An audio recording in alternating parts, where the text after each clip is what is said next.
this year's Esports World Cup, we're bringing you all the games you love, all the coverage you crave.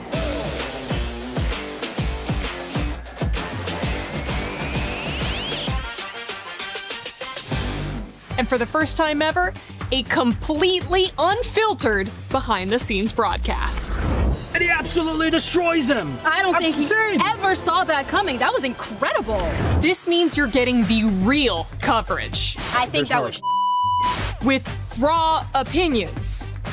I'm just gonna have to say it. I think they have their heads up right now. They're just Absolutely. Yes, from broadcasters who don't even know they're being recorded. They don't know they're being recorded? Oh, what do you mean? That is insane. What is this? I'm sorry, is this a good idea? This is what we have. All you have to do is read the lines. They All right. the bed. They're absolutely the bed. I don't understand how this keeps getting allowed to take control of the space and nothing is done about it. We're gonna get fined. There's no way that this is gonna work. Don't worry about it. Don't worry about it. We do the thinking, okay? I cannot believe this job on this team. Every time you thinking, oh my, they got the game, and You know what? We're actually just gonna be bringing you the same great coverage once again this year. Nothing else. First KC fans try to sabotage me, now my own agent. Hi everyone, I'm Vivian from Team Vitality and I'm the mother of tanks.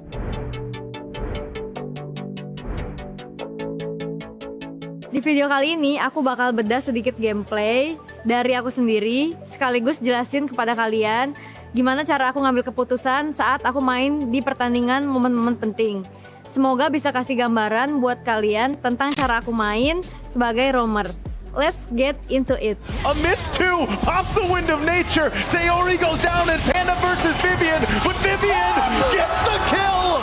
Ini adalah rekaman game di MWI tahun lalu 2025. Tim aku melawan Gigi. Jadi di game kali ini aku mau ngasih tahu apa yang aku lakuin di sini. Karena di sini tim aku make Moskov, jadi dia bagus buat mainin lane jauh. Sedangkan buat tim lawan itu susah banget dia buat menjalanin lane jauh karena hero-nya bener-bener jalan kaki banget. Jadi kan karena gue main Chow, jadi gampang lah buat menghantu-hantui, membayang-bayangi mereka. Nah di sini Chell masih fokus laning dan kita cuma tarik reset biar mereka mau keluar aja dari base. Kayak gitu. Nah sedangkan hero mereka kalau keluar terlalu jauh dari base itu terlalu bahaya buat mereka karena terlalu lemot jalannya kan. Jadi sulit lah buat mereka dan di sini aku tinggal dan sama tim aku tinggal mainin Lordnya aja. Saat mereka keluar kita panis. The final slash keeps Ashley at bay. Another winner crown could be popped. Sayori's in trouble. She has her own winner crown. But now Panda, a miss two, pops the wind of nature. Sayori goes down and Panda versus Vivian. But Vivian gets the kill. Dan itulah cara aku memenangkan gamenya. Semoga kalian enjoy dan jangan lupa buat support tim aku di MWI 2026.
History is being made here at the Esports World Cup. MWI has shown exciting games, especially for our women. We're going to be closing this out with 2 matches. Galaxy Phoenix versus Geltec Cyber Team for a 3rd place match. Don't forget about our grand finals. We are going to see Team Vitality facing off against Na'Vi in a bitter rivalry. It's time to make some history. Let's get it started.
Yeah, this is gonna look clean. I love that angle. Let me see. Brother, that is horrendous. Damascus is finals day. Get your act together. What do you even know, bro? You said Vitality wouldn't be in grand finals. Brother, and you know what? They're about to meet their demise up against Na'Vi. Yeah, who won last year? Who won in 2024? The first the ever champion right MWI? now? Who won the run back from the grand finals? When they actually played against each other, you know what happened, brother. And You think you know ball like this? Vitality's winning, bro. Haven't seen the fans. You're biased because you're from France. Oui. Et alors? Comment Et alors, mon allez-vous? frère? Yes. Parlez-vous français? Yes, exactly. I speak French. Win France, brother. They're winning for the fans. Hey, guys. So start in 3, 2, 1, go.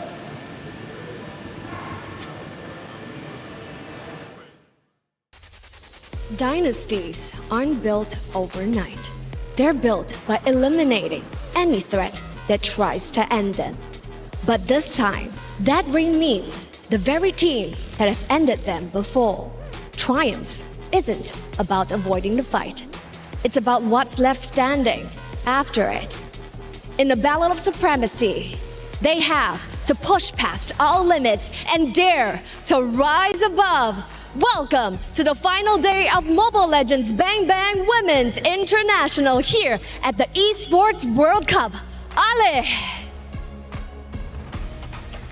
It's grand finals day. It comes down to this. It's been 5 days of MWI, and it's been incredibly exciting, but we haven't reached the finale just yet. What lady is going to hoist that trophy? Who is going to earn the bulk of $500,000? Welcome into the Allianz Vault. I'm Taylor Reflections Noble, joined by Brigitte as well as Rinmar. Great to see the both of you. Over the past 5 days, we've had tremendous action, and I'm ready to break down how we got to this point. Brigitte, what happened over the quarterfinals in the knockout bracket? I think there were a lot of significant matchups that we have to talk about when in regards to the quarterfinals. Definitely one of it being the ID matchup you got to see, which kind of pushed Team Vitality to their limits. But at the same time, every single series almost extended to a Game 3. It was only between Na'Vi as well as Team Ray Young, which we got to see a sweep. Yeah, fortunately, Seta, Team Ray Young, the two Falcons organizations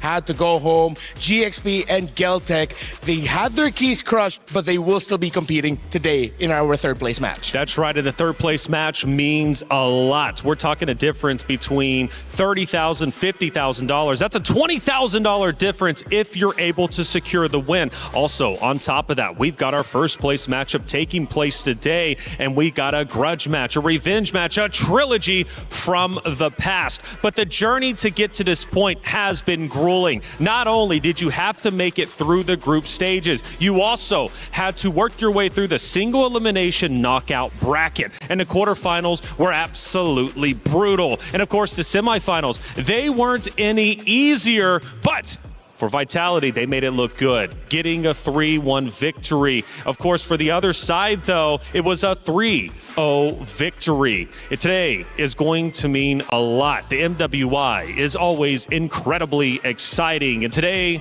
is no different. Make sure you're getting active in chat and letting us know who you feel is going to take it all. Speaking of which, we've now reached this point. What does it mean for the competitors on that stage, Brigitte, to finally make it, not only playing for third place, but also to lift the trophy? Individually, it's very significant for them as they were the only crowned MWI champions in history. And now they finally make it to the third of our 2024, 2025, now it's 2026, and they finally get to see each other in the grand finals. Yes, they do. Hey, for getting you caught up, we just recapped a little bit, but we've got some special characters from yesterday to recap how we got to this point.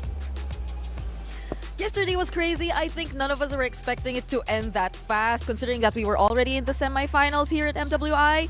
But it just so happened that GXP, the flexibility we expected from them, the cleanliness of their games were not something that reflected yesterday because Na'Vi just had a way to deal with every single one of them. Such a great performance from them, and they're finally back in the grand finals, sweeping GXP 3-0.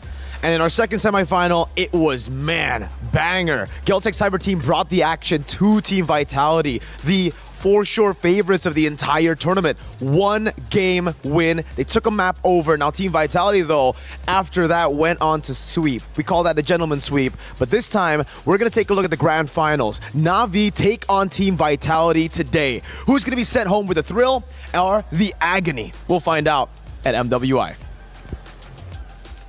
Ooh, it's a big day indeed, and the grand finals has to be our first talking point. And speaking of which, who's our main heroes we'll be looking out for today? Because there's been a lot of people thinking they're the best lady out there right on the very stage. However, there can only be one best team. As far as main heroes that we're looking at, obviously we have quite a few, but speaking in regards to Vitality and Na'Vi, who are the main heroes? For me personally, I'm going to have to give it to our EXP laners. We look at Fumi Echo and Ayanami.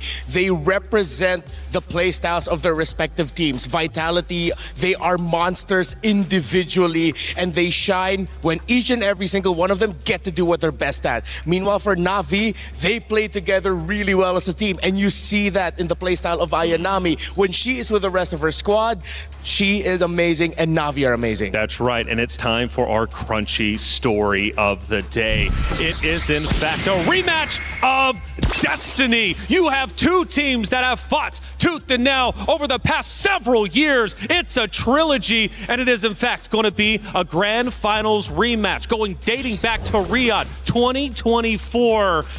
Brigitte, these two teams have a history. They have met many times over. For one, it's a revenge matchup. For another, they just want to reclaim glory. And the last time we saw a revenge matchup, at least here in MWI 2026, the story, the script actually has flipped. And that was, mind you, Na'Vi as well. It just happened in the exact same tournament wherein they did not allow themselves to be defeated by GXP twice.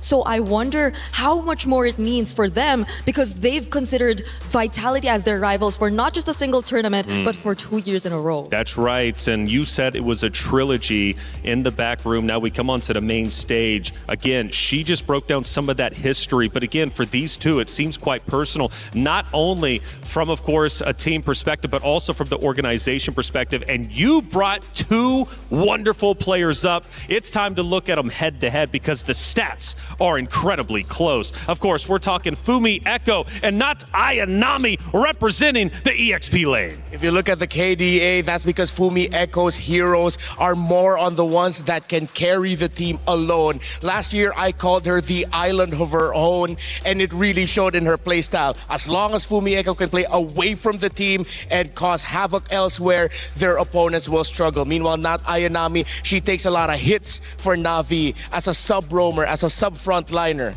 Yep. Brigida, let's take a look at some of the emotions from Na'Vi, because it has been elation. It's also been heartbreak for certain matches, certain times, right? For Na'Vi to make it to the grand finals, they had to fight hard, because at some points during the tournament, there were questions revolving around how good this team really was. And maybe a bit more on what their identity actually was, right? Because we already compared Not Ayanami, we already compared her to Fumi Echo, and I think Not Ayanami is currently leading the tournament in terms of most heroes used, yes. 10 in total, which means to say that they definitely had a bit of time trying to figure out what worked best for them, but you see it, now that they finally do have an answer, they're currently on a 9-winning streak in terms of their games, and that's a feat that you'll definitely have to get over. Phil, Na'Vi is hitting their stride, right? They're going into grand finals looking like a true contender for the championship, looking like potentially what they were back in 2024, of course, with 2 new additions as well. The competitors walked in this morning, and luckily we had Rose on site to catch up with some of them.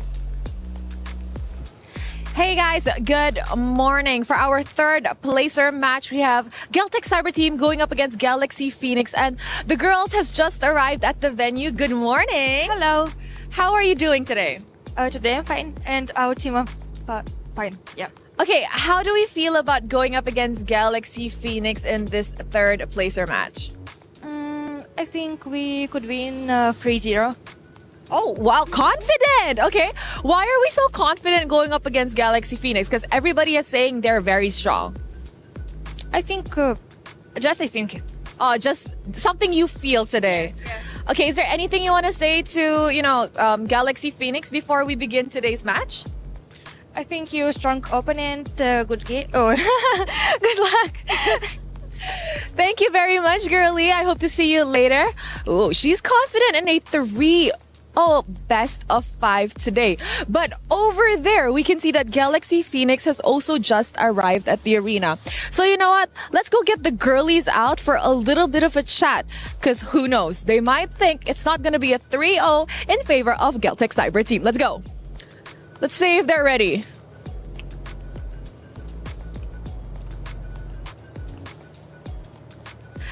Hello, Winnie. Good morning. Good morning. How are we doing today? Doing good. We're doing good.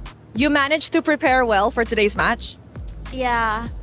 Now, just now I was talking to Geltec Cyber Team, and they think that your third placer match will end in a 3-0 and they're gonna win. What do you think about that?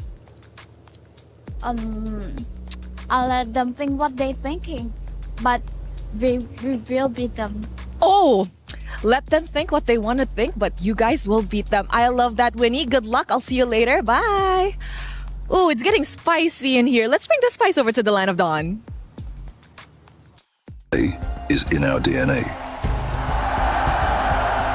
Whenever we let it out, it becomes our superpower. Now imagine an entire city being built to supercharge it. Kadir City, powered by play. The spiciness is already starting, and it should be spicy. We've got a lot on the line, not only for the clubs, but also, of course, for the championship, money to be earned. There's so much to talk about. Brigida, the competitors, the ladies, they're looking savage today. I'm glad we see Winnie actually in that kind of spirit, especially I think she was one of the players who was really forced to play out of her comfort yesterday, who slightly had a bit of a struggle in the gold lane, but now with that confidence, I think she'd be okay. Yeah, I think she's going to be just fine. Winnie has been one of the biggest talking points whenever she's playing, at least here on the desk, as well as from the caster perspective. Of course, Grand Finals is going to be incredible. Coming up, though, next is going to be our third and fourth place matchup, and it's going to be a good one. It's Galaxy Phoenix versus Geltec Cyber Team. These two lady rosters are wonderful. They have fought hard to make it to this very point, and you know what? Now that they're here, they're not going to waste that opportunity. Yes, they don't have a shot at the championship, but they do have a shot at, again, life-changing money potentially. We got Na'Vi versus Team Vitality. That's going to be starting at 2 CEST. And you know what? The emotions from Na'Vi and Vitality, again, have sometimes been happiness, have sometimes been sadness. They have gone through the absolute gauntlet to be to this point. But you know what I appreciate, Rinmar? Looking at the emotions from the players, even though when they do get down and out, they somehow, some way, find a way to come back. Yeah, look at Na'Vi. The questions about whether or not they're able to make it to the grand final started early on. They got knocked down to the lower bracket. They almost got eliminated, but then suddenly they went on an undefeated run. That's right, and for the club championship, this matchup means a lot. You have two Titans, number 1 and number 2, this year for the club championship. Trav, walk me through it. It's finals day in MWI, and today either Na'Vi or Team Vitality will be putting yet another frame in the Esports World Cup totem. Team Vitality coming into this one as the heavy favourites, but Na'Vi had a few more pushbacks along the way and started quite slow in MWI. However, Na'Vi sit on top of the club championship leaderboard and at the moment would be the ones taking this trophy home. Team Vitality have got to bridge that gap by getting this win and that valuable crown of MWI. Stay tuned as we carry on talking about all things club championship.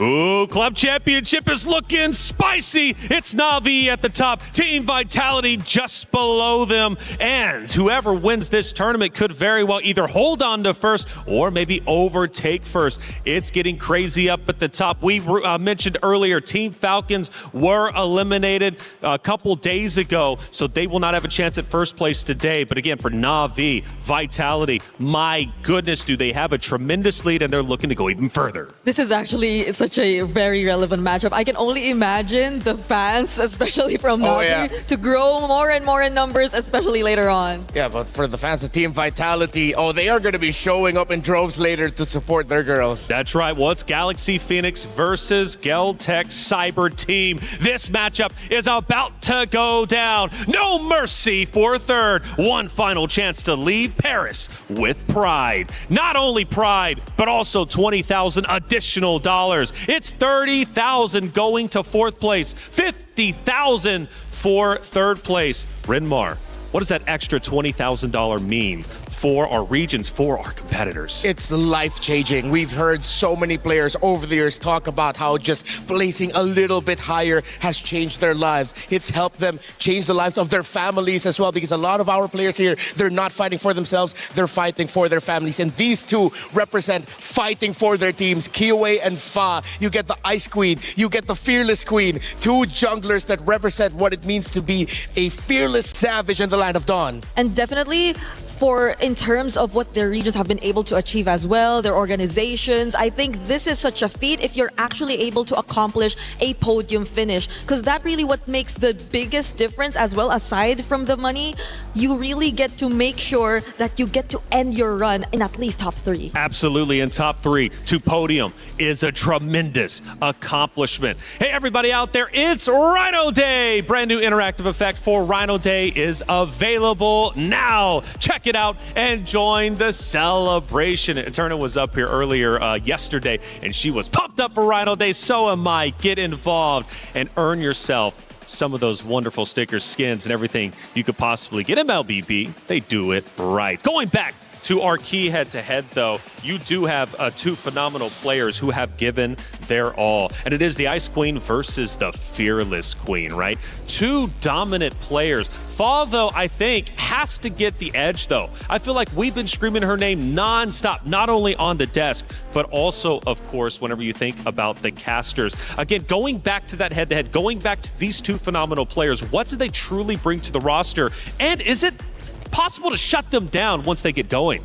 I think they're both flashy, but in a way, stats-wise, Fa is a much consistent jungler in terms of that. I think she's leading, especially in terms of highest kills. Yeah. And that just goes to show how active they are across the map. But you feel for Geltech that they try to move more as a unit in a sense that they do take their time and they take it step by step. Now, Rinmar, one thing that I really found interesting, shout out to everybody on the back end doing the stats, making the storylines. You guys are genuinely incredible. But one of the stats really stood out to me, or at least two of them, I should say, for Fa. KDA, Kiowe, relatively even. Fa does edge out Kiowe there. But when we talk turtle control, 50% success rate for Fa. On the opposite side, for Lord control, 58% success rate, which Kiowa, 24% success rate for Turtle Control, for Lord, 39%. So it looks like Fall, in all regards, at least when we're talking about the lane that she conquers, has Kiowa outmatched. Yeah, it really is a reflection of how, pun intended, self-reflections, of how they play as a team. Galaxy Phoenix, they want to get those objectives because they know that it empowers their more aggressive nature. So they will do everything they can to get it, even if it means it looks like it's not the best time for them to do so. Meanwhile, on the other side, for Geltec, they're willing to give those objectives. You can go ahead and take that. We're taking other objectives in the map, or we're going to take you down after you get what you wanted from the Turtle and the Lord. Yeah, just to add to that, I think it's also because of what kind of comps Galaxy Phoenix tends to really go for. They're the only team who likes to utilize the Farsa, the amount of early game damage that you could really see for them, which is why I understand why they just want to keep rolling. Well, it's time to go to the stage, get the finals days started, take it away. Ladies and gentlemen, it is finals day here at EWC26. MWI has lived up to the billing every single day, and we are finally about to see who is going to lift this trophy, Damascus. Absolutely. Today is the day for grand finals, but before that, an important third place match coming up. No consolation prize, man. There is a lot of regional rivalries, club points for the entire EWC. An extremely important match for all the teams, and of course, the pride of coming back at the highest placement ever, Rob. You know what? I must say, you look amazing right now, Damascus. Hey, you're kind of... I see what's going on right now, brother. And speaking of amazing things, the level of play, people have to understand. The level of play with all of these players, the amount of dedication, the skill is absolutely unbelievable. And we are about to see the best that MLBB Women's has to offer. Absolutely. So without further ado, let's talk about our first team reaching out here to the third place match, qualifying out of Cambodia for the highest placement ever. Make some noise for Team Galaxy Phoenix! Team qualifying out of Cambodia. This is the highest placement ever for the region. There might be a newcomer. They overthrew the best of their region and went 2-0 against Na'Vi, 2-0 against Falcons Mena, 2-1 against Seda. Unfortunately lost the run back against Na'Vi, but an incredible run throughout this bracket and maybe a clean third place finish, Rob. Phenomenal performance for them up to this point, as you said, Damascus, but it is not going to be easy for them to win that extra $20,000 and the regional pride because their opponents are none other than Geltec Cyber Team. Geltec Cyber Team has proven that EECA is a consistent force in the world of MLBB. This performance has already guaranteed that they have at least matched the placement that this region got 2 years ago at MWI 2024, and now we're gonna see if they walk away with the third place finish. That said, ladies and gentlemen, it is about that time. We have our third place match officially set. Let's get into it and send things back to the desk. Ooh, Damascus, Hollywood Rob TV. I see the both of you looking great. After all, you should. It is, in fact, finals day, and the ladies have taken the stage to play for third place. But again, that's a podium finish. That is also a $50,000 prize pool, or $50,000 purse going, of course, to the winner. Two Titans have fought hard to make it to this point. Who's leaving Paris with pride? Will it, of course, be Galaxy Phoenix, or on the opposite side, Geltec Cyber Team? Now, coming into the tournament, the new meta discussion was very real, and I gotta say, it's been incredibly impressive watching the diverse hero pool we have had throughout the entirety of the 5 days of MWI. We're talking 81 unique heroes across 60 games, and you know what? Rose, I heard yesterday you caught up with Geltec Cyber Team after their matchup. Let's hear what they had to say. Now, what are the lessons that you girls have actually learned throughout this MWI that could be applied to future tournaments that you guys will be participating in?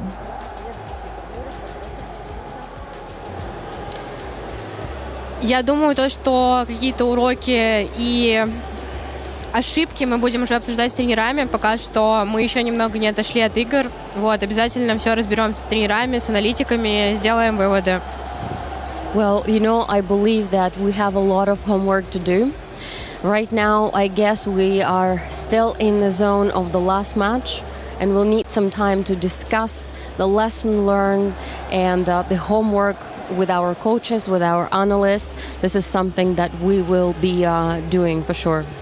You know what, girls? Thank you very much. And I hope to see you girls come back stronger in tomorrow's third placer match up against Galaxy Phoenix. That's it from us.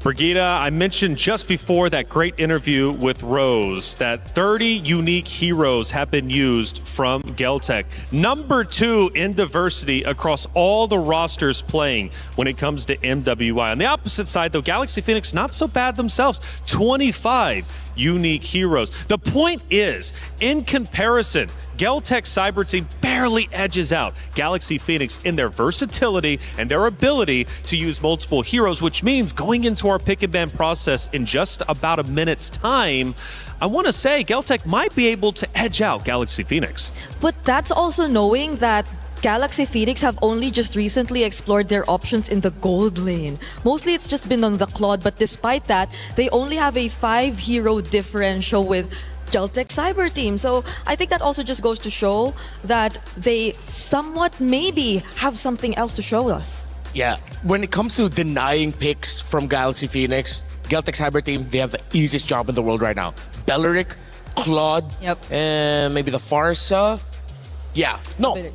Guinevere, that's what I was looking for. Belleric, Guinevere, Claude. Take those out, and it looks like Galaxy Phoenix are uncomfortable. Uncomfortable indeed. Well, feeling comfortable is the Ice Queen versus the Fearless Queen. It was Fa versus Kiowe, and they're about to throw down. But it's not just them either, right? It's also EXP lane. Liabun versus Ling. These two will also be going toe-to-toe with each other. What kind of matchup can we expect from those two titans? Oh, it's going to be messy, but all in the best way possible because they have the same play style. They want to make the impact, hard-hitting impact right away. I agree, and I think they've really reviewed what Navi done against Galaxy Phoenix yesterday, immediately taking out that Belleric. So there's really a high chance we see that trend continue just in order to make Galaxy Phoenix uncomfortable.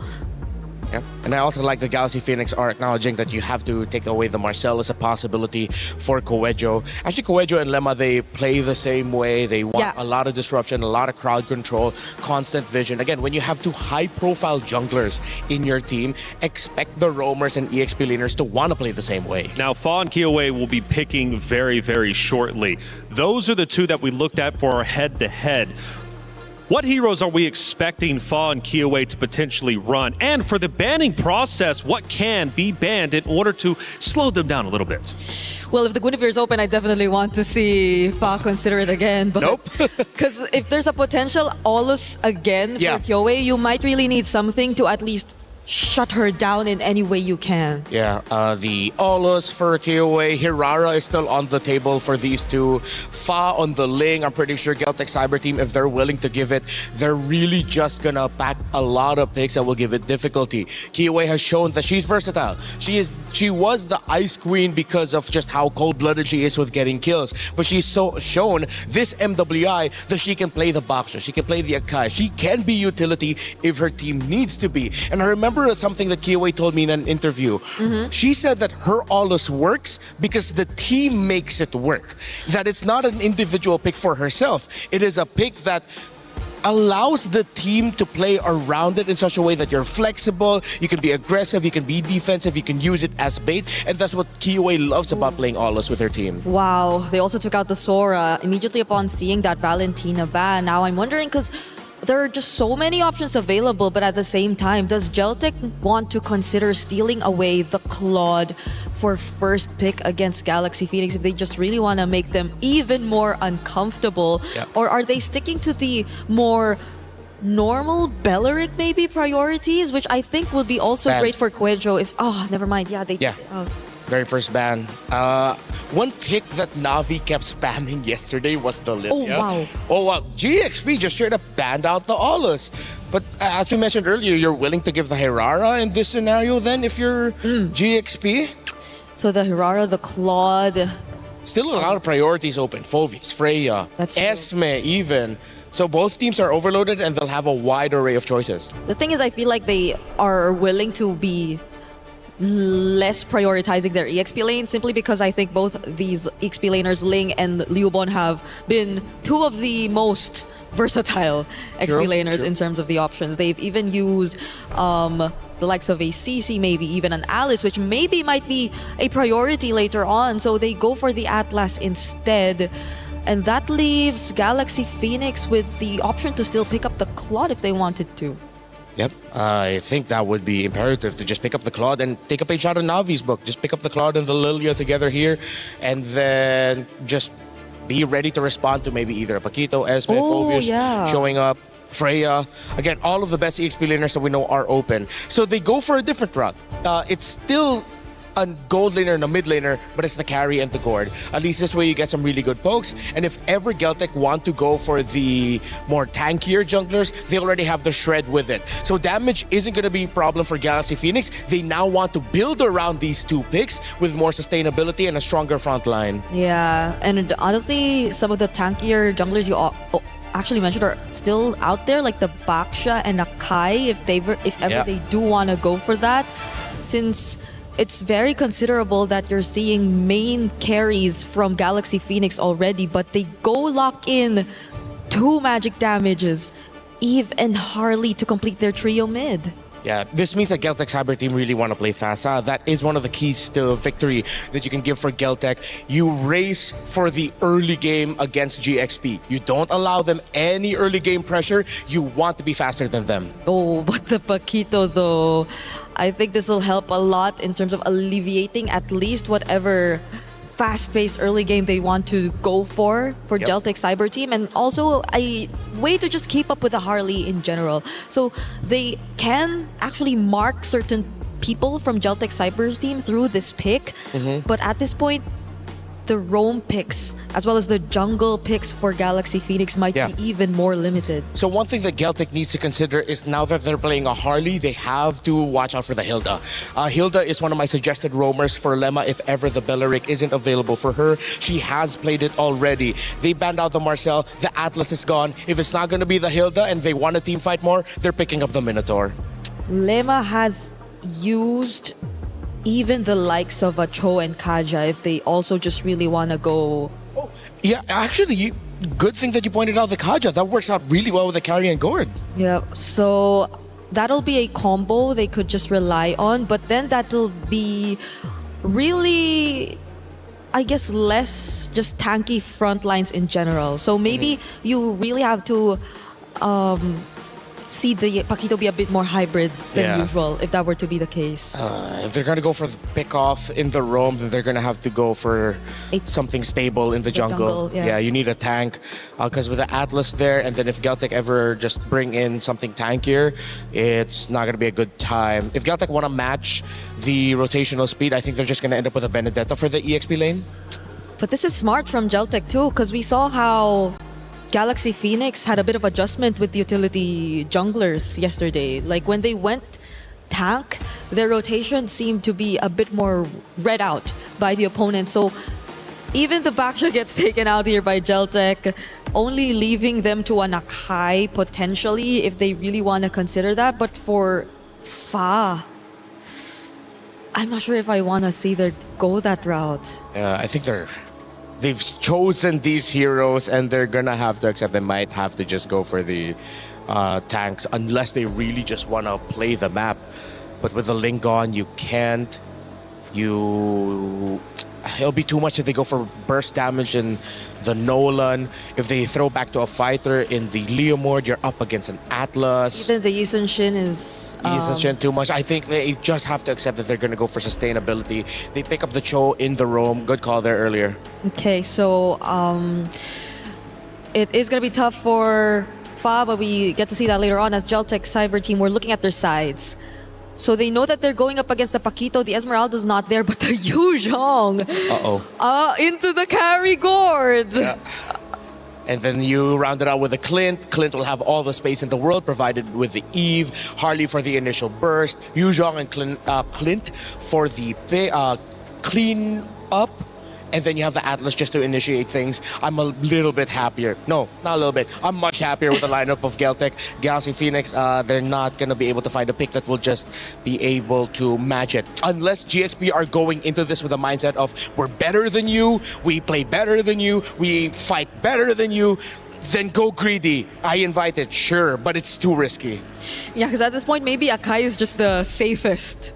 But that's the keyword. It's safest option. Yeah. You're not really going to be able to pair it up much. You're forced to use it almost defensively every single time. Other options we mentioned, if they want to go Assassin and just accept the fact that they play better. No, it has to be Akai. Yeah, they're not. They're just going to stick with the Akai, keep it simple, and at least balance out the lineup, because I think it will mainly revolve around the combos between the Cho'Gord or carry anyway. There is no mercy for third place. We're talking 50,000 for third, and fourth place walks away with 30. Still very respectable, but I'm sure the competitors want 20,000 additional dollars. It's two storylines. You've got the Queen of Kiowa going against the fearless Queen of Fall. It's Galaxy Phoenix versus Geltec Cyber Team for third place. Map number 1. Mirko Gideon, let's get it started. Here we go. Welcome to the Lanadon, folks. It's about that time, the start of the day, the final one of MWI at EWC 2026. And we get these two brutal competitors who've gone for a lot of comfort, I'd say, for Geltec Cyber Team. Going for the EECA playstyle, the clip that we didn't see for the majority of the tournament, finally here for Tokyo. And immediately, right off the bat, Sancha, unfortunately losing out their flicker early on is going to make this 2v2 a little bit harder. Luckily, Cho in the early stages of the game going to be able to do things like that. Guido has to be a little careful here to maintain that pressure.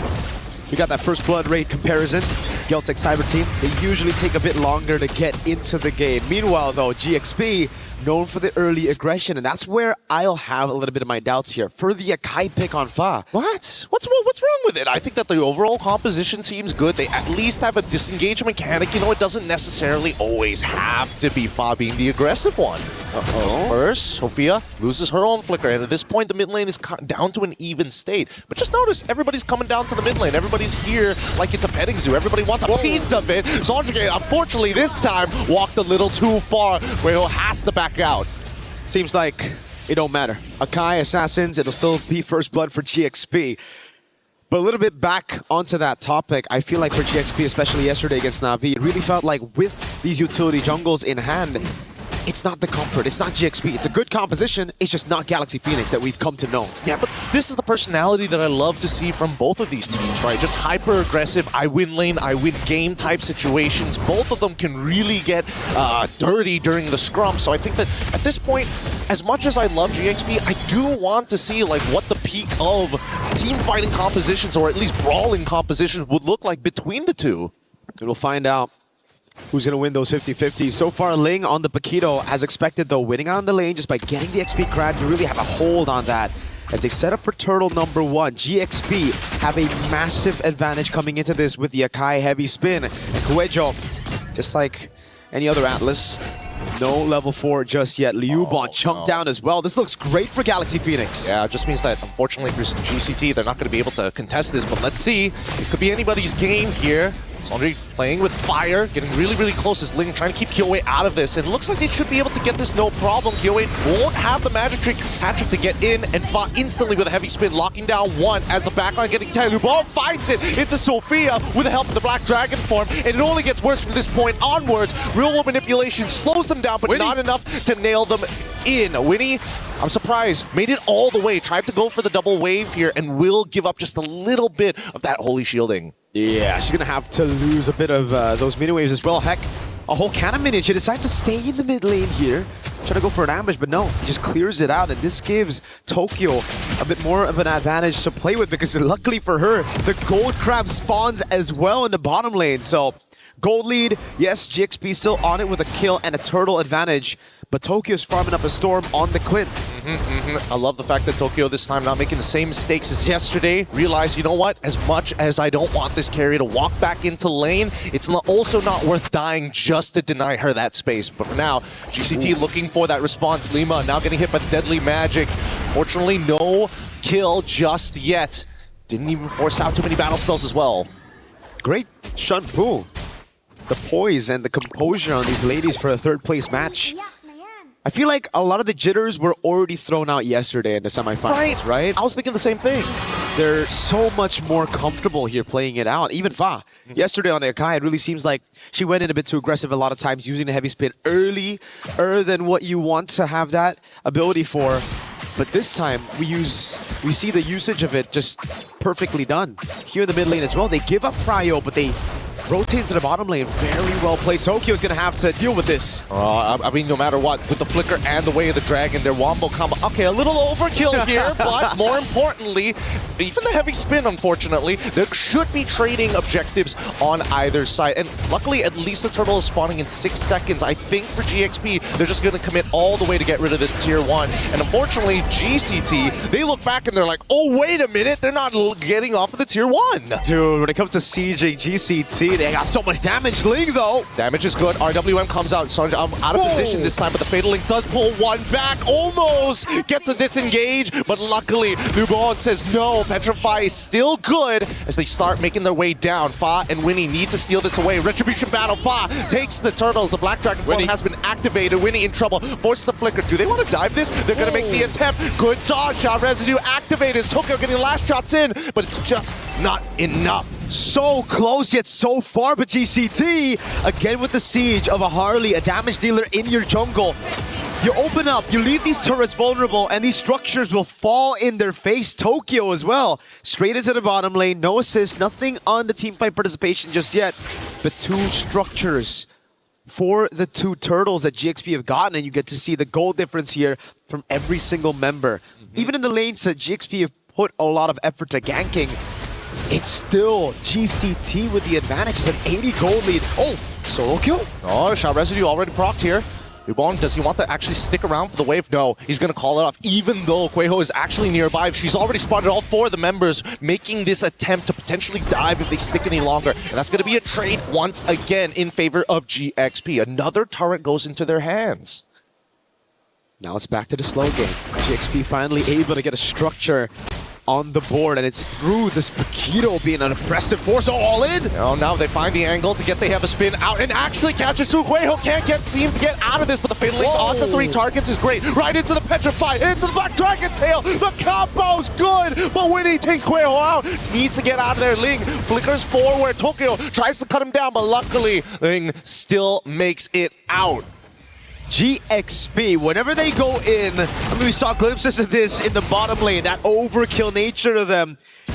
When they go in, dude. They go galaxy deep. Yep, I think at this point, they just need to figure out how much they really need to like get value for their resources. I know there's that big guarantee, but it feels like they're overpaying. And now Ling getting hit by Deadly Magic, including Retribution. One more auto attack might be enough, but too late. The Deadly Magic is already popped. Kyoe is going to chase it, play it nice and slow, and it's super understandable. You're too far forward, Ling just instantly one-shots you. It's too much. Too much damage to deal with from both XP on the Paquito and Kyoe on the Harley. And the fun fact is that GXP just have no control to get this neutral objective despite Kyoe shown up top. And I think we got to go back to that point of the resource management here. GXP, yes, they need to calculate which abilities to use, but I think in particular they need to save the heavy spin for either a neutral objective take or to peel for the backliners. This is the entire reason they went for the Akai. Everybody's got Flicker. That's the gamble they played with. And if Fa uses the heavy spin early,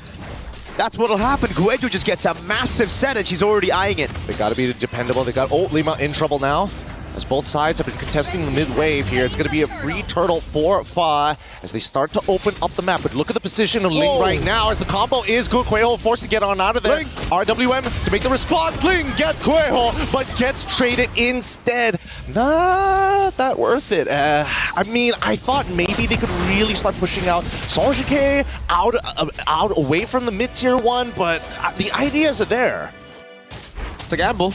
I see the idea, I see the vision, but I agree, it's not worth it. Definitely not here. Galaxy Phoenix, they lose their XP, one of their main damage dealers around these team fights. Someone that you need to stay on the map right now to actually get some more to defend turrets. Again, GCT, as long as they play with Sheriff Tokyo, it just seems like they're going to take these structures down every single time when you leave these structures alone. We get to see the replay again. It's the all-in here. Flicker baited out from Kueho, but Ling just walks up, getting the knockout. Not worth it. The rest of the team comes in, and Liuban, of all people, was the one to get it. We have to talk about the flickers again. Yeah. If GCT are able to bait the heavy spin, even with the Fatal Links, that means that Kyoei, Liuban will have a free way to just jump in the backline, and especially with this Dragon at 5-0. It's a massive threat to both Sophia and Winnie. You know what? Let's pull up the idol list to see how truly dangerous this Dragon is actually going to be in this game. Because at this point, like, I'm looking at Winnie, she's already like 3-1. She's almost there, complete to that third item. But wow, the strongest ever going to be Sophia tries her best. Somebody needs to clean this up, but it looks like GCT get away with this huge punish for Geltech. Oh no, the flicker burnt as well. That was brutal. GXP a bit miscoordinating the resources there as well. A little bit of a bad call, I'd say. The gold lead is crazy. Lemma, though. There's only so much they can really do here. The Fiddlings right into each other. The combo is perfect. It is good. And Kyoei should be able to close this one out, even after the way of the Dragon. I mean, so far, GXP, is it the lack of information here, or is it just one mistake after the other? They haven't been able to kind of find their footing once more. This is why I feel like the Akai pick, again, fits their composition really well, Gideon, but doesn't seem too GXP. They're so used to having Fa and an assassin, they could go for the cleanup. Now they don't. Yep. They have Fa on someone to peel in the back, so even when you go for those bombastic plays, there's no one to really capitalize on it. I mean, if they do want to capitalize on it, they gotta make sure that combo is set, right? I think it's just a little bit of disconnect. Oh, wait, hold on. It's gonna be a Mystic Gush onto Liuban, and now they can't exactly clear the wave effectively without having to send people up.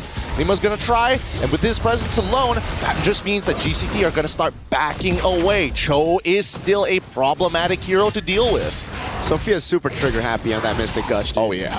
Oh, my lord. It almost seems like every time she has it up, she's going to use it on somebody as long as she lands the Mystic Projectile.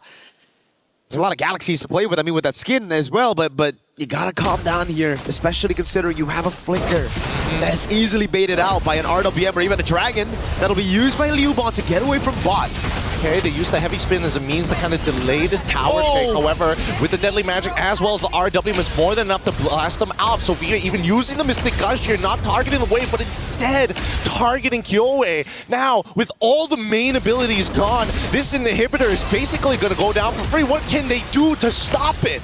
Nothing. The Mystic Gush is already down. They don't have any resources to play with in Tokyo. Now with the Melfic gun, we were already talking about how good the siege is for GCT with their range and their double damage dealers. Oh, a forced play coming in here, flickering into the way of the Dragon. Liuban looking to respawn onto Lima's side, pulls in the carry with the Fatal Links. Liuban takes her out. Winnie didn't have enough time to react to that play. Kueho, perfect match, cancels the animation with a flicker, instantly goes for the Fatal Link. Sophia! It's good. It's good.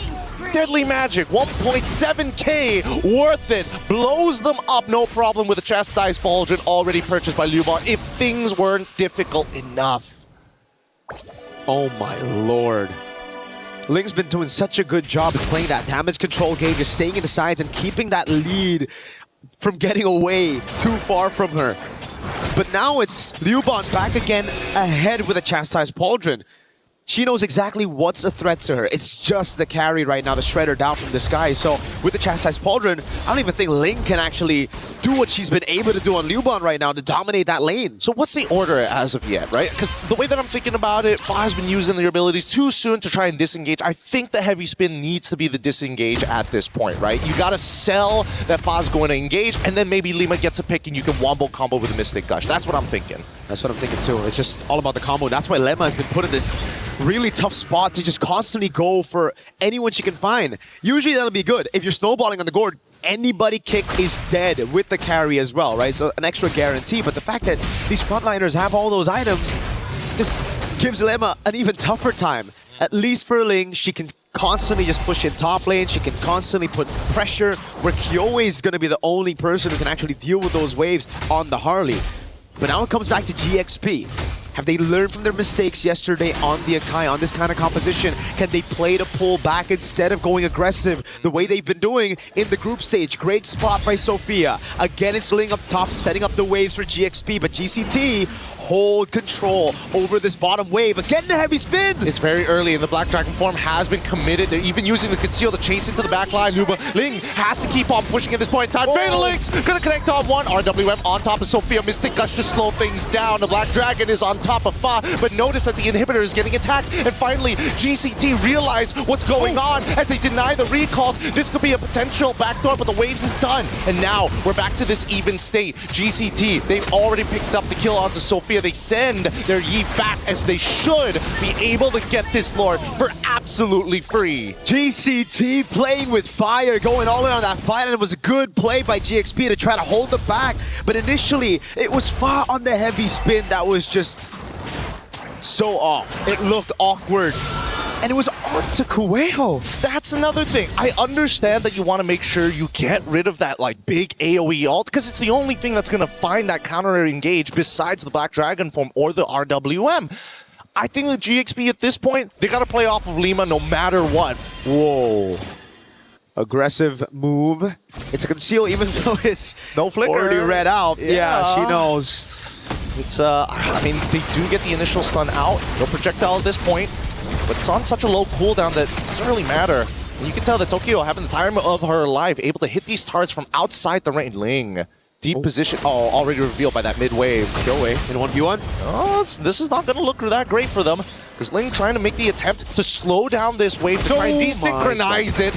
Good recall on the hat trick, and you can tell nobody can really keep up with that speed, but at the same time nobody really wants to die. So Phalanx gets onto 2. Winnie gonna make the attempt to try and take Kueho out. The heavy spin looks good, disengages. Now Link can get into the fight. Tokyo goes down. Sophia able to find in the back line as Link continues to push forward. Kyoe the next to fall to Winnie as GXP take back the space. They break the box. It's been a big problem for them the entire game. GCT have just hunkered down with their composition here, playing pure front to back. GXP finally find a way to tear that box apart, and it was through Ling again, constantly waiting in the back, cutting the waves, making GCT look, and heck, baiting Kyoe's deadly magic. That gave all of the space for finally Winnie and Sophia to get damage done onto the frontliners, while Ling could use that distraction to dive straight onto Tokyo, who's 0, 2, and 5. She went for a glass cannon build despite that first death, and she's feeling it definitely here. Damage taken rankings though. Fa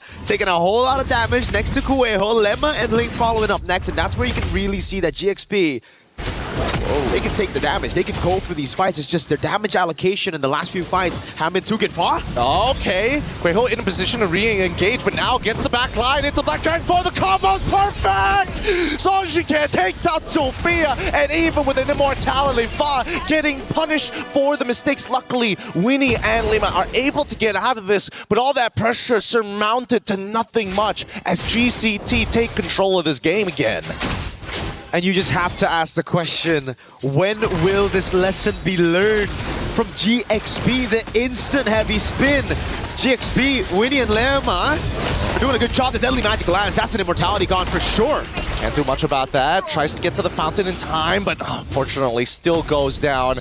Again, wasted economy here. Despite it being dead even, the economy is important just to make sure you have, enough money to start swapping your items. But this Lord should be the last one if GCT takes it. It's free. There's no way for GXP to contest unless Ling gets it, but there's no way she walks up. There's Kueho right there to chain CC her, and even just clearing out the wave might be a bit too much to ask for. All right, I mean, they're going to wombo combo Ling for sure, right? Still with the immortality, still has flicker, but he's dead. Fortunately, okay, instantly exploded, no way to get out of this. With that, I think that's the final nail in the coffin, right? By the time it spawns, add another 10 seconds, she'll still be dead. Spawns right now. Ling will be down. She was the saving grace for GXP. Someone that can actually stagger those waves while also looking for those flanks to really threaten this box. Now, no one can threaten the box. The only one who can is Fa. But I think at this point, when you're playing around the base, you want to use the heavy spin to peel for your carries instead of going in for a pick. This could be the Lord that ends the game. It very well looks like it. I mean, they've got the extra damage reduction as they're looking to put the final attack here to close out game number 1. GXP, they gotta be careful because, man, the damage from Tokyo, they can't really do much about it as well. Deadly Magic already out as Black Dragon form, should zone the rest. Heavy Spin finally comes out a little late, but to now, it should be over. They can't close the distance. Lima gets the kick, but unfortunately, the Lord is just too powerful. That's game number 1 going over to Galtech Cyber Team. Well played, disciplined, cold, in the nature of the Ice Queen. Kyoe dealt with it so well. Everybody as well. We gotta give props to Koeho on the Atlas. Just a fantastic job overall, and we get to see again the small weakness that we were assuming was a weakness even in the group stage for GXP. What happens when Fa doesn't get on damage dealers, get exploited hard in the knockout stage, Gideon? Yeah, again, it's a battle of holding attention, people's attention. Right? You make them look for half a second, they could explode and just die, and you lose the fight immediately. But adaptations is going to be key. We're going to be throwing it back over to the panel right after these messages, and hopefully they can give us an idea of where these teams need to go.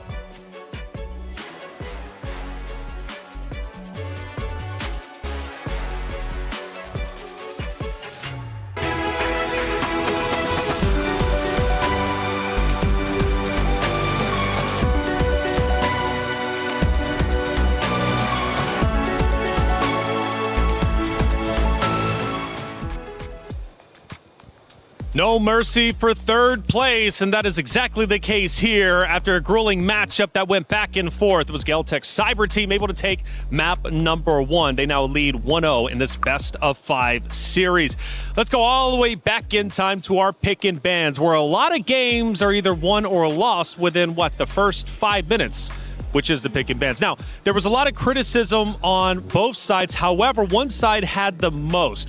Where was the losing point during the pick and ban process, in your guys' opinion? I think it was the first 2 picks on the red side for Galaxy Phoenix. I really strongly believe they should have just gone for the Lilia and get their signature pick on the Claude. It gives them a lot of AoE advantage. It allows them to control the center while being comfortable in the side lanes. And most importantly, it wouldn't have led to that Harley pickup. I think the Harley was picked because they saw the gourd. Yeah, I would have to double down on the Claude, and maybe I guess there could be a bit flexibility with the mid because I know they have a lot in their arsenal. They have the likes of the Farsight if they just really want to counter out whatever potential mid lane pick, or even the Lilia potentially getting picked up. But them trying to focus a bit too much on the carry, aside from it not totally a comfort for Winnie, I guess, also forced them to play around the carry instead, now that they were left with a choice in jungle last pick. We set the stage for Fa versus Kyoe. Now, Fa statistically has great success when it comes to turtle control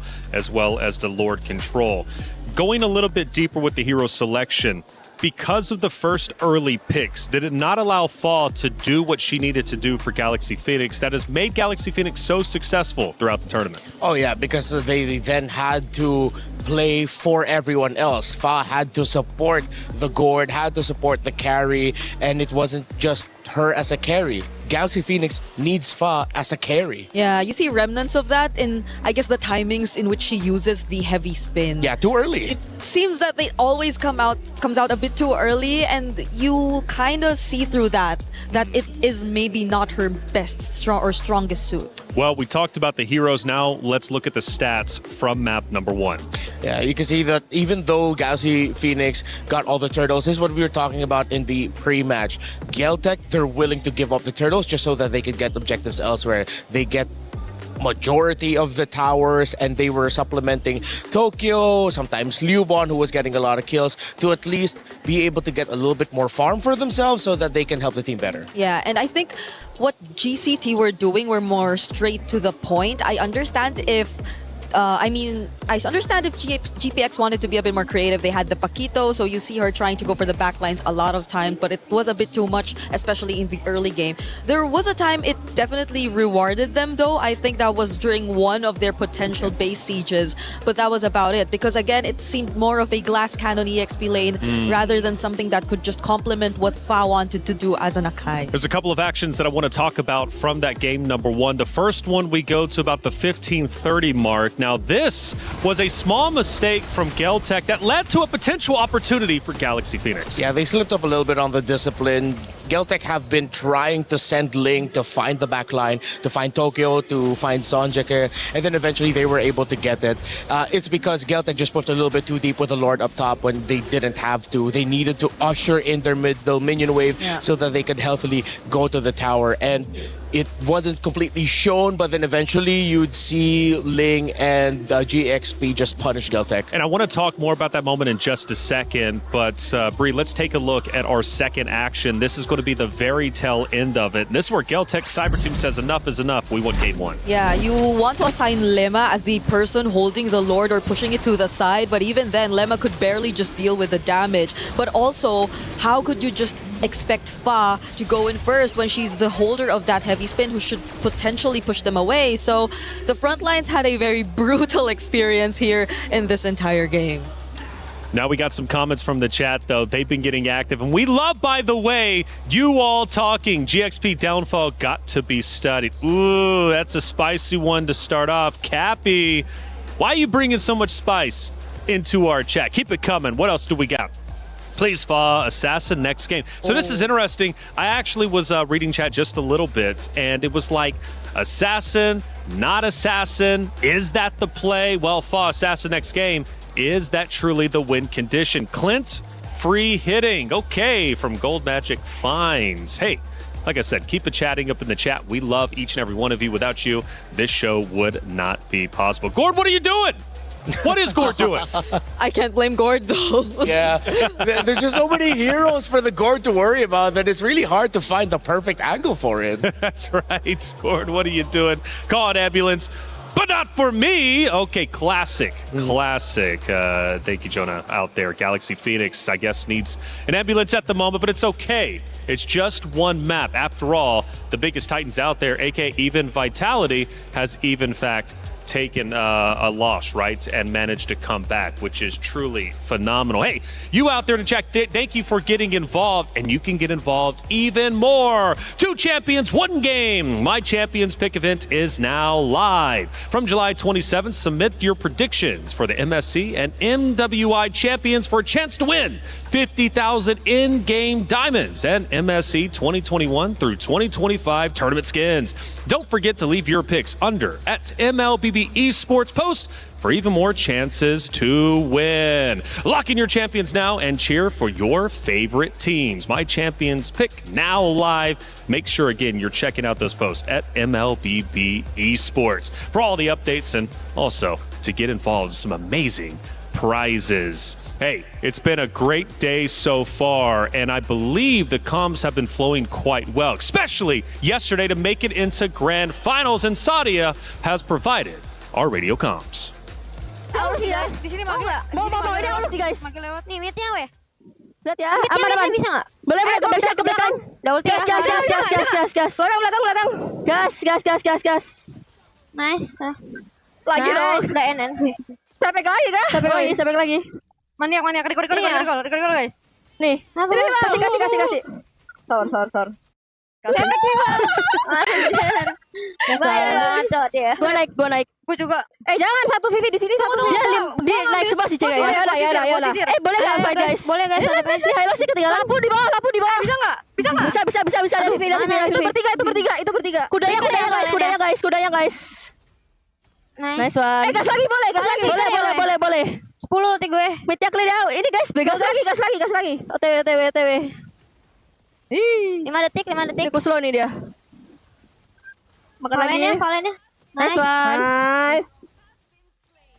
Lapu ini dia. Masuk guys. Aman. Weh, dapat buff biru. Kadi. Viva tolong. Pikir karinya ya. 10.52.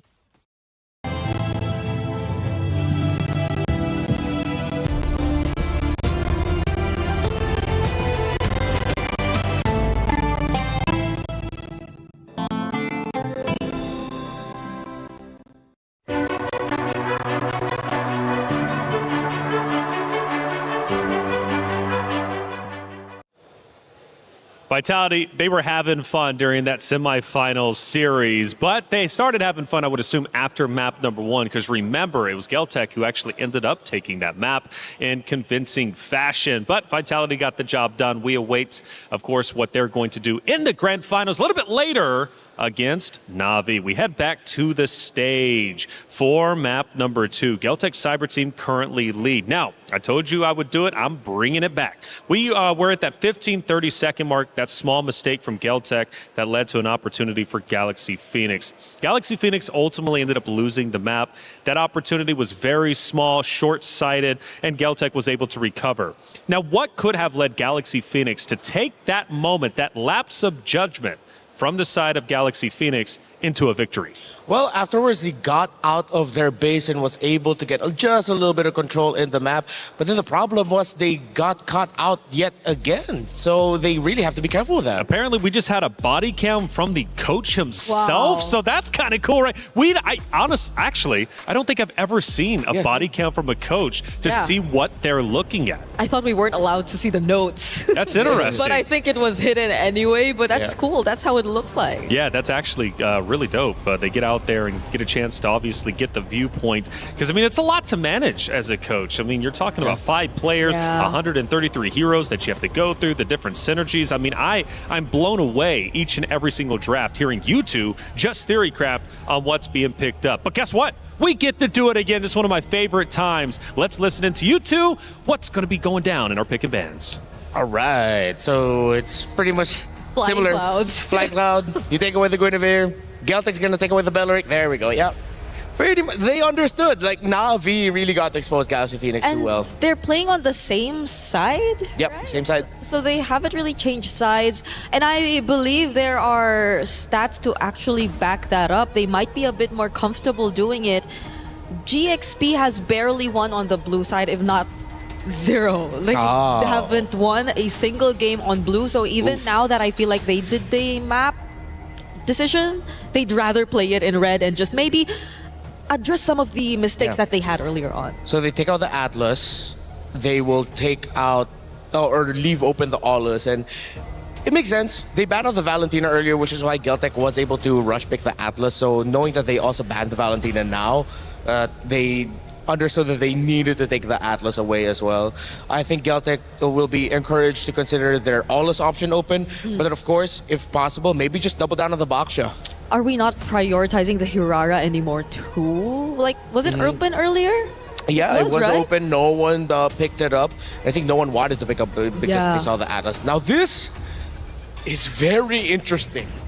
That they rush pick the carry. Are they potentially setting up themselves to just go for jungle utility and they want to make sure it's safe?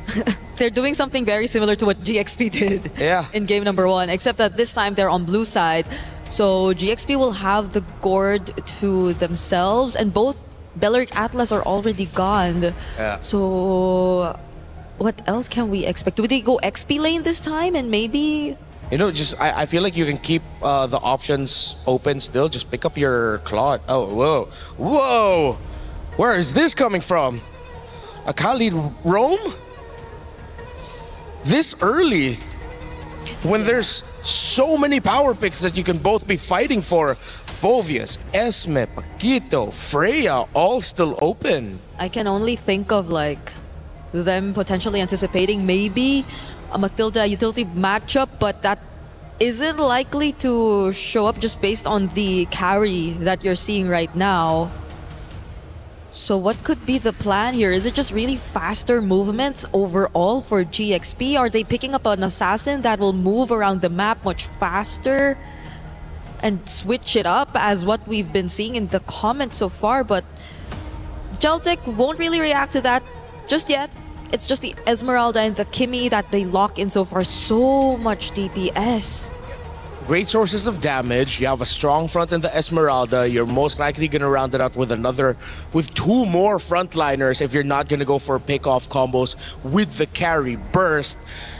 So far, Geltec has made better decisions in this draft. The fact that they get the Esme. Not a lot of heroes right now are going to be able to handle the Esmeralda.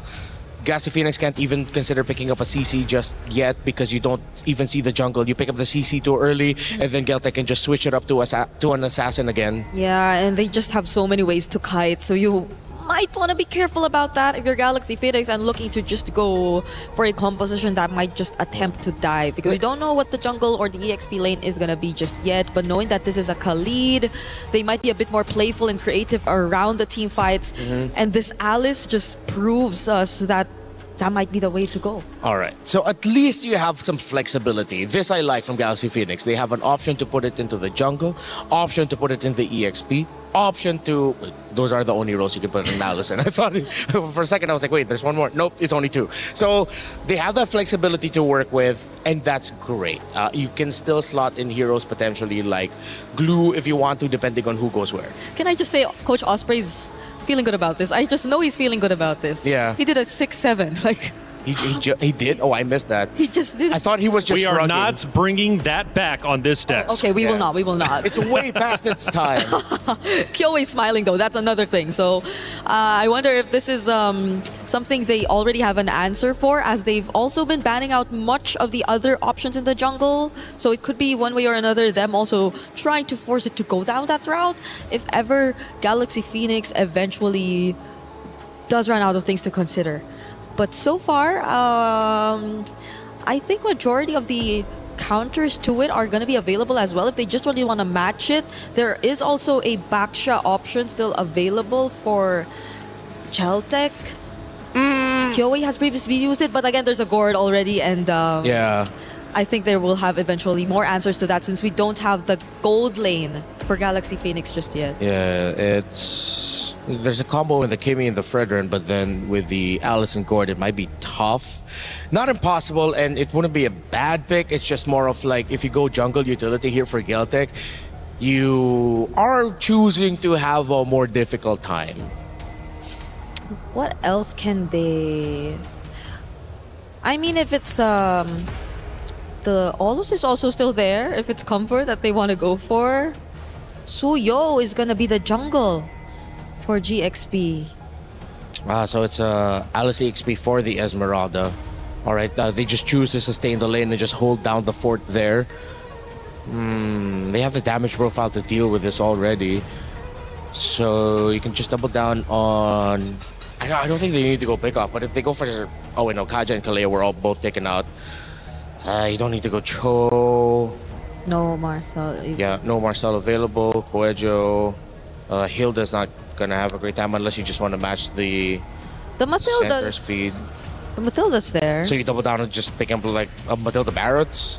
Matilda Barrett's. Or any combination similar to that if you're not gonna be going for the assassin. But they want to go assassin, just match it. Whoa! Oh, they still go for the pickoff. They find the Franco instead. Ooh, with the Alice, with the Gord, with the Khalid, having a roamer that's very static once the ultimate is off for the Bloody Hunt. Theoretically, you could see the damage-centered mindset for Geltek. But with the Alice and Gord and the Khalid already there, I think Galaxy Phoenix cannot go wrong with their last pick. And the burst damage you have to anticipate. Yeah. So you really have to build defensive early on, but you also have to build like maybe a Winter Crown or so, just so you could ensure that your Bloody Hunt eventually gets through. So it's going to be a tough position for the Franco right here in this game, and no matter how you look at it. And the carry is actually still... Oh no, it's on the other side. It's on the other side. Claude is yeah, going to of be course, next. you mentioned it. Yeah. All right. You know what? I'm much happier with the Galaxy Phoenix draft now. The Alice into 3 actually salvaged it for themselves. Geltek picking up the Franco out of nowhere. I think we're going to go 1-1 after this. Head back into Flying Cloud. It's Galaxy Phoenix versus Geltek Cyber Team. Now, going back in time, Geltek did in fact win map number 1, which puts them up 1-0. Now, 1 map away from being up 2-0, and therefore potentially being $50,000 richer. This matchup means a lot. Pride is on the line. Do you want to go home without the podium finish? You've got to make that decision as a competitor. We head into map number 2 between Galaxy Phoenix and Geltek Cyber Team. Mirko, Gideon, take it away. Here we go. Oh my goodness. Did Geltek Cyber Team just say we're better? Is that what the idea was with the draft? Because I thought with the Kimi and the carry, they would build up for more of these tanks up front. but then they pick up a Hayabusa and a Franco to round up the drafts. That's the thing. That's the Osprey, man. They're making sure they're giving you a 1-2 punch, but you don't see where the diversion is coming from. Now, as the early game continues to progress here, Lima is going to start off figuring out exactly where KOA is going to start on this map. Looks like both sides will end up towards the EXP sides of the map as well. But hey, you know, early aggressive plays, and most importantly, Lima just being an absolute nuisance has costed first blood in the mid lane. Maybe that's the vision. They know Lemma on a Khalid will probably be rotating and, you know, utilize the early advantage. Ling just takes a free turret shot and a few more hits. This is going to be very punishing.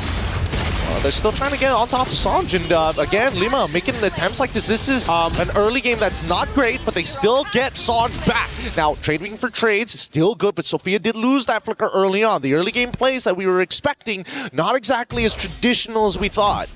Nope, but it all just worked out for Geltec Cyber Team, especially with a Bargain Hunter on the hands of Sanjika. Oh man, that could be the... Oh man, these emblems, if only we knew slightly earlier, but even so, it's still pretty good. At this point, GXP, yes, mistakes have happened, but it's not the end of the world. It's not as vicious as it could be.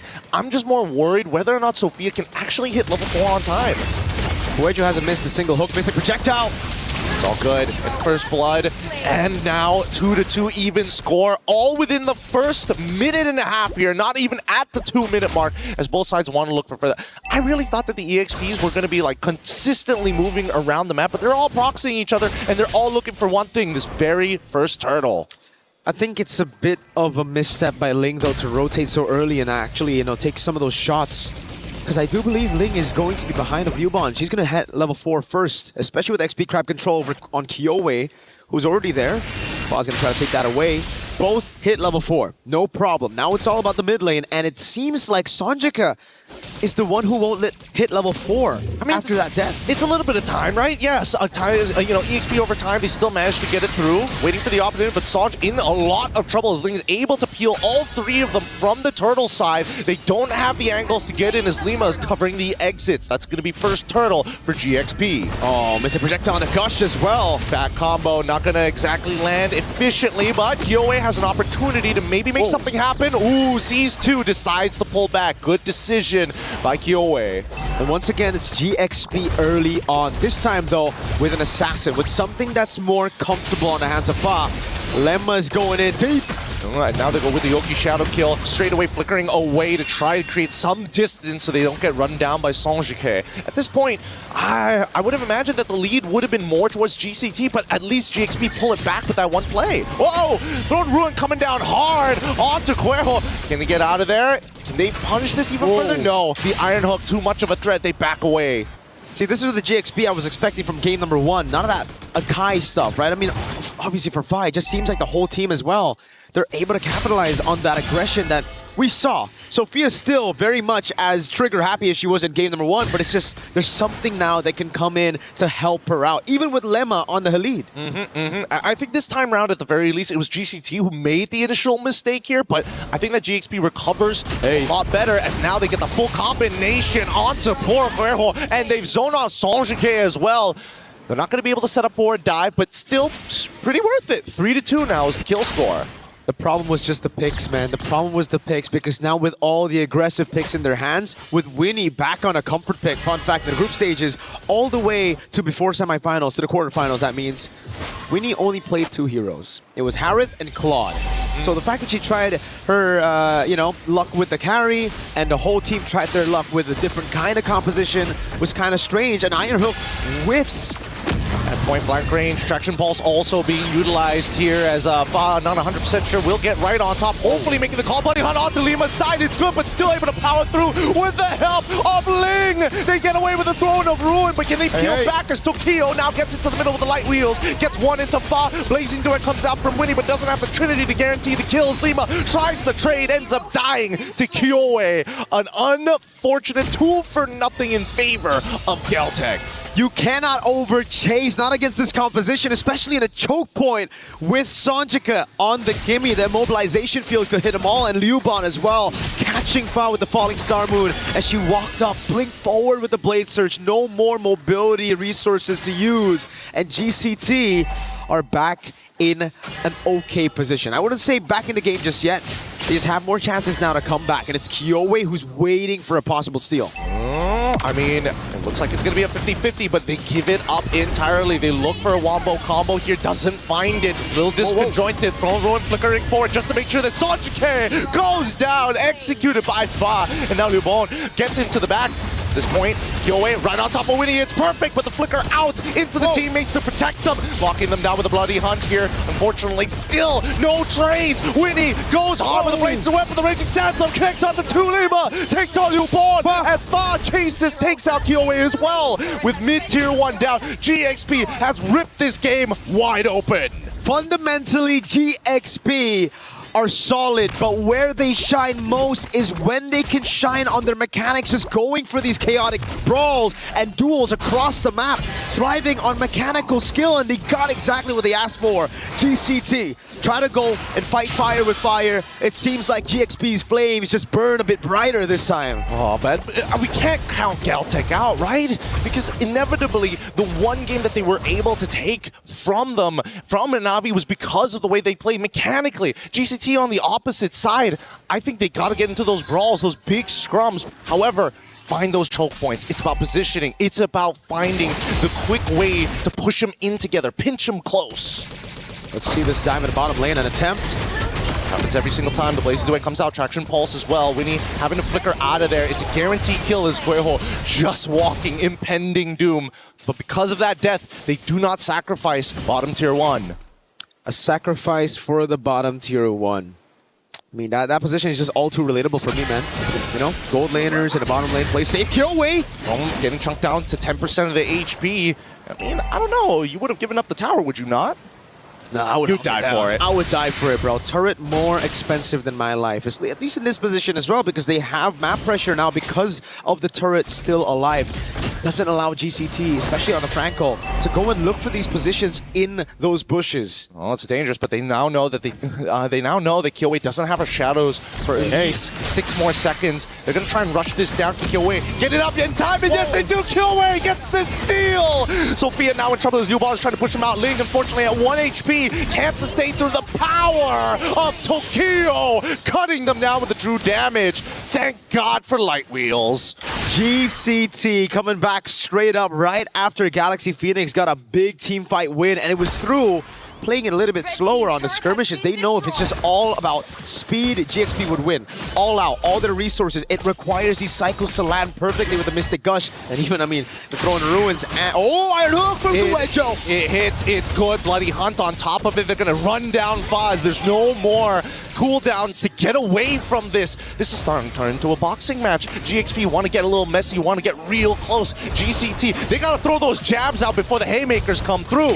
Seems like there's no jabs being thrown at this point. It's all about pointing in the middle of the ring and slugging it out. Guejo just has that reach advantage. Oh, and it looks to be good. Lima going to try their best, but again, with the fleeting time, that Bloody Hunt just comes off too soon. Wait, the quick set guard keeps it alive long enough for the counter engage by Ling. The Throne Room was good, but they want to get out to Guejo. Hit by the Traction Pulse once again. Sophia looking for combos, and it hits, but no follow-up damage. When he's thinking about it, but with no ult, they can't do much. Fa in a 1v1 against Kyoei, gets hit by the Oki Shadow Kill, can't get out. Damage as good as Sanjike is able to back it up.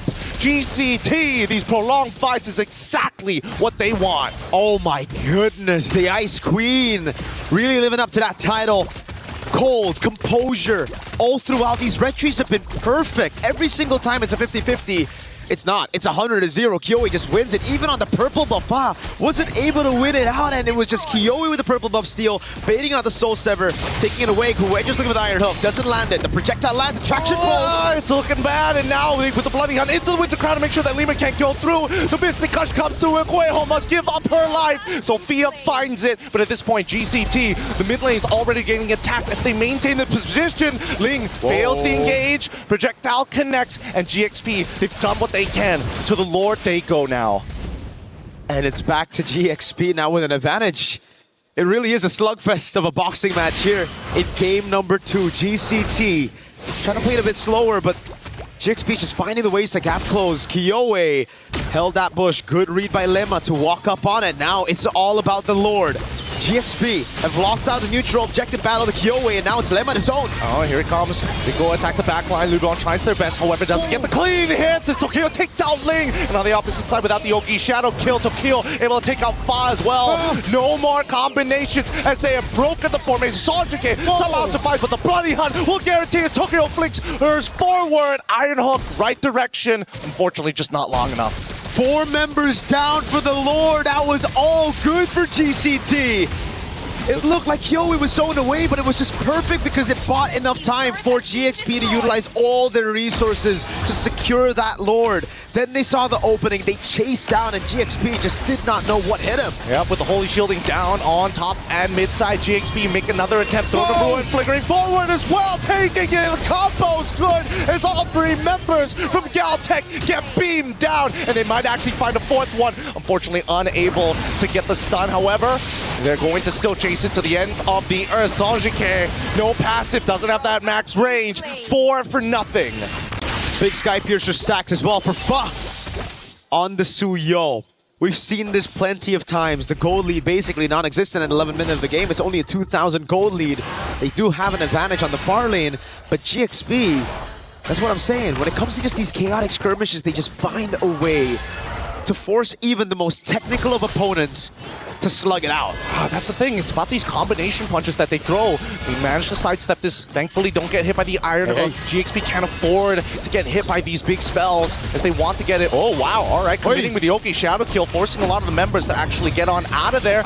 And now the counter engage, they might be looking for it. Newborn, he wants it bad. Falling Star, move on to the backline. As Tokyo takes out Ling. Newborn buys just enough time as they back away. This pick is good, but now you can see, look at Fa, looking for a counter engage. No, decides to go into the mid lane as GXP is on the run. It was supposed to be a boxing fight. GCT just threw a kick on GXP.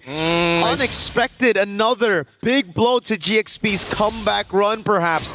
It looked a few times a bit too good with the Sky Piercer stacks falling into Fa and them getting back map control. But it's all about that overextension, right? When you're a chaotic team looking for brawls, you tend to also push that a bit too far sometimes. Look, if the rules are starting to bend in this boxing match and bringing in their feet, they're going for those ankle kicks. And eventually, eventually, it's going to snap in half, man, if you're not trained for these types of attacks. Those obliques, man. It's tough. It's really, really painful to get hit by one of those. And not to mention, GXP, as the combination punch team, really needs to make sure that they hit some good targets. And arguably, I want to say they got to take out Koiho, but so many times we've seen the counter engage from GCT to be much better, even without the Bloody Hunt. So now it's about building it back. GCT finally get some space to play their own game, that slow macro style. Playing behind that jab, up top is the jab. They have that forced error built up, slow push coming in. GXP are gonna have to look for a gamble, a wild haymaker to turn things around, a wipe in the skirmish, or a Lord take where they don't lose anybody. Yeah, look at these aggressive positions that they're holding him in no man's land, trying to make sure that they have that first setup. However, the backup is so far away that this could be an overextension, and I think that GCT might have just figured it out, but luckily they got into lane, forced them out entirely, and now they have a power position over this Lord. Should be pretty free overall, right? I don't see any contention because of this forced mistake, and now GXP, they're not really going to force this. They've already used the conceal, no position to fight. Gotta be careful, Emma. Kuejo just needs one Iron Hook. The GCT chooses to play it safe. BOD built up for Kyoei. Take a look at the items. Chastise Pauldron as well. The Wind of Nature being built up by Tokyo. That'll take all of the threat of the Claude and the Suyo. The two heroes that can actually dive together with the Alice out of the skirmish already. Is that a holy crystal that Sanjik is building for? Yeah, I think so. That's, I mean, that'll hurt. It's going to hurt for sure, but at the same time, I wouldn't blame the decision because based on what we've seen so far, Sanjik usually isn't that... Wait, hold on. Throne Ruin does connect, able to combo perfectly, but luckily the winner crown coming from Kueho is good enough. Thinking about the Bloody Hunt, they get it on towards Lima, and unfortunately Fa with too many stacks, able to make it happen. Lubon, Falling Star mood, they were targeting the front line, but now Sanjik flickers forward to try and ensure this. Lima will try their best as well to heal them up, but now in the back, Kyoei finds him with the Oki Shadow Kill, and it's just too much damage for Sophia to take. Kyoei found the angle through all that chaos. GXP thought they had GCT.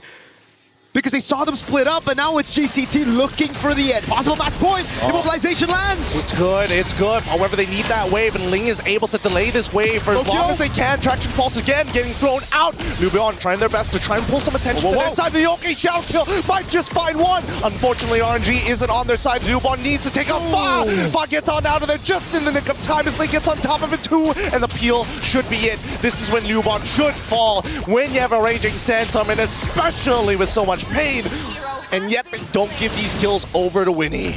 How the heck did Galaxy pull that defense, not losing another base turret? It still stays just one base turret down. It was from the prior push, GCT. They have to push it a bit further. They have to be wary of these crazy awkward engages from Galaxy Phoenix. They're caught behind the ropes right now, on the ropes. It's about that body motion, right? They gotta dodge. They don't mind getting nicked, and that's the truth of it. Getting nicked is okay, but as soon as that haymaker comes out, you can see GCT, they scatter. They're swinging wild, that's for sure, man.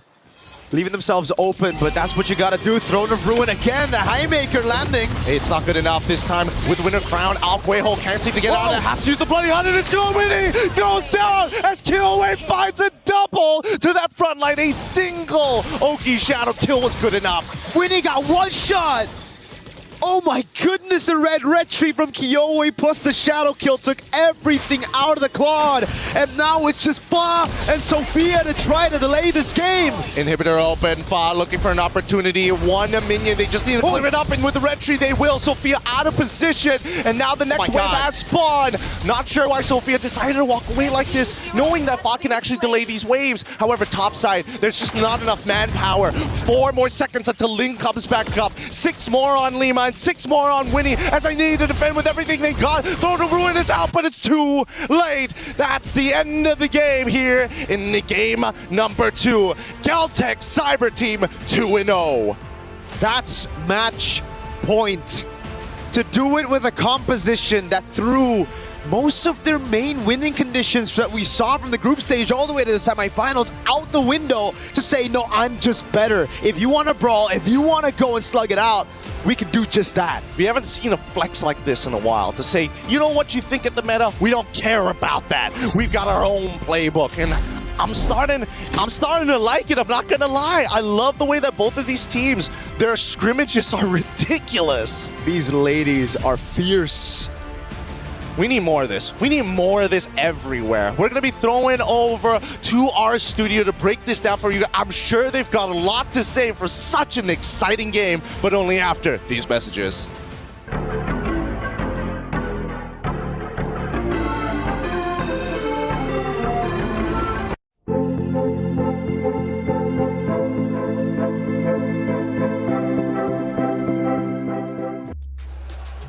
Galtech Cyber Team, they want 3rd place. They want the $50,000. The question is, can Galaxy Phoenix dig deep? They're making too many mistakes, and now they're down 2-0 in this best of 5, which means Galtech is officially on match point just like that. Hey, welcome back into our studio. Guys, it started off bad already, right? Let's go back to that first minute. Galtech finds the mid laner exposed. They take advantage of it, and from there it snowballs into Galtech's hands. Yeah, Sophia, Lemma, they were slipping in their position and they're trading at the center of the map early on, and it didn't take long for it to be translated to a small early lead. Credits to Galaxy, they were able to recover, and again, which is why personally I preferred their draft over what Galtech went for. When it was going good, you could see it happen, but then Mirko posed the question, is it because Galtech are trying to say with their draft that they're simply better? It's been answered, yes. Yeah, from the Olos to now the Franco, some of the most unexpected heroes that are not entirely part of the meta are actually made work here by Galtech time and time again. And I agree, the beginning seemed a bit too sloppy for even both of their sides. I was expecting it to be a bit more difficult, especially for Galtech, to pull off this entire idea of a Franco. But even then, you see how they started moving. They were always together, and just by them doing that, it's crazy. I feel like Galaxy Phoenix have always been scrambling around the map. And again, even going into the unique heroes, I mean, 30 unique heroes. They are the second most moving team when it comes to hero selection, which is truly impressive. Again, going back to that first minute, though, let's take a look at it, because this is where things truly started off bad for Galaxy Phoenix at a time where they needed it to go well, especially given the fact that they had just come off a loss from map number 1. We go back in time to the first minute and take a look. Again, the mid laner getting exposed. I mean, we're just 40 seconds in. Yeah, where was Lemma in that situation? You have to be helping your mid laner clear. I think she overthought it and thought that, hey, maybe the Franco's gonna be going into the gold lane. Nope, and that just left you vulnerable in the center of the map. You lose your mid, you lose your roam early, and with, as you mentioned, coming from a loss, knowing that if you lose this, you're gonna be down match point, you need to have a good start, or it's gonna influence the rest of your game. You're gonna be sloppy, you're gonna be taking unnecessary risks. Yeah, honestly, if you try to look at the different angles Lemma might have considered as to why she just went straight to Kyowe, you would kind of understand her, right? Maybe there was a potential early invade 2 from the Franco, maybe there was a potential that the Franco could go gold, or not entirely in the mid, because that's not where you expect the Franco to really unleash the early game potential. But it's that's why just so much matters when it comes to these early decisions, because as we take a closer look to whatever escalated after that, it was much faster this time around for Geltec Cyber Team. Yeah, and Geltec obviously uses that advantage. They take that momentum and they just apply it to the rest of the round. But you're right, though, Rinmar. Like, it was, in fact, of course, Galaxy Phoenix did, in fact, have some comeback moments. We now go a little bit deeper into round number 2, and we do see that it's relatively even based upon this action, right? I mean, they do start coming back. Galaxy Phoenix is looking a bit more solid, but still not so comfortable at this point. Yeah, this was when it was going good for themselves, and you see the beauty of their lineup. Yeah, I think it is also a moment wherein you get to see how eventually Geltec Cyber Team can be caught off guard, but if you prolong the team fights much to a point where you don't get to burst down anyone from Geltec and they just keep on throwing out their skills, then it becomes a favorable position for them as well, considering the carry also got the late entries. That's right, and even at the very end, Galaxy Phoenix, you can criticize how they defended their base. The pressure from Geltec was tremendous, and as they started pushing into the base, you can notice Geltec clearly was looking incredibly strong. We take a look at that action, Rinmar. Yeah, this was right after they took an unnecessary go or a fight. I believe it was in that upper Lord pit. Ling comes out. You see the idea with the combos, with what they can dish out. And with what I said earlier about mentality, at least Galaxy Phoenix, they were still willing to fight. And if you see them, when you do it layer per layer together as a team, you find your moment, it looks good, but they just couldn't do that consistently all throughout game number 2. Yeah, it's always Geltec being able to get away. I mean, I don't blame it. It's a Hayabusa. So probably the next best option really was the Franco, which is why they tried to burst her down multiple times in a row, force out the Winter Crown, and in some ways it became a bit favorable for them. But you also have to take into consideration that whatever you do, Liubon is still going to be there. She's still going to be in your face. Well, Miracle and Gideon are calling the action, and they're doing a phenomenal job, and we happen to be recording them. Let's see what kind of antics they got into during the commentary. Well, it's dangerous, but they now know that they now know that Kyowe doesn't have her shadows for at least 6 more seconds. They're gonna try and rush this down. Can Kyowe get it up in time? And yes, they do. Kyowe gets the steal. Sophia now in trouble as Liubon is trying to push him out. Ling, unfortunately, at 1 HP, can't sustain through the power of Tokyo, cutting them down with the true damage. Thank God for light wheels. Play is in our DNA. Whenever we let it out, it becomes our superpower. Now imagine an entire city being built to supercharge it. Kadir City, powered by play. always entertaining seeing the commentators explode with energy. Bria actually made a comment about you when we had your hey, it was okay. It was a good moment, right? When you were up there commentating. Because when you're up here, you're all poised, professional, wrapped up, right? And when you're up there, you just explode with this ball of energy. I can't help myself. The games yesterday were very explosive. I think we would all agree to that. At least for today, they have been a bit one-sided though, so I'm really hoping we get a bit more of that same level of explosiveness in the next few games. Sanjike was getting a lot of attention and for good reasons. Game 2 stats. 90% kill participation. That shows how well gelled together Geltec was. They played together as a team. They played around their Franco. They knew that they had 2 carries to work with through the Kimmy, through the carry as well, and they played around each other so well. Yeah, there wasn't even a Sky Piercer in that lineup. Yeah, I think it was just pure team fighting and winning out, and that's what gave them the advantage. Man, Geltec is on fire. Coming into this, quite honestly, I thought Galaxy Phoenix was probably going to be the favorite, but Geltec says otherwise, and they have been looking phenomenal. Hey, we've got the EWC survey on your screen. Scan that QR code and give us feedback on what you think about the broadcast. What do you think about the Esports World Cup as a whole? We would love to hear your feedback because, again, for you all out there, you're the ones that make this worth it. We go back to our stage, and it's now serious business for Galaxy Phoenix. They're down 0-2, and they are forced to come back. Geltec is absolutely on fire. Little mistakes here and there, maybe hero selections going bad for Galaxy Phoenix. They've got a lot to fix, and they've got to fix it quickly. Yeah, I hope they can shut up the haters and just prove, no, they're not better than us. Maybe equal footing, and then eventually get to the point where you can prove that you are better. Because so far, I have not seen the Galaxy Phoenix that wowed us, that gave us that surprise joy of, wow, where did this team come from? For a while now in this tournament. They do have to dig deep and just remember who they are and play together, play great as individuals. Yeah, and they played 2 very different games already. Like 2 different lineups, 2 different approaches, but none of them worked just yet. So we really are looking for that same GXP that we saw in the first 2 days. Sophia got isolated. She got punished. Again, we go back to the main storyline, and it was the fearless Queen of Fa. Is she starting to finally feel fear? Is she able to bring this team back up? Her stats were incredible. Arguably, she was better than Kiowe in the statistics category. It's not all on her, of course. It is a team effort, and I understand that. But if we're looking at Fa to turn things around, what does she need to do?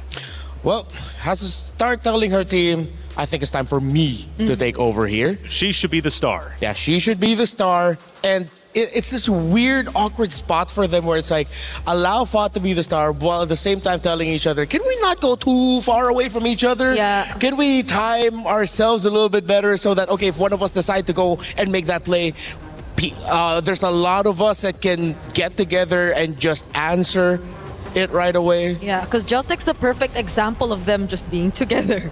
Yeah. Right? They're always moving as a group, and we saw that multiple times, even on a Franco lineup that they did field out earlier on. So I agree, Fa might want to take charge this time heading into this draft. We had broken walls, flying cloud. Now we're going to get some dangerous grass. Now, based upon that map pick, how do we think about Geltec closing this out 3-0? Or could this play into the role of Galaxy Phoenix?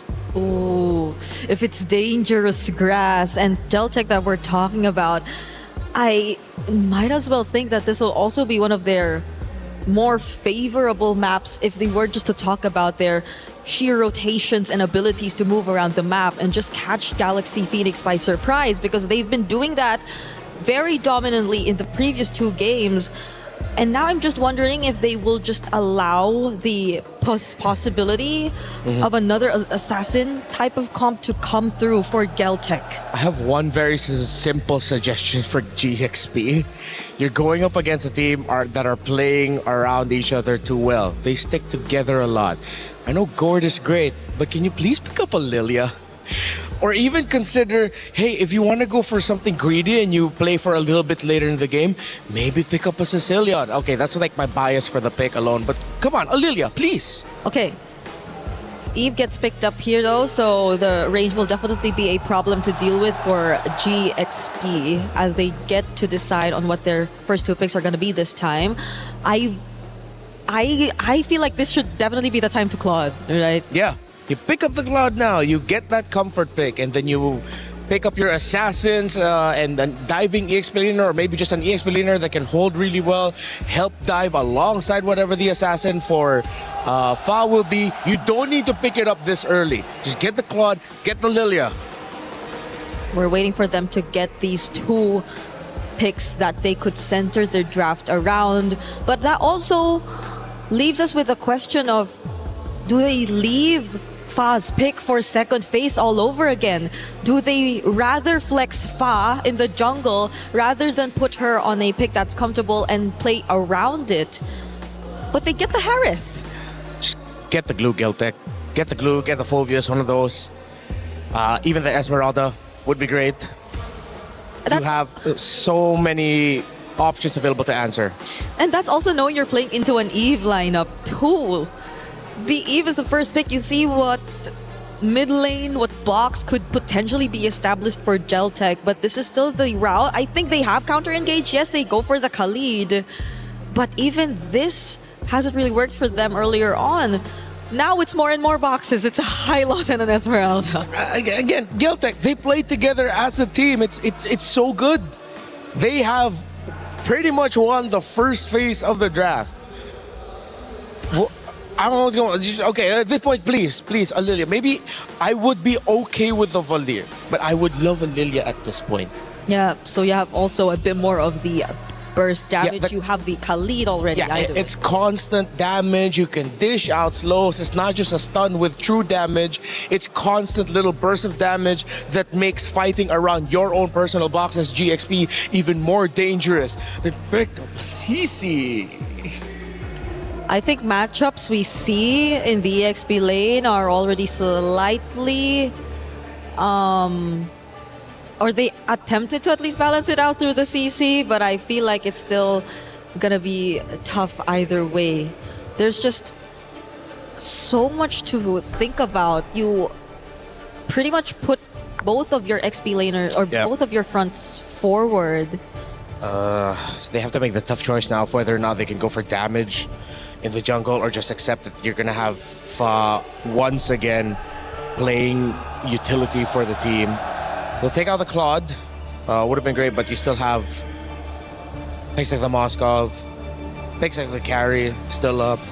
If the carry gets through this draft, I don't know anymore. But then the thing is, you still have a Clint option as well for Tokyo. So whatever Geltec is left with, it's just great for their playstyle. Whether they go for the carry or the Clint, it's very them. They banned out the Gord. Arguably so. Of course, that's additional layers of shred, but with the amount of fronts and with the amount of sustain that you're already seeing from Geltec, I think they're very flexible to choose around the jungle. Like, they have options to play around with, considering that they have both Eves and Hylos in the draft.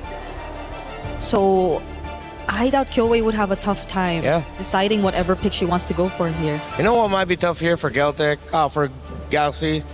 If ever Geltec, just pick up a Hanabi or something. If we're looking at it from like a team fighting perspective, they don't really have a lot of hard CC. The Hanabi with her own personal shield, paired up with an Eve. You have the Glorious Pathway as the Hylos. It seems like it's a good time to be a Hanabi. But again, it's at this point, Tokyo will just pick whatever she wants personally. For the jungle, okay, maybe once we see Red 4, we can have a better idea of what they might want to lean into jungle-wise. Yeah. Because as of the moment, it seems a bit too broad. Just take out the Ling, so even one more of Fa's comforts get taken out. I am looking at what other picks he previously used, but it's just mostly the Yi Sun Shin that's left that kind of worked out for them. Because you might not want to see the Akai a second time around in this kind of scenario. It, on paper, might be okay. But if you're looking at how Galaxy Phoenix have been working around the sequence of the team fights and the layering overall, then that just puts more and more pressure on their draft. I'm glad they finally picked up the Lilia, but that definitely should have come in sooner. And look how quickly Geltic Cyber Team picked up the Granger. They know that their box is way too good. If ever the Akai comes in for Galaxy Phoenix, I think it might be tough for them because it's sort of counterintuitive to what they want to be able to do with the Lilia and the Harith. You want things to be coming together, not getting pushed away, unless they are really good with being able to build down the members of Geltic. And here comes Leomord for the first time in MWI. Oh, is Leomord gonna carry Geltic to victory and all the way to the 3rd place? It's Hylos and Leomord too. Oh yeah, it's the double horse combo, courtesy of Team Liquid, the men's side. Well, this could end up very, very fast. I think it's funny, the Kai looks good because you see the Leomord, but then with what you have, it just looks so counterintuitive to your own goals. And it's devastating because they're in last pick again. And the last time we saw the Akai come through in last pick, it didn't really pan out well for Galaxy Phoenix. Overall, their 3rd game in the red side, but despite that, things haven't been going their way, so they just lock in the Suyo to wrap up this draft. It's not just Fa, the rest of Galaxy Phoenix, the whole team need to make some magic. There is no mercy for 3rd. Geltic Cyber Team have put themselves in a winning position. In this best of 5, they need to win 3. They've already won 2. Is one more in the books for them to close this series out 3-0? Or does Galaxy Phoenix have more life left in them? Can they go map by map to provide the reverse sweep? It's up to them to decide. But for now, Geltic Cyber Team look absolutely incredible. It's time for map number 3 between Galaxy Phoenix and Geltic Cyber Team. Mirko, Gideon, let's get it started. The question's in the air. So far, Galaxy Phoenix haven't been able to get a single game after making it to top 4. In a best of 5, they just struggle. Do they have the mental fortitude to come back? Because GCT, they just need a game to finish it off. It's match point, and that's the high pressure, the high stakes that we've all been waiting for. And especially if GXP is going to climb out of this hole in this best of 5 series. Overall, I am a little worried, but at the same time, there are some interesting adjustments, right? Adaptations that we are seeing. 31% first blood rate compared to 42 on the opposite side. You got that increase, you know, the first blood earlier could be first blood here, but Lemma flickers out the safety. That means, though, mid-prio will be pretty good, but Fa, sneaky, straight up into enemy jungle after sending Lemma up top to delay Kiowe. And that's the thing, we were talking about it in game number 1 and 2. We recognized that the attention span seemed to be all over the place, and in game 2, they started to weaponize that attention span. Now, it's about dealing false information, feeling like you're really about to catch somebody, and then you notice, where's all my camps down on the bottom side? Top 10 unpleasant surprises of all time right there. Bargain Hunter for Sophia, and it's double sprints for GXP. Not the vengeance you'd expect from Ling. I understand it, though. You really want to try to utilize the mobility to rotate around. Kyo is just desperately looking for level 4, gets stunned up by the Blade Surge and chewed away from a possible level 4. That means Kyo is going to have to look for a kill. Lemma doesn't have Flicker, but GCT cannot threaten Lemma enough. I don't know. Now, I think everybody's getting a little antsy. That's a very early retribution. For what? Even. For what? And no need to use it for now. GXP on the opposite side. Let's look at the EXP, because so far it doesn't look like King is able to be able to deal with Lubon just yet. Not until we're expecting to see that War Axe or maybe Anti-Heal. Really depends on the scenario. But this very first turtle, seems like everybody is looking for a piece of it. Kyo is going to have to go for this Lizard before level 4. But GXP are taking a bit too long to set up for the neutral objective just because Ling was behind in level. At least Fa's got a level lead with the Suyo, so it's a Soul Sever plus a Retry advantage. GXP finally utilizing this lead right now to go straight for it, but Kyowe's finally hit level 4. Oh, it's a good curtain call here, lockdown 2, and even the Revitalize being thrown out. Quail trying to get on out of there. Ling able to find and gets the trade. Can she survive it? She does, saved by 5. Now the real one manipulation, able to clean up 1. Lima, quick sand guard, keeping him alive. Kyowe in trouble! No! And Lima still finds it. Lubon can get it. Able to flicker forward. 2 for 2. Despite everything that happened, 2 for 2 trade turning into a 3 for 2 trade, and now Winnie able to get so much money down on the bottom side. It's almost like it's deja vu every single game. Galaxy Phoenix go for Turtle 1, they get it, but the team fight is lost. Then you see Winnie, who doesn't rotate, get goal down below, but this time Tokyo got a kill and an assist. A few of the other times, Tokyo hasn't been able to be active now. It's a dive perhaps on Winnie's. A Force already utilized. Now Lemma can't get close. It's a little dangerous there. There was a moment I was thinking whether or not they were going to use the Glorious Pathway early on, but they just use it as a disengage mechanic. At least before, in the previous game, Winnie got dived instantaneously after that turtle. This time around, a little bit more counterplay for the laners. Sophia making sure that Quajo just taken so much damage. Already chunked to 50% as Lima continues to make Kyoe's life difficult. Already with the Phantom Steed, but that's only going to trade ult for ult. So annoying. Lima on the lead. It happened as well earlier in game number 2, and they actually won the early game. So it's the same story here with even more mid-pressure because of Lilia. Last game, I'd say Lemma did a good job, but unfortunately Sophia was left all alone against that Franco, and it got GCT a bit of a leeway in the early game to even out the odds. But now with the Lilia, it's just so safe, especially with the sprint and the black shoes, so everybody can do their own thing while Sophia just clears out mid. I mean, Sophia's just the tax collector as well, right? Bokweiho alongside with Sonjike, as soon as they start leaving that wave, it's not only information, but also, hey, I've been chunked out pretty hard on my way here, and I'm expecting the same thing up on that top side when they contest for Turtle. I don't think Winnie is going to move, but Tokyo needs to clear this wave fast. Let's see it. Faz already on a neutral objective. Kyo is level 6. Faz is going to be 2 levels ahead if she gets this neutral objective, but they reset. Oh, Phantom Steed already being called out. They're trying to peel backwards, and this is exactly what they wanted to do, right? Get the ult out, start moving forward, and look, in through the mid lane. Lima trying to open up this map. Glorious Pathway to try and slow them down as the turtle now in under contention. Fa gets it, and Ling zones away Kyoe in time. Can they get the kill though? Ling gets away. Just barely. They might look for the dive here. They need to get something on the map. And it might just be a few more hits on the turret. Tokyo, already with the Sky Piercer. That should be first item, right? Is it a Fury Hammer into Sky Piercer? Seems like it at this point, right? It's only 13k overall total. Let's put the items and yep. There we go. Hunter Strike already complete. Man, this is going to be a little difficult because now that Tokyo, again, they're trying to make sure that Tokyo not only does not die, but is able to ramp up in terms of money so they have a stronger finisher after their big combos with the RWM. And again, it's Geltec Cyber Team always doing such a good job despite GXP getting all of the neutral objectives. They're efficient. They're very efficient. They capitalize and convert on these objectives like it's nothing. Winnie in the bottom lane trying to siege. Now, if she waits a bit too long, could be disastrous because it is an Esmeralda. Oh, they're already dropping down the Zaman Force. They're trying to cut them off. This snipe might not be good, but they flicker out of the way. Winnie losing an important battle spell, and GXP putting some decent damage onto the tier 1 interception as Phantom Steed comes through. Raging Sandstorm Alpha on top of you, Born here, as Sophia now draws the battle line against Ling, who's able to peel for days. RWM already coming out, and they just need one more auto attack. Doesn't find it, but luckily they don't give up their life for it. Impeccable zoning from GCT, and the decision making is just so clean. Down below they go. They bait out the flicker to Zaman Force as well. That opened a window to punish, to convert on an objective.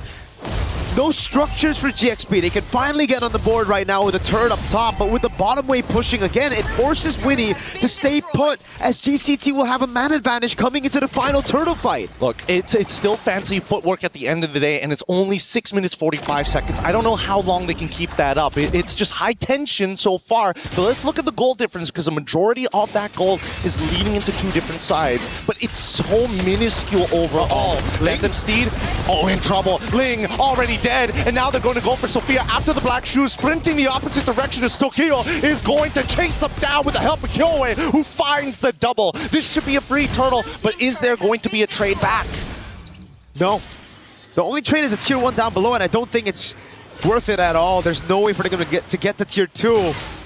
And it's just so sad. GXP try to outrun GCT, but Kyoei's on a horse every single time, chasing them down, outmaneuvering them. RWM on Winnie. Oh no, Winnie might be in some trouble, but at least for Lima is able to clear up a decent chunk of the wave. Oh, gets out just in time. Quicksand got to keep him alive, and they managed to protect mid tier 1, the most important structure on the land of Dawn. But yet again, they bait out these crucial abilities for the defense. Hell, fuck, gets stunned up with the Law and Order. This might be some trouble here. Sophia trying to get the space back, but Sanjike is not making it easy for all the taxation. She's looking for some reimbursement. Black Shoe's already out. Sanjike forced to flicker out of position. No RWM, as now they drop the glorious pathway, but Tokyo is finally here. Ling is in trouble. Phantom Seed from Kyoei to clean it up. Winnie able to get the Zeman Force down just in time, but the interception, it was good, but they finally get Sophia at the very end. 2 for nothing for GCT. Oh my lord, now it's a falling star moon onto Winnie. Doesn't have the Zaman Force. Faz waiting on the orange bush over there, but it's GCT taking everything away. All of the control. Fa not even given the space to clear her own orange buff. It'll be fed over to Tokyo. And the turret down below. This one skirmish showed so much attitude from GCT. They're like, for everything that happened in the early game, just a slap on the wrist, and just to make sure that it hurts the most, we'll break your pinky while you're at it. It's a curb stomp on the wrist, not just a slap right now, especially with Kyoei on that Phantom Steed. Oh my lord. It's escalation, man. It's escalation. If the slap wasn't enough, we go start going for your fingers. If your fingers aren't enough, we start going for the ankles. Oh, God. Nothing is safe. Joints are meant to be broken here. I mean, the good thing for GXP is that Tokyo's got the Skypiercer early, but there's no stacks on it, right? So there's something there, and you can already see that burst damage. Oh God.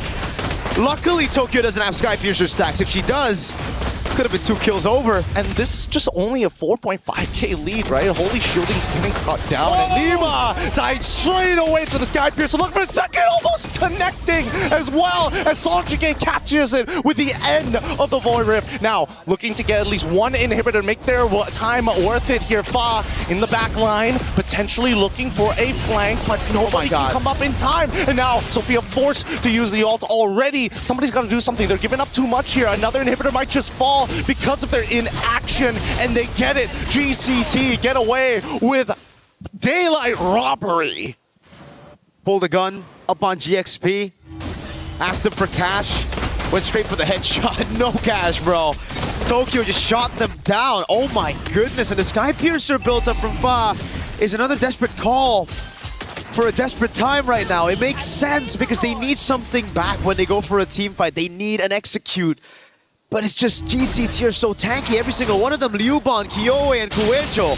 We can talk about Tokyo and Sanjika. Maybe GXP could flank, but I don't even think it'll be enough to take them down. I think right now, Fa just doesn't have the resources to deal any damage, not even against these backliners. Yeah, I mean, the truth of the matter is just the lack of money. Like, they have tools that they could potentially outplay, but it doesn't make a difference if you're getting stat checked every single time. Now the Lord is going to walk towards that base, and I don't know, Miracle, what is their only hope here to maybe turn things around? Do they have to just curtain call Tokyo and Kyoei? Even then, I don't think it'll work out. Right now, it's all about clearing the way. That's step number 1. Can they deal with it? They have the Lilia, but she walks out of range, can't use the glooms, and the Lord is free! Oh, they walk through, and all of a sudden, it's over. Tokyo takes out Lima instantaneously. As Ling's the next to fall. The momentum is big, and Galtech Cyber Team wanted to make sure that everybody here remembers the name. It may be a third place match, but that's an extra 20,000 in the bank. GG, well played for Galtech Cyber Team. That game wasn't just a stomp, it was a slaughter.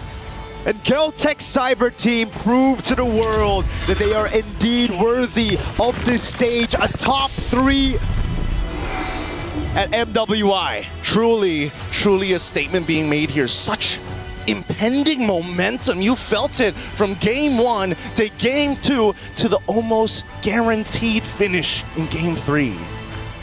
It was a stomp throughout. They really punished every little mistake that GXP made, and we get to see it again here, how clinical it was.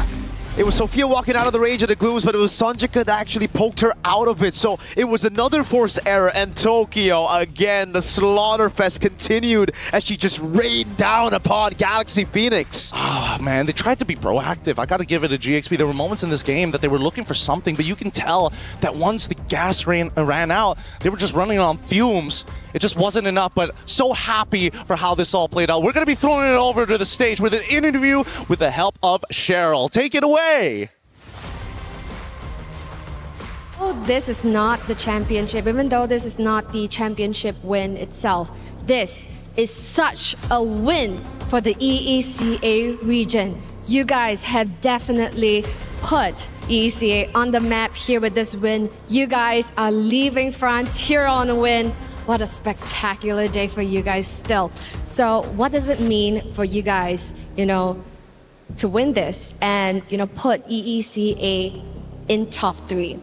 I think we can say the same. It's a big victory for ECA, and for our team, it's best results above all of years from MWI to our region. We are so very proud of you, and we believe everybody who is watching at home are very proud of you ladies as well. Now, it has been quite a journey, so can you share with us what have you and the girls from Geltec Cyber Team learned from this experience here at MWI? In my opinion, the best experience what we have at this tournament is the practice of our teams from other regions like Philippines, and it's the best way to be stronger. Now that you guys have secured this win, and leaving France on a high, is there anything you would like to say to all of your supporters back home who are cheering on you guys? Of course, I want to say thank you for all of us who supporting Geltec Cyber Team. It's so important to us, and thank you for my parents, my friends, and to Marbon. And I would like to say it's on Russian because it's very important to our region. Спасибо всем, кто поддерживал нас на пути в этом турнире. Мы на самом деле очень довольны результатом. Всем спасибо еще раз. Нам была очень важна ваша поддержка. Очень надеемся, что в следующем году мы вернемся намного сильнее. Отдельный привет моим родителям, Ане и Марбону.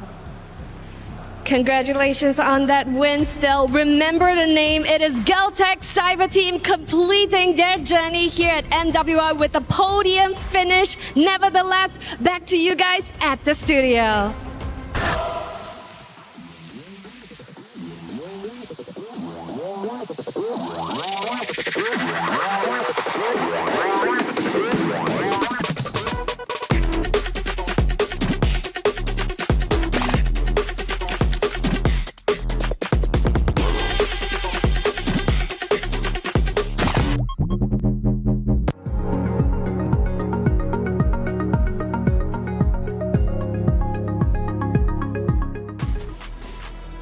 Geltec Cyber Team came into the tournament with a mission. It was to gain the championship.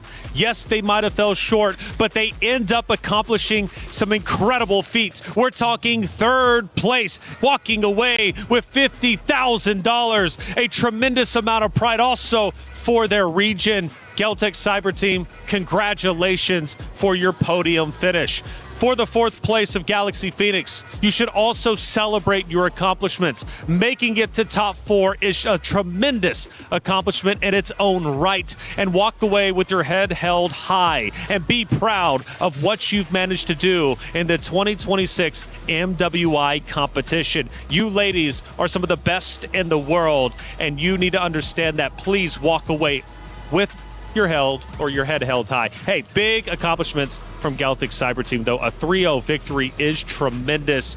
We talked about what it meant to not only podium, but also earn that additional $20,000, not only for the players, but also for the org themselves. Yeah, Geltec Cyber Team and especially KOA after her performance, star-making performance in MWI 2024, missing out in 2025, coming back here with a team of, at this point, rookies for an international competition, solidifying the fact that the top 3 regions for women's MLBB after MWI this year are EECA, Indonesia and the Philippines, and of course we're going to figure out like where they are going to be placing after the grand finals. It's a massive achievement and what a journey for them. And they did shout out these particular regions too, because they believe that it's been one of their best experiences here in MWI, if not the best. The fact that they were able to also experience how it's like to play against different regions, the more stronger regions that they would consider for themselves as well.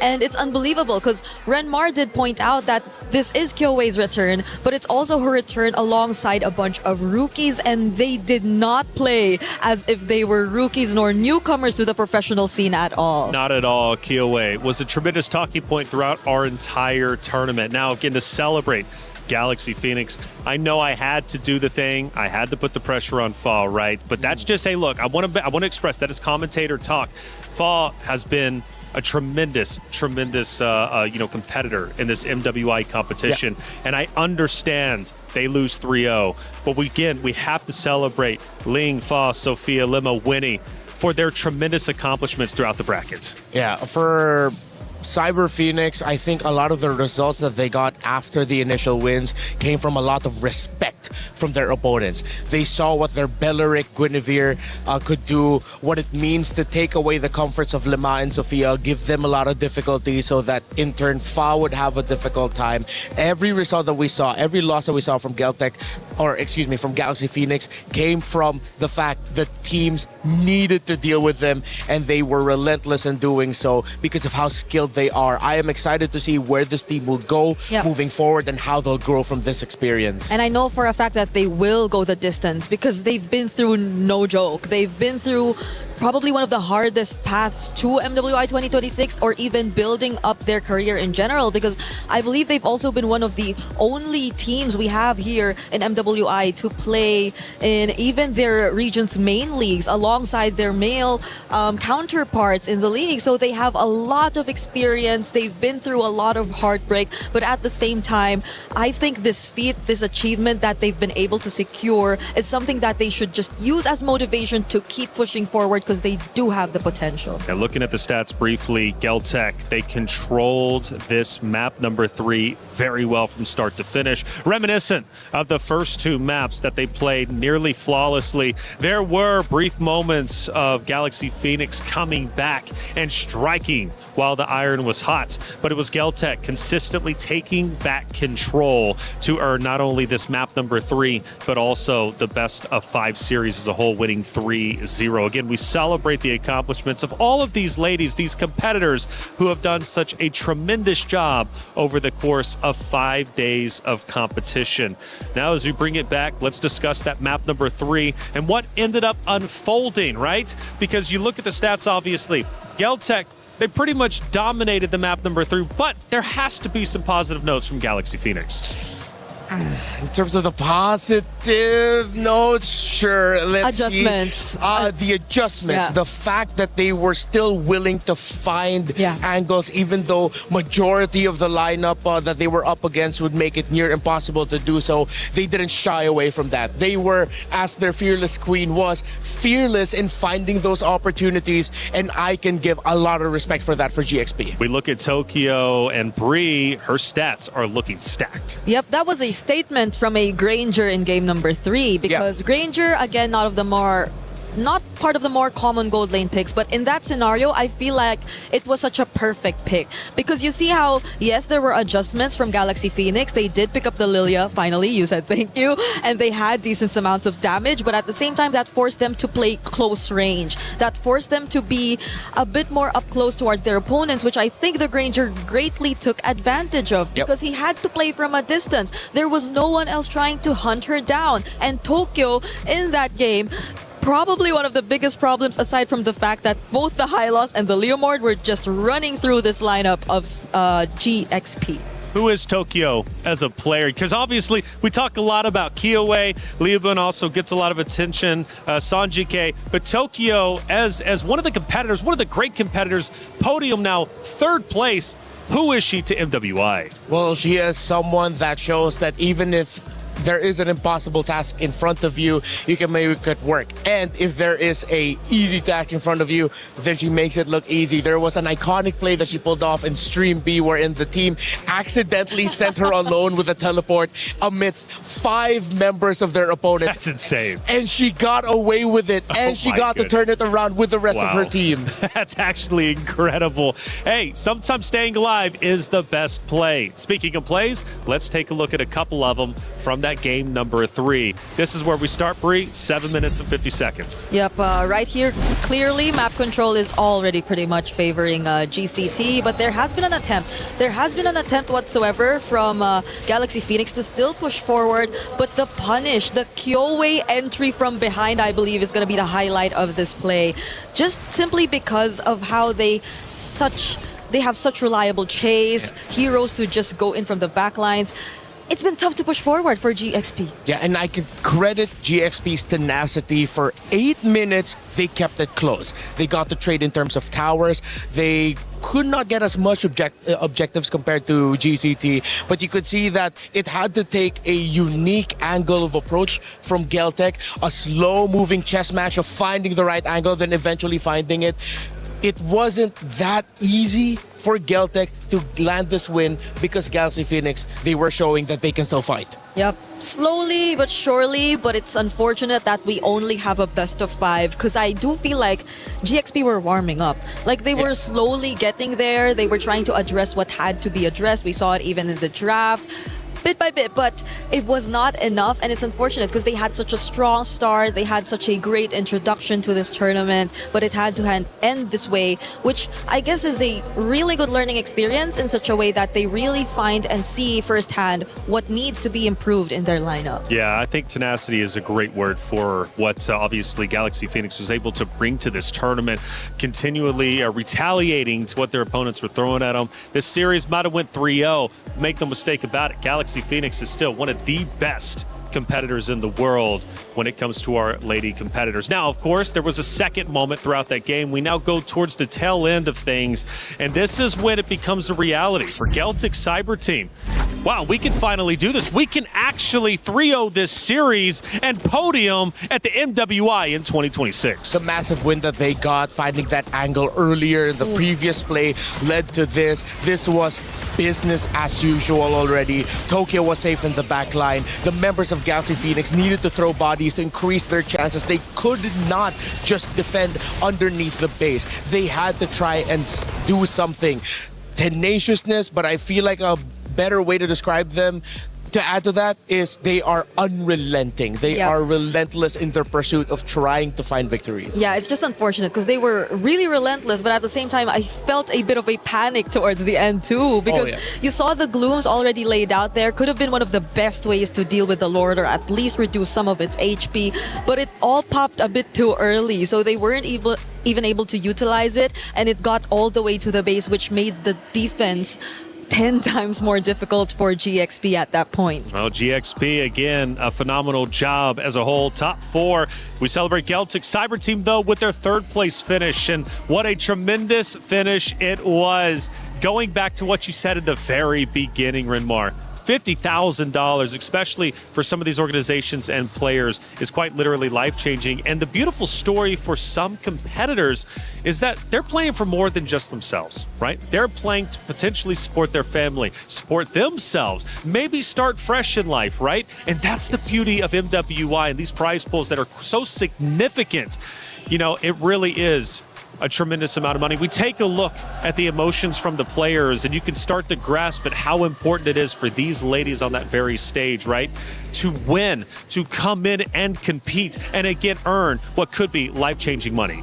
They came in here poised. At first we thought it was nerves, but it really looked like they were just cold-blooded, as similar to their own personal Ice Queen, and it showed in-game. They were business as usual, honestly. Every time they ended a game, you don't really see the more exaggerated reactions, I'd say. It's just them, I guess, trying to remind themselves that it's not over yet. There's still a game. It's something that we still have to remind ourselves of, because you really can't lose you can't lose that momentum. You can't let go of your focus, especially in such a high stakes match. Yeah, you can feel that they were clearly thinking, job's not finished. Not yet. Job finished?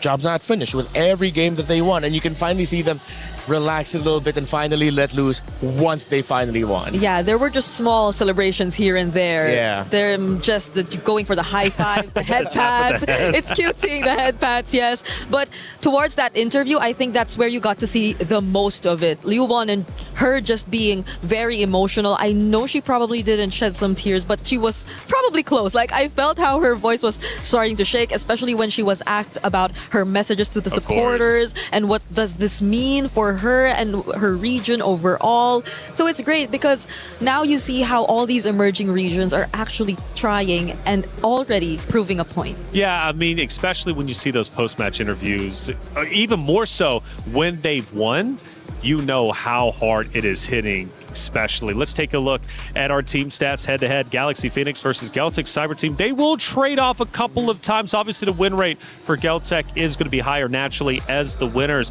But it's actually quite interesting to see the red side win percentage for the side of Galaxy Phoenix. Yeah, especially blue, right? Yeah. That whole series, they never played on blue. Yeah, they always just played on the red side, and I think that was just them constantly choosing it, and then at the times Geltec even choosing and realizing that they are better off on the blue side here. And Galaxy Phoenix just unfortunately, despite being on their comfort side, could not find the right sequence, the right priority of hero picks to make it comfortable for them in game. It felt like a lot of their choices was just them choosing the more difficult road of being able to land wins. And in their game 2, which for me personally was their best draft this entire series, you saw it, they just couldn't fully execute it.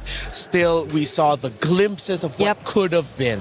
I guess Coach Ririth had to deal with a bit too much going against Coach Osprey. Yeah. The swerves in the drafts, the sudden flexes, I guess, took us by surprise a lot of times throughout this series. So who would have expected, right, that Geltec still had those cards up their sleeve? Yeah, it's interesting, isn't it? Because Coach Osprey has been such a big talking point for Geltec. And again, coming into it, and I bring it back into conversation, you know, throughout our tournament, we have seen so many different heroes selected. It's been incredibly unique, and Coach Osprey is a large reason why Geltec was number 2 when it came to overall hero selection. We've got a lot of great people in the venue, including Rain. Come back in, brother. By the way, it was nice to meet you yesterday for the first time. I know we've seen each other virtually, but you kind of came over, and it was great to shake hands with you. Rain, what's going on, man? Hey, third and fourth, it's done. Yeah, I'm good. It's 3-0, right? And also, you're looking good, man. When I see you in front of me, I feel like this guy is so handsome. Hey! Okay, Ray, and we didn't plan that, by the way. He just came up with that on his own. Witness me. Hey, Ray, I appreciate you. It's great to see you, man. Yeah, 3-0, it's a big shock, right? It was a best of 5, but we only get 3 maps. Yeah. We've been celebrating Geltec Cyber Team and just how good they are. Third place to podium. I mean, such a tremendous accomplishment. Yeah, true. I think they play as a team better than Cambodia team, even though Cambodia have maybe individually they are better in terms of mechanics, but in terms of team fight, in terms of how they should play as a team, overall I think Geltec play better. What do you think? But what do you think about the $50,000 Geltec just won? I mean, that is significant. I think that one will become their main motivation after this to improve, and I think after this they will try to aim for top 2, maybe try to aim for champion, because their performance is phenomenal, man. And are you sure that one is Liu Bon, guys? Yeah, it's Liu not Bon. Kid Bomba. No, that is really good, man. Her performance really good, man. Yeah, that is Liu Bon. Of course, Kid Bomba is a popular player who plays the same role as Liu Bon, and then a lot of people really look up to him as the best in his role in that region. Yeah. So for Rain to say that, hey, are you sure there's not Kid Bomba up there? Nope, that's Liu Bon. That is one of the tallest compliments you can give a player. I agree. But I have a question for Rain here, since we have a bit more time with him. Okay. Was this something you actually really expected? Did you expect it to go for GCT, and did you expect it to be a 3-0? No, I didn't expect at all. I expect that actually GCT GXP will give a hard time for team from EECA, right? Yeah. But we can see that overall, in terms of macro, in terms of decision making, surprisingly, GCT is one step ahead. Yeah. It really felt like that, and it wasn't just in game. Also, even with like a lot of the drafting decisions. If you got to see the drafts of Galaxy Phoenix, do you think there were times where they were overthinking? They picked things too early. What did you think about their priorities in the draft? Yeah, I think it's true. Sometimes we just need to keep it simple, man. For example, like, this hero is our winning hero, right? Or momentum hero. We just need to prior that hero. Let's say we can see they prior Atlas, they prior carry. We know already that the identity, the gameplay for GCT is quite clear. They know how to win. They know which hero they should pick. You know, one of the things we've been bringing up is just how many unique heroes have been used throughout the entirety of MWI as a whole. I mean, it's felt fresh. You know, the new meta came in. We were kind of curious how it ended up playing out. Have you liked the versatility you've seen from the ladies competing throughout the 5 days? Yeah, I think overall, in terms of pool heroes, there's a huge upgrade from last EWC. You know, we can see if how they adapt with the patch. For example, right now we can see Aulus in the meta because overall, in terms of how they play, they start to play like main scene, you know. Yeah. So overall, it's good for them. Yeah, Rain, among all these sudden surprise picks that we saw that completely shake the meta, what for you is your favorite? Like, which did you like the best among all the surprises that we saw in the drafts for MWI? Overall, Yeah. I think Fanny. Oh. Fanny in lady scene, and it's being used by a good user. We can see there are a lot of mechanical heroes being played, such as Fanny and also Link. And the mechanic is actually quite shocking, you know. Even they play better than me, you know. In terms of the cable, in terms of how they collect the sword for Link. So they are very good, man. So let me ask you this. Coming up is going to be grand finals in about an hour or so. It's Na'Vi, Vitality. It's a rematch, right? This is a trilogy that has been developing over the past several years. Do you want to throw your hat in the ring, give us a prediction, or I guess just let us know how you think the series is going to end up unfolding? Okay, here's my prediction.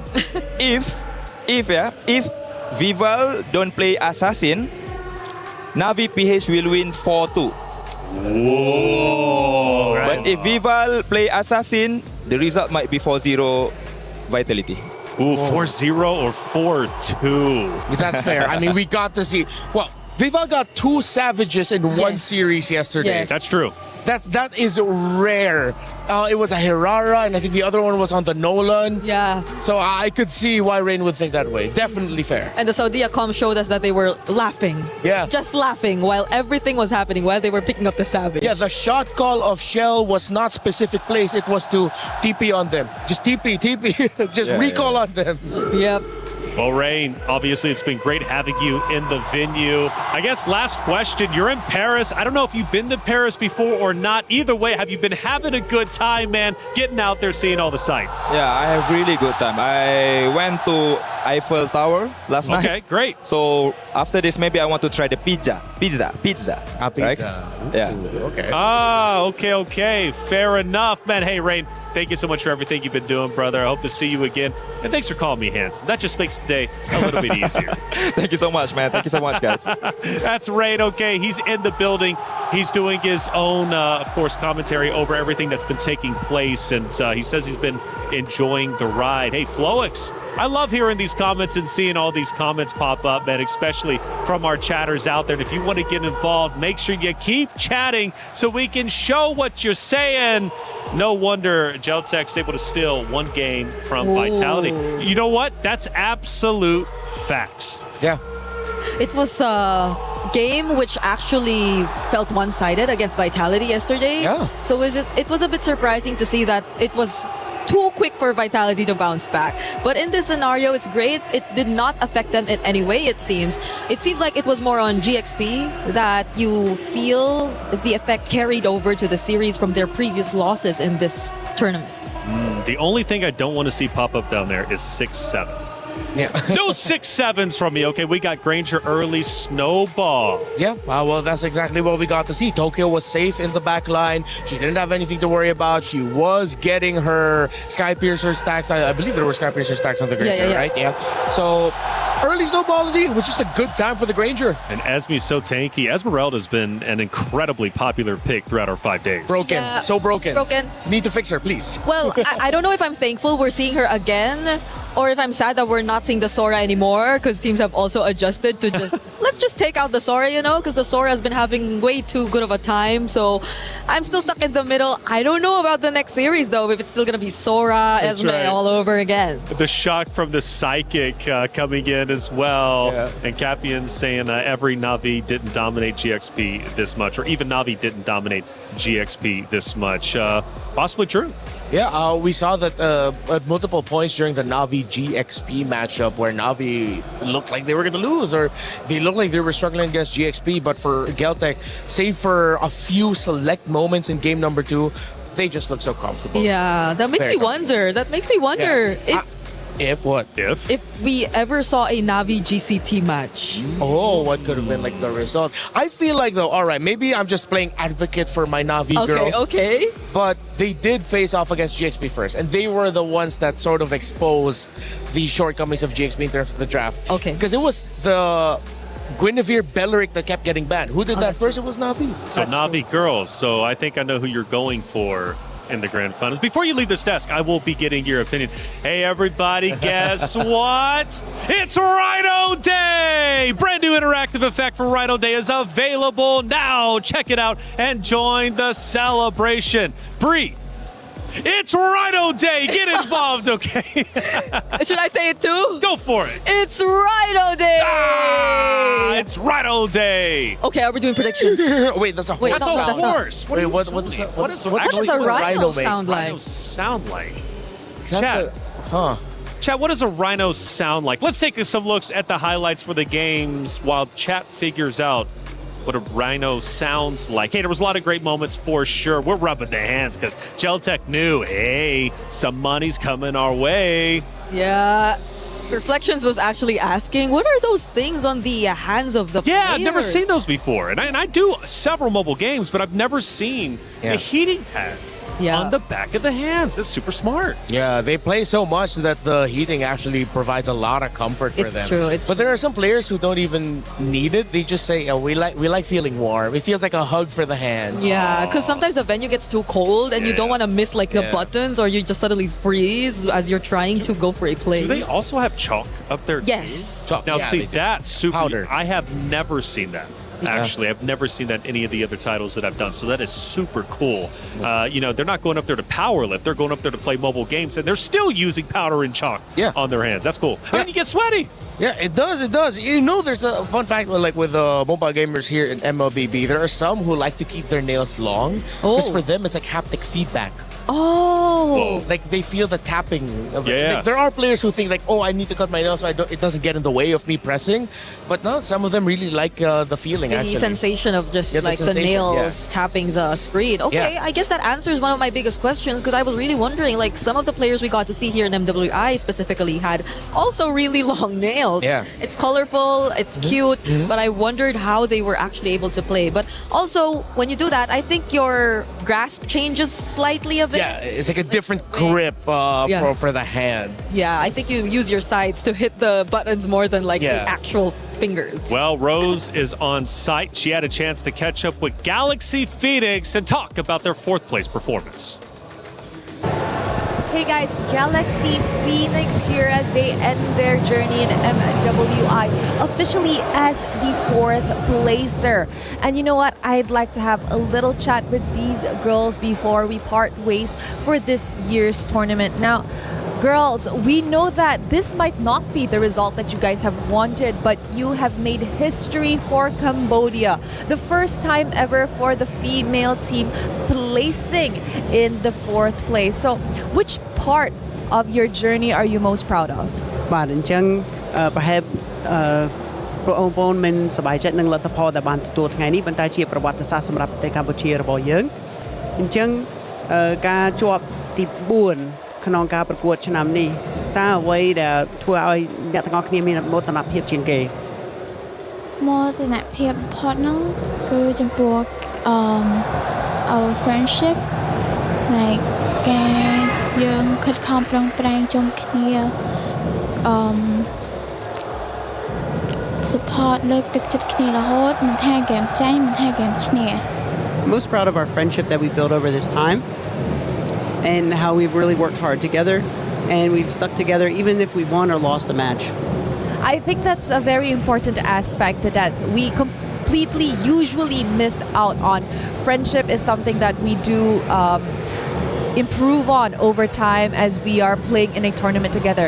Now, I gotta ask, entering this tournament, a lot of the people were saying that, you know what, Galaxy Phoenix are definitely a newcomer. They weren't expecting much. But as you guys ended the tournament, people were starting to say you guys were the dark horses. So what else can we expect from Galaxy Phoenix moving forward? បានអញ្ចឹងមកក្នុងការប្រកួតលើកនេះគឺអ្នកទាំងអស់គ្នាថ្មីប៉ុន្តែគេនិយាយថាគួរឲ្យចាប់អារម្មណ៍ហើយគួរឲ្យកត់សម្គាល់អញ្ចឹងតើទៅមុខទៀតតើយើងត្រូវកត់សម្គាល់លើអ្វីខ្លះសម្រាប់ក្រុមរបស់អ្នកទាំងអស់គ្នាទៀតសង្ឃឹមថាអនាគតទៅពួកខ្ញុំនឹងធ្វើឲ្យល្អជាងនឹងទៀត we will show our skill in the future and hopefully I'll achieve the #1 next season. You know what? I do hope to see Galaxy Phoenix come back stronger. You know, Winnie, I know that you said you treasure the friendship a lot. Is there anything you want to say to your teammates? អញ្ចឹងចំពោះ Winnie ដូចអ្នកស្រឡាញ់ហើយនឹងមានការកោតសរសើរចំពោះ friendship មិត្តភាពដែលបានបង្កើតនៅក្នុងក្រុមរបស់អ្នកអញ្ចឹងមានអីដែលចង់និយាយទៅក្រុមរបស់អ្នកចង់និយាយថាខ្ញុំស្រឡាញ់ពួកគាត់ខ្លាំងណាស់អត់ចង់ឲ្យពួកគាត់សម្រាប់ទឹកភ្នែករបស់ខ្ញុំទេ I want to say I love you guys so much and I don't want to see you cry like I am. I'm pretty sure they love you so much too. Winnie, anything you want to say to the Khmer fans back home that truly supported you guys in your journey? ខ្ញុំគិតថាពួកគាត់គិតដូចគ្នាអញ្ចឹងតើ Winnie មានអីដែលចង់ជូនដល់លោកអ្នកបងប្អូនដែលនៅប្រទេសកម្ពុជាដែលជា fan ខ្ញុំអរគុណសម្រាប់ fan ទាំងអស់គ្នាដែលគាំទ្រខ្ញុំតាំងពីដើមដល់ឥឡូវនេះហើយសុំទោសដែលខ្ញុំអត់បានធ្វើបានល្អនឹងសិស្សណា Thank you for all your fans for your support up into this time and I'm sorry we weren't able to perform better. Thank you, sir. Thank you very much to Galaxy Phoenix. I know this is tough. Ending on a loss is never easy, but I hope it fuels you girls to come back stronger next year. That's it from us, guys.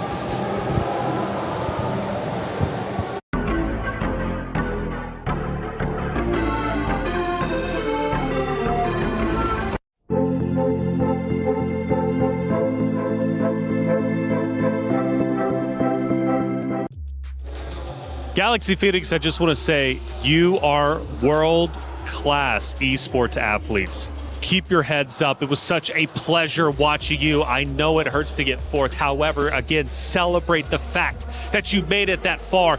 Think about the teams that you beat along the way and think about what you're going to be able to accomplish in next year's competition. Now it's time to focus our attention to the main event. It's grand finals time, and it's Na'Vi versus Vitality. Two orgs with a storied history, not only for, of course, the club championship here at the Esports World Cup, but also when you think about their history during the MWI. Let's start breaking it down. I'm Taylor Reflections Noble, joined by LaFell and Eterna. Welcome in. We switched it up a little bit. Great to see you too, Eterna. How you feeling? I am feeling great. I am feeling excited as well. What? She has so much energy. That's crazy. That's awesome. It is, because it's a rematch from 2024. Like, That's right. Na'Vi and Vitality have been in this position before. And I'm wondering whether or not Na'Vi this time around will actually be able to take them down, especially when they lost last time. That's it. Well, we talked to Rain just a little bit earlier, and he mentioned Assassins for Vival. Yes. Right? Yep. Vival comes out with the Assassins. Vitality can win this 4-0. If not, he's actually predicted Na'Vi to take it 4-2. Yeah, honestly, for me, I think I think Navi has a pretty good shot. You know, Navi could probably do it. I'm saying it. I see some vitality guys, so I'm just gonna right. Ooh, I feel like Navi can because here's the thing, Taylor. That's right. You know rock paper scissors? I sort of. Navi style kind of counters vitality style. But other than that, vitality is amazing. I feel like at least 50-50 chance. 50-50? At least, That's minimum. what I want. Look, I'm thinking 4-1. I won't give my prediction just yet, but I'm thinking 4-1. You're thinking 50-50, so maybe 3-2. Or excuse me, 4, because it's the best. Actually, yeah, that sounds about right. It could be 4-2, actually. Yeah. 4-2? It could be. 4? I'm thinking 4-2. That's what I'm thinking. We'll see. What do you think? I want to know what you think. No, but 4-2 for who first? Well, let's start talking about it. You think Na'Vi has a real chance. Let's start taking a look at their keys to victory. Because Na'Vi does have a lot to work with, right? They've got a lot of tools in their tools chest. First one is to constantly disrupt team vitality, tempo, and never allow Vivian and Cindy to get comfortable. Vivian and Cindy, for sure, when they get comfortable, they are menaces on the battlefield. I would like to agree with this, but when it comes down to tempo, I feel like more so it's also going to be reliant on Fumi Echo. What's wrong? Getting controversial already. No, I'm just saying, I feel like not Ayanami alone could do that. That is true. That is true, which is why I'm very worried, you know, for that pick in particular, especially for the EXP lane, because we just underline how important Fumi Echo is. And obviously, That's the right. counter to Fumi Echo later on will be not Ayanami, especially in these particular team fights. If we're talking about comfort, especially for Vivian and Cindy, for me, it's not about tempo or gameplay, but more so about their hero picks. Oh, true. Yeah, true.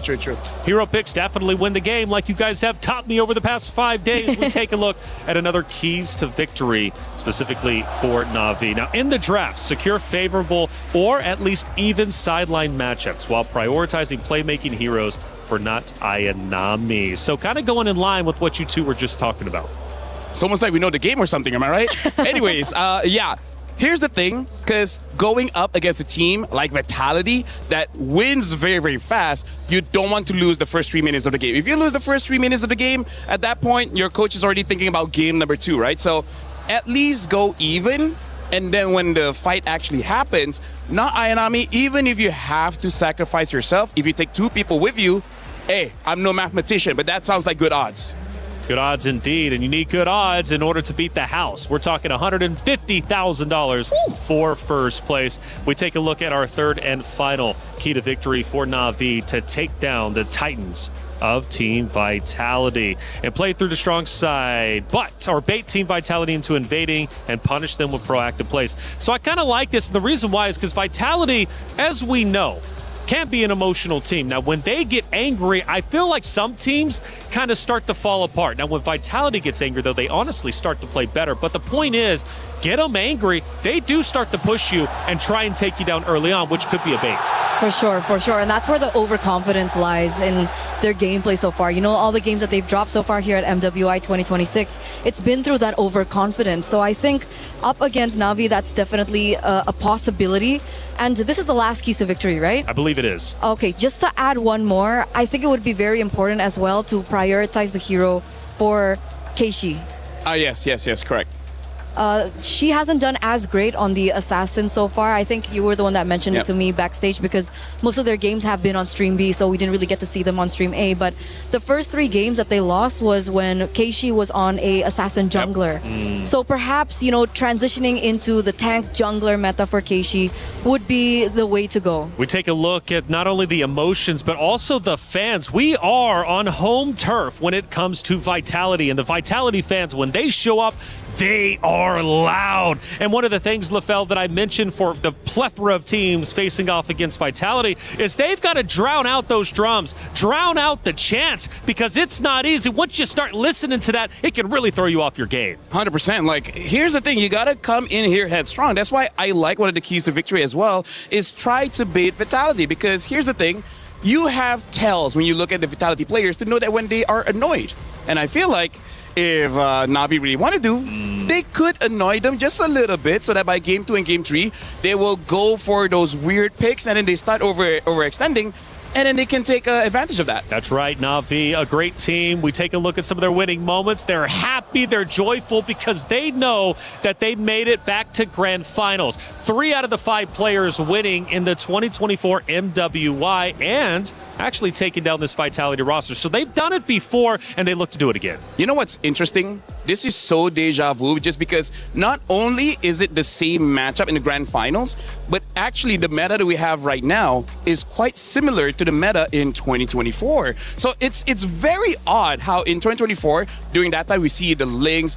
During that time there's a Roger. Now we don't see a Roger just yet, but it's very different from 25. 25 is all tanks. 24, you have fighters and assassins. Now we have assassins and tanks. So it's very similar to 2024. So maybe that's why Na'Vi is doing so well. That could very well be. And for Na'Vi, not Ayanami, also a reason why they're doing so well. I feel like we talk about her every chance we get. Obviously, she's similar to the role of Ashley, I think, from Gen G, right? She's the pivotal person and she needs a setter hero. She needs to go for damage. I'm so excited I know, that right? my cue cards dropped again.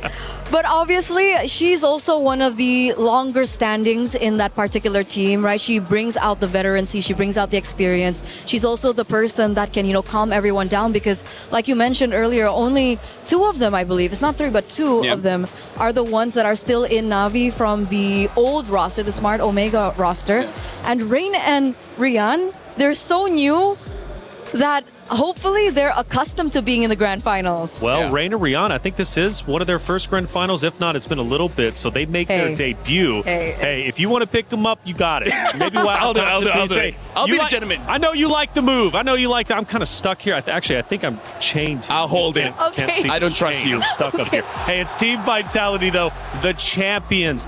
They return. Now, this roster has shown some shaky moments.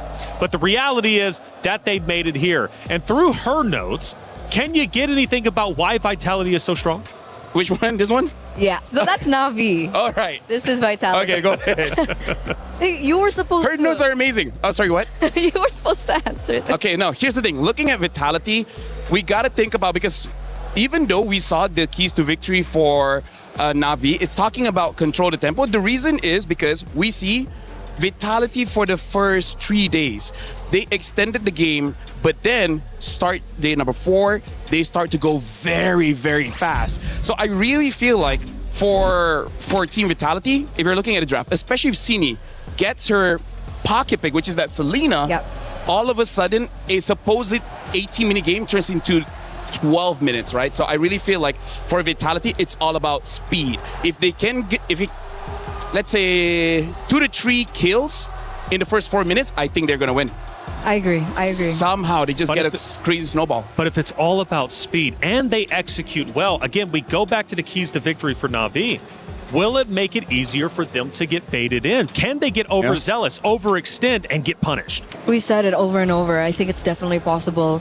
Fumi Echo, especially in particular, I think the past few games, she is the winning or losing condition, I think, of Team Vitality so far. Yeah. Like in moments, she creates groundbreaking plays for the team to turn things around for the team, but sometimes in the early game, there are still moments where she creates like weird decisions, I feel, a little egotistical in her gameplay. And honestly, I think that's why Na'Vi could do it, because the mid duo, Mirai as well as Rain, they're really good at playing carry on the stick, right? They make themselves look vulnerable enough so that they could get engaged on by Fumi Echo. And then all of a sudden, Keishi came out of nowhere to stop whoever's chasing, and then not Ayanami goes 1v3 and wins that trade. So I feel like this is part of the strategy that they've been using for years. So now we're looking if Vitality caught onto it after this few years. One of the things, though, that I appreciate about Vitality is for the first time, because last year, remember, they went undefeated in MWI. This time, they have dropped a couple of maps. The first one was the Falcons Indonesia. I was hearing that when they came back on stage, they were shaking. Now, I think it was because of anger. They did not want to lose that map. But the reality is they won in a convincing fashion once they finally said enough is enough. So even when they get angry, they are still playing up the par as the best roster as we would expect them. But you don't want to make them angry, because when you do, we know what they can do. Definitely. We talked so much about micro. We've talked about, mechanical, like individual mechanics coming in from Navi PH. But I think the one thing that I'm really concerned for as a Team Vitality fan is their macro. Yeah. Their macro has been really on point, and I think most of the games that Team Vitality has been able to win is because of how they've been able to out macro their opponents. Now, what happens when Team Vitality are up against a team with macro ability that's quite on par with them? Like, they won't be able to utilize that mistake. My other worry is actually if we go back to 2024, where they put all their eggs in one basket, because we're talking about how Vitality likes speed, right? Sometimes they just go overboard, making it so that their late game really isn't there. And this is where we talk about some of the weaknesses, where, personally for me, between Rian as well as Shell, Rian has showed, especially when she gets a carry, she is very consistent. Whereas with Shell, sometimes she makes mistakes where she just positions herself in the middle, which that is not supposed to be where you're at. Like, it's kind of like, it's like in American football, you're a quarterback and then this is your line. You're supposed to be behind your line, right? Let your line protect you, but then all of a sudden you're diving in. That's a bad position. So if we actually go to the late game and you're talking about macro, I feel like that's what Navi wants. I think they want to beat Shell to make that mistake. That's what I'm thinking of. That's what I'm thinking of as well. I think if Navi PH can form a draft that gives them insurance into the late game, they might be able to actually take it, because I do agree. I think Shell has been also interesting when it comes down to her positioning, especially I think yesterday when she was on the Claude. But if we're talking about the carry pick, it doesn't look like Rian is comfortable on it very much. 25% win rate. That's right. It's not the best of win rates. She's done better on the Harriets and the Claude. So we can expect those kinds of picks coming through for Navi again today. 25% in about 25 minutes until our grand final starts. It's going to be underway very shortly.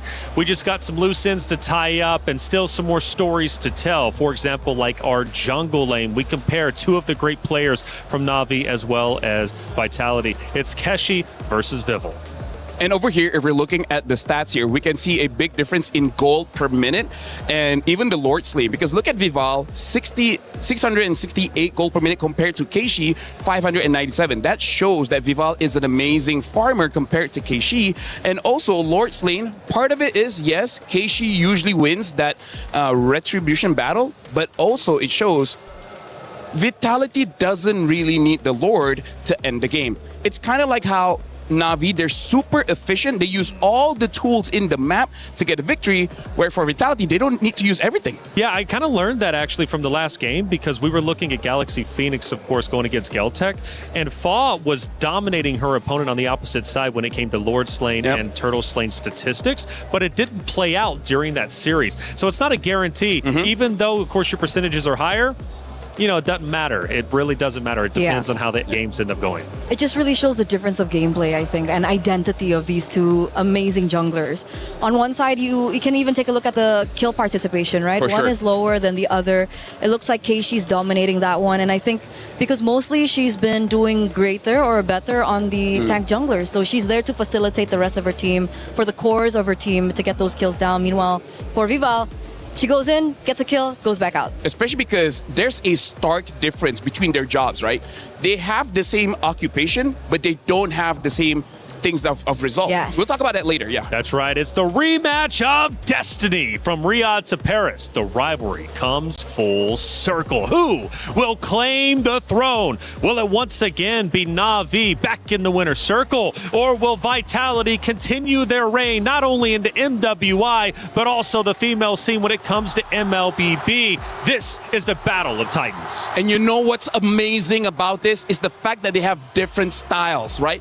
They have individuality in terms of how they play. Like, for example, Vitality all damage. And then when you look at Team Navi, it's all about that teamwork, because we're talking about the kill participation, right? Because Keishi's job is to help her team. Vival is supposed to be the superstar. She's supposed to be the one getting that spotlight, so her team has to help her out. It's honestly kind of like My Hero Academia, where it's like one for all and all for one. Yeah. It's a hero villain kind of thing. But it's really up to you which one is the hero, which one is the villain, you know? Well, we took a look at the keys to victory for Na'Vi. Now let's hone in on Vitality. What do they need to do in order to take down the boogeyman, which is Vitality? The first one coming up here is going to be target Rain's hero pool by banning or countering Claude and Harith, forcing her onto secondary picks. Yeah, this is what I was talking about, right?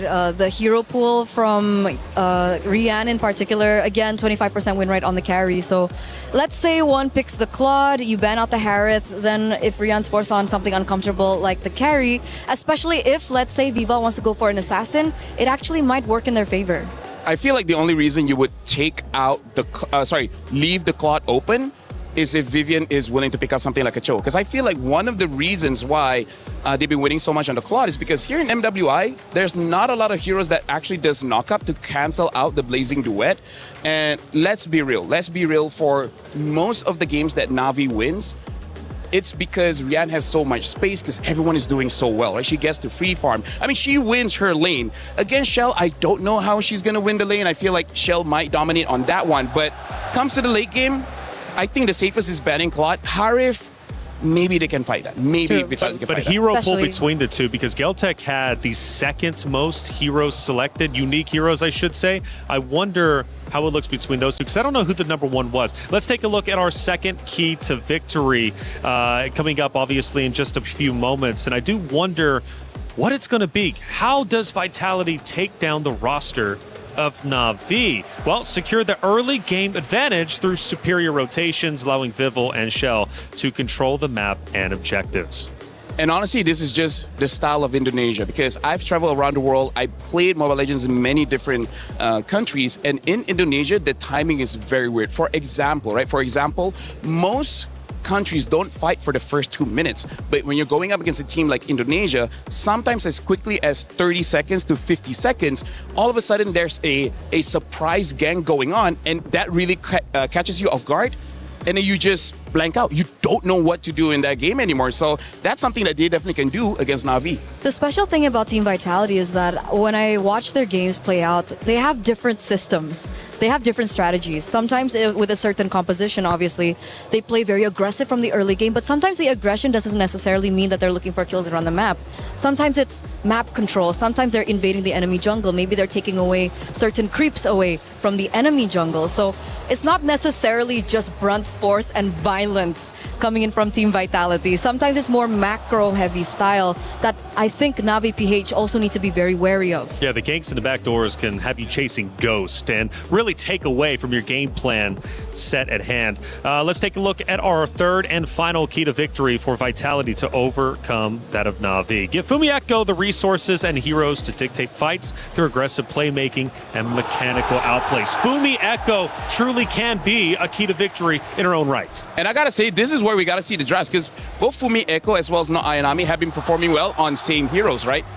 The Freya, especially that Alice, man. Even though both really like to do damage, but when they have that Alice, it's a work of art. 4 people get caught by the Throne of Ruin, 5 people get caught by the Throne of Ruin. Like, this game is just gonna be setting up to see who's better. Is it Fumi Echo or not Ayanami? That is the question, and we're actually going to hone in on that a little bit later. Let's start taking a look at some of the comments out there leading in to the grand finals, and I'm super curious what they have to say. You know, chat sometimes gets a little bit wild, right? But some of their comments have been great, actually, and it's been a pleasure hearing from each and every one of them.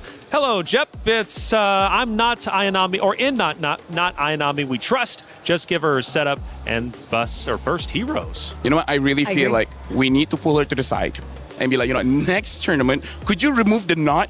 It's so, like, honestly, I feel like even in communication, like, I think Vitality be like, hey, not Ayanami. Like, wait, so Ayanami or not Ayanami? That is I true. do agree. That is true. Sarmu Gaming, Na'Vi 60%, Vitality 40%. Ooh, so already we're starting to go for Na'Vi over the previous champions. It's a valid opinion. I think 2 years ago, everyone was also thinking, you know what, there's no way Team Vitality win this, and they were able to win. Na'Vi will get stomped. Wow. JV, I swear that wasn't me. JV, yeah, that was me. JV, Na'Vi will get stomped 0-4 easy. JV, hold up.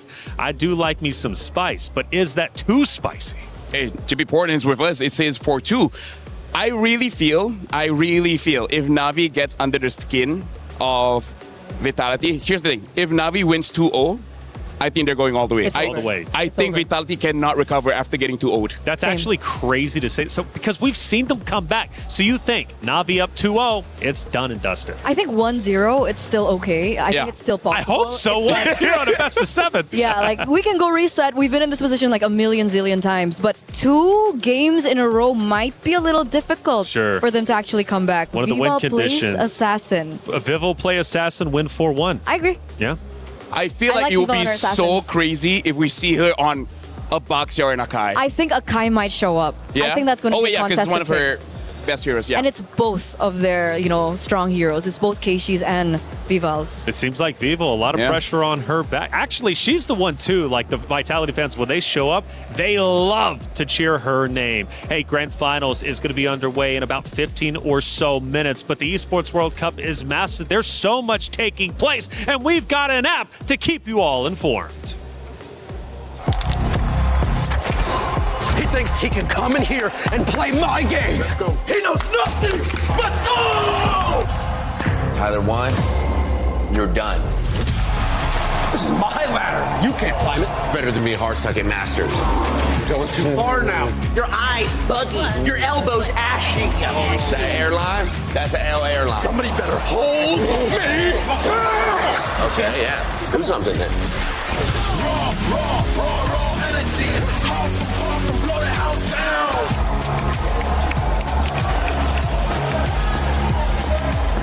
You look nervous. You look short. Everything's good? Mm-hmm. Fight.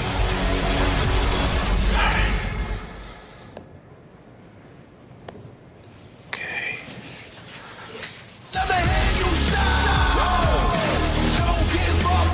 Do you really need the wraps? Yeah, that feels like overkill to me. Play is in our DNA.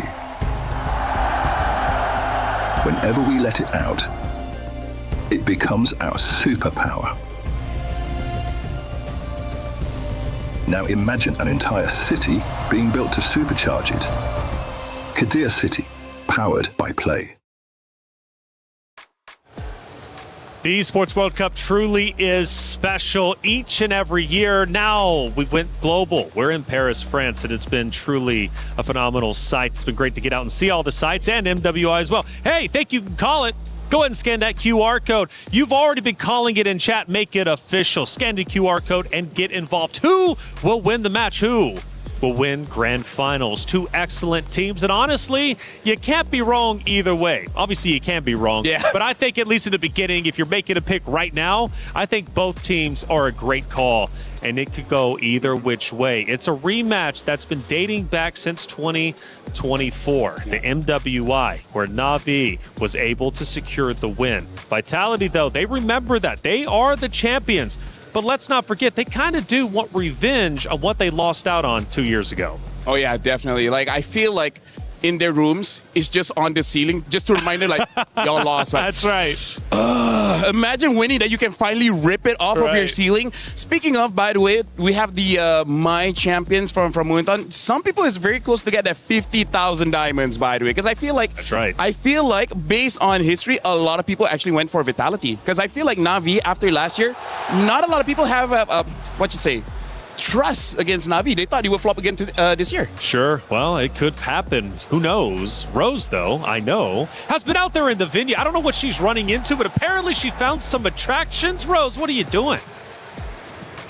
Hey guys, Rose here. I'm about to bring you on a tour over here at Hall 1 at EWC. And as you guys can see on my left, this is where we played basketball the other day with Rob, Damascus, and Trav. On my right, they actually have some M8 merch. Now, I'm gonna bring you guys through the arena because there's so much to see and so much to do. Now, as we are approaching, on my right, this is the information counter.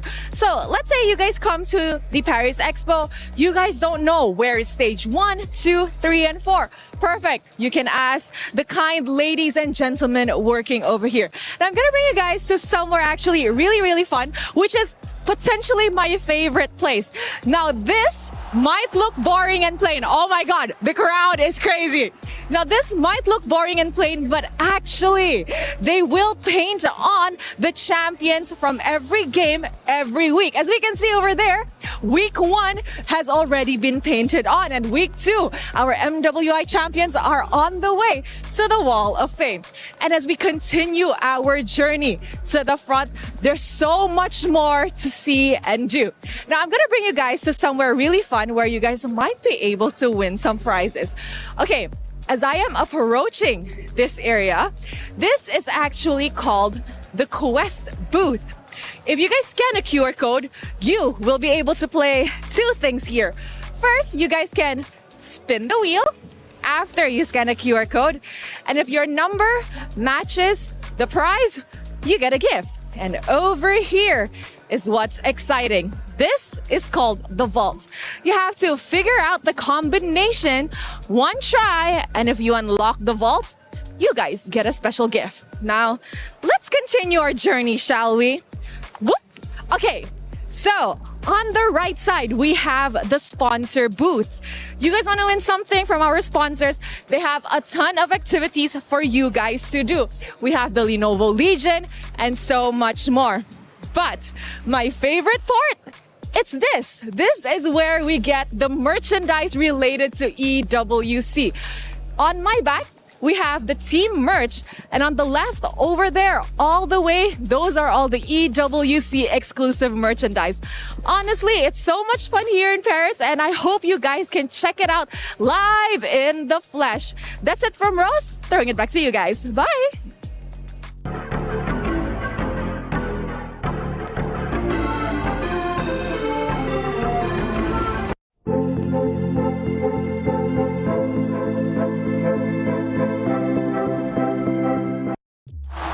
Like I said, Esports World Cup is amazing. I didn't even know we had half those things because I've been so busy up here along with you guys, but clearly there's a lot to do. I'd love to try the vault. Yeah, absolutely. Right? But can you get it in first try? I don't think so. No? I mean, like, if they gave enough clues, I think we can figure it out. Yeah. That's the question. Hey, look, Queen of Assassin. Hold up, this is epic. We're looking at Vival, the first player ever to record 2 Savages in a single MWI tournament. And guess what? She did that just yesterday. Yeah, back-to-back as well. It's one on the insane. Hirara, one on the Nolan. And it really goes to show that if you shut someone down from Team Vitality, there's literally 4 other people that can step up in the place. And her stats at the bottom left and bottom right is just truly incredible. And let's not forget, on the Ling, 100% win rate. I mean, again, that's why she's the showstopper, man. That's why all the highlights are on her. So that makes it good and bad. Good is that she can win games. Bad, what if he gets shut down early? Because that's one of the reasons why the tanks started coming into the jungle to stop those assassins. So this is really a matchup kind of thing. Like, if Keishi stops Vival, Vival loses. If Vival is able to outplay Keishi, then Vitality wins. Mid prio is going to be so important, I think. You know, the picks for both the mid laners and the roamers are going to be so important because if, let's say, Vival does go, you know, guns blazing, yeah, let's pick an assassin, let's pick up the Hirara, let's pick up something like the Nolan, that mid prio needs to be perfect to be able to defend her. We start taking a look at some of the highlights from previous games. And again, Vival with the 2 Savages is absolutely unbelievable. We've made history this MWI for multiple reasons. We're talking regional performances, obviously individual performances, and in this case, the 2 Savages too. It just comes to show you how far the ladies have improved each and every year due to the support of Moonton, due to the support of the esports scene when it comes to MLBB. For these ladies to compete, I mean, they truly have elevated themselves. You look back 3 years to where we are now, night and day difference. Yeah, especially if you're looking at the highlights here and you see the different jobs of Fumi, Echo, Sini, as well as Vivian. Fumi Echo seems to be the one setting up so that Vival can go in, and then you have Vivian there in case something goes wrong. Vivian will protect the main damage dealer so that they never get punished, and then Sini is just dealing damage. That's how it depends on the picks, especially for, you know, the Vivian. The Vivian that mother you're of tanks, looking on screen right now, right? If she's on a hero that's a little bit more aggressive, a little bit more active, like the Cho that we saw, then you can expect her to be the initiator. But if she's on, you know, I would say like the Atlas is actually an active hero, but the way that they play it is that they try trigger out the purifies first and then allow her to come in last minute. Pop that purify. Exactly. So it really depends on the layering and it really depends on the heroes that's really given to her.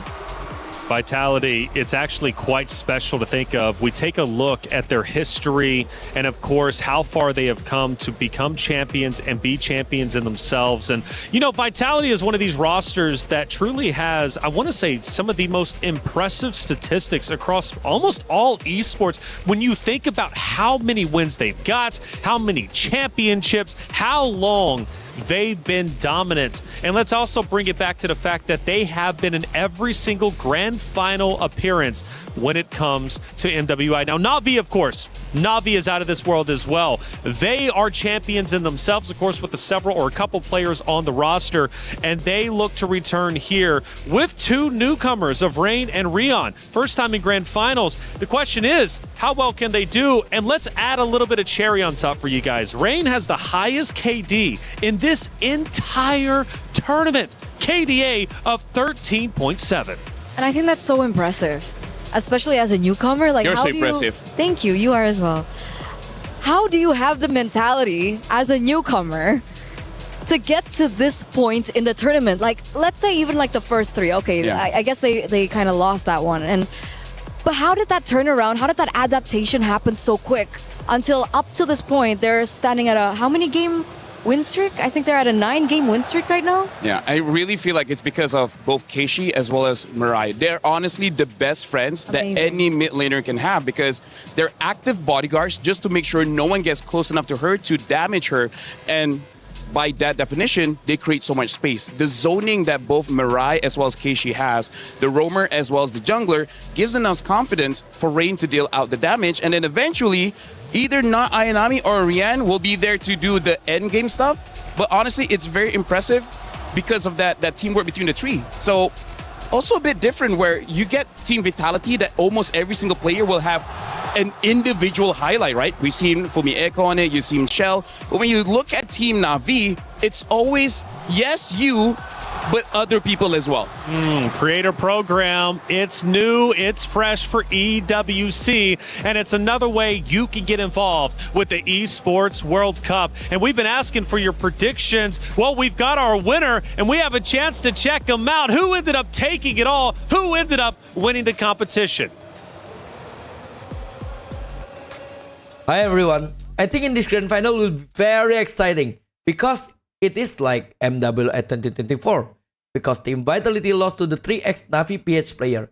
So this finals feels like a revenge match. During this tournament, many teams surprised me a lot. Teams like Galaxy and Galtech really improve a lot and play really well. My favorite moment during co-stream was watching Team Vitality. They had so many amazing team fight, it was really fun to watch. And one more funny thing that I had since I'm co-stream is many people said that Guy, the gold laner from Zeta, is look like me. I think that's really funny. I cannot wait for the grand final. Good luck for the both of team and may the best team will win.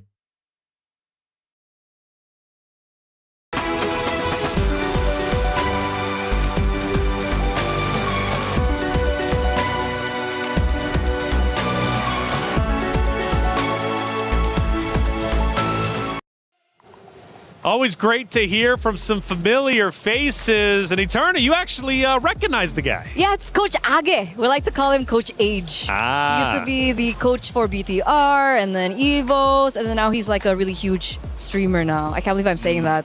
Sorry, we're close. It's weird. It's cool, isn't it, how we continue to move up when it comes to esports. Grand Finals is just moments away from going onto that very stage. Let's take a look at Vitality in their dugout because they're getting ready. They're chanting away, and they are ready to enter the stage for the Grand Finals. There they are. Teamwork makes the dream work. Of course, CIO also coming in there too, Denny Ingles, who has been a big supporter on that stage so many times, not only before, but also after Vitality takes the stage. Of course, the competitors of Na'Vi also ready to go. They're feeling good. They're feeling confident, but confidence only takes you so far. It's also about the execution. So let's get into it, guys. This is about to be Grand Finals time. $150,000 on the line. Second place walks away with $90,000 as well. But the reality is that's a $60,000 $150,000 difference. And honestly, looking at the dugout just now, I kind of feel like Navi has to be prepared because I look at Vival's body language, and this is what she shows when she's locked in.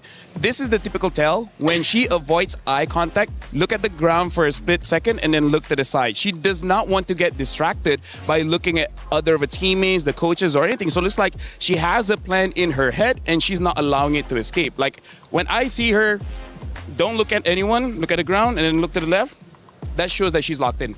Locked in. I didn't know he had a degree in body language. Of course, he's got a degree in everything. I'm autistic. Okay, well, you know what? I tell you what, this is going to be a great grand finals. And not only because $150,000 is up for grabs, but also Sony MVP. That's an additional $25,000 going their way. A tremendous amount of money that could be life-changing for so many of the competitors out there on that very stage. It's going to be a great grand finals, and I'm about ready to get it started. Are you ready to get it started? I am super ready. She's super excited. You see how she just throws away her cue cards?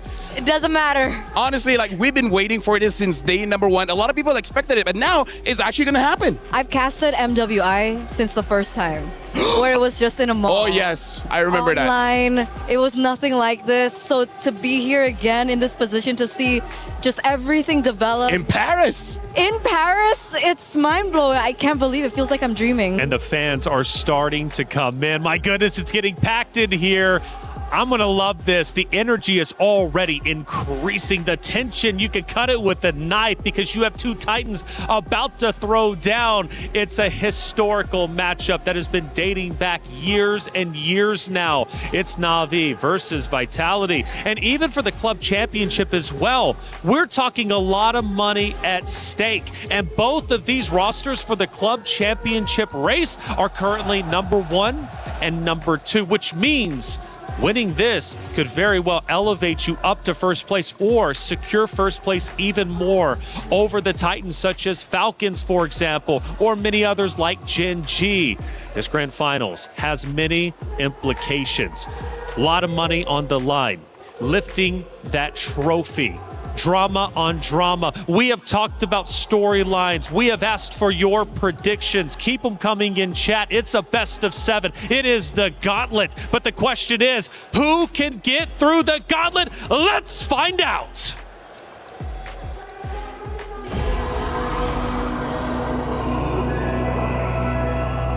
Destiny is not given. It is earned. Some are destined to fall. We had a taste of the championship title before. In 2025, we let our guard off. Some are destined to make history. They carry the weight of last year's loss. They're completely undefeated. Team Vitality! Our MWI 2025 was a perfect run. And this year, we want to write our history down again as the team that defended the throne, especially on Vitality's home ground. The title defenders, welcome to the grand finals. The Queenslayer has claimed her revenge against Gen G Esports, against Galaxy Phoenix. The sweep coming in for Na'Vi! And this time, we are here to reclaim what was ours. Now, only the Hive Queen stands between her and another MWI at the Esports World Cup title. Defeating Team Vitality would mean that our championship title in 2024 wasn't just luck. For the Hive Queen, the title has always been theirs. If we were to win back-to-back this year, it would finally prove that we are really the final queens of MLBB. Vivo takes 2 savages in this series as they walk their way to the grand finals. They've been unbeatable from the start. Their destiny has always been etched in gold. To Keishi, let's make this battle between 2 MWI at EWC champions a one to remember. We've taken our revenge and made it to the end. All I can say to Vival is good luck and let's have a good fight. When destiny calls, everything is on the line. Only one trophy will be lifted. Only one destiny will be fulfilled.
Ladies and gentlemen, it is show time here at the Esports World Cup.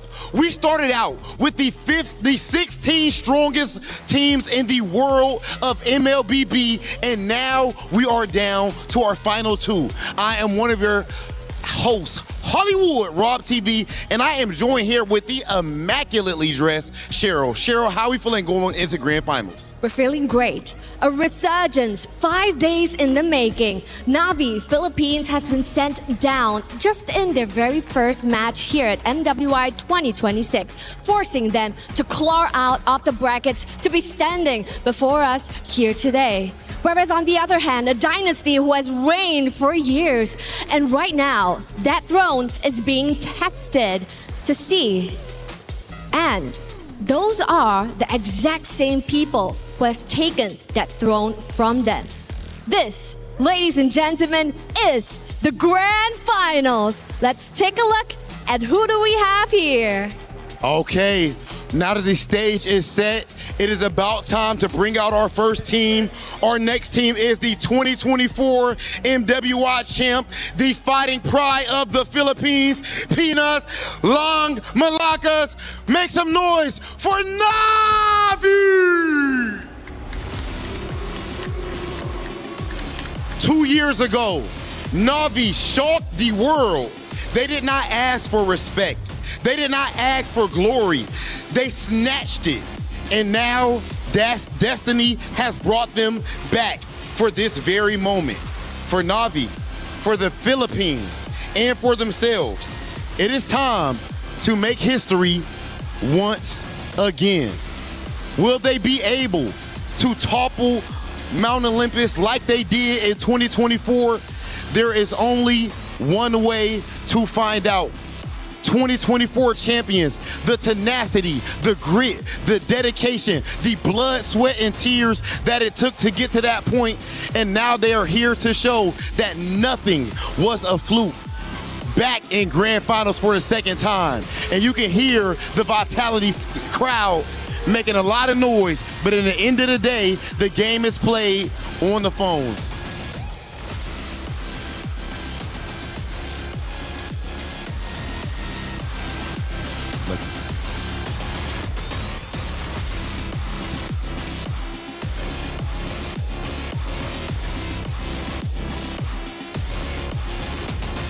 Our roamer, Mirai. Jungler, Kashi. EXP laner, not Ayanami. Gold lane, Rion. And mid lane, Ray.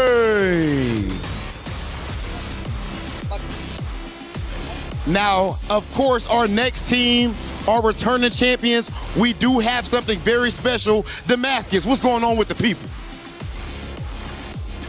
Guys, I am in the middle of the crowd. Of course, I had to be with a beautiful club. The Vitality supporters came out in full force because it is time to welcome the opponents for Team Na'Vi. Listen, guys, vous êtes prêts? Un peu plus fort, vous êtes prêts? It is time for Vitality!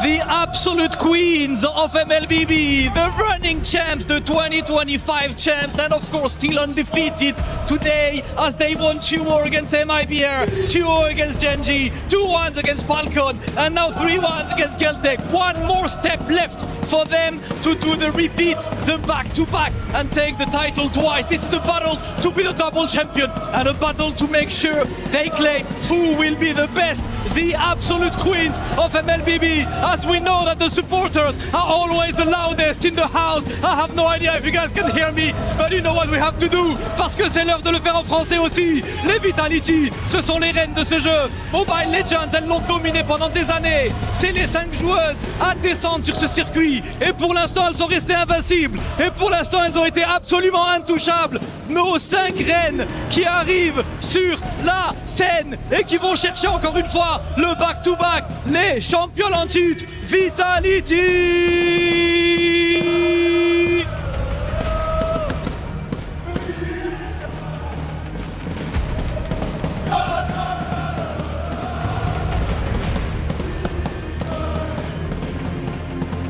The jungler of the team, the Hive Queen, Vival! And the roamer, the mother of tanks, Vivian! Half of the sister duo, the gold laner, Chell!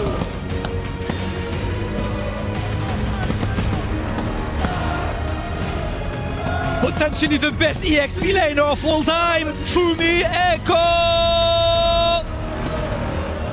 And of course the other sister, the mid lane queen, last year's MVP, Tini! The crowd is ready right here. We can hear the Hive buzzing. Let's hear it from the players. City, this is a rematch that we never asked for. 2024 champions going up against the 2025 champions and in your home ground of the Hive. Anything you would like to say to Navi Philippines? Let's both do our best and have some fun in the game. Let's do it, Ale! This moment, you hear the crowd. You guys are back in grand finals, going against who many believe to be the favorites going into this tournament, but you have beaten them before. How do you handle the pressure in a moment like this?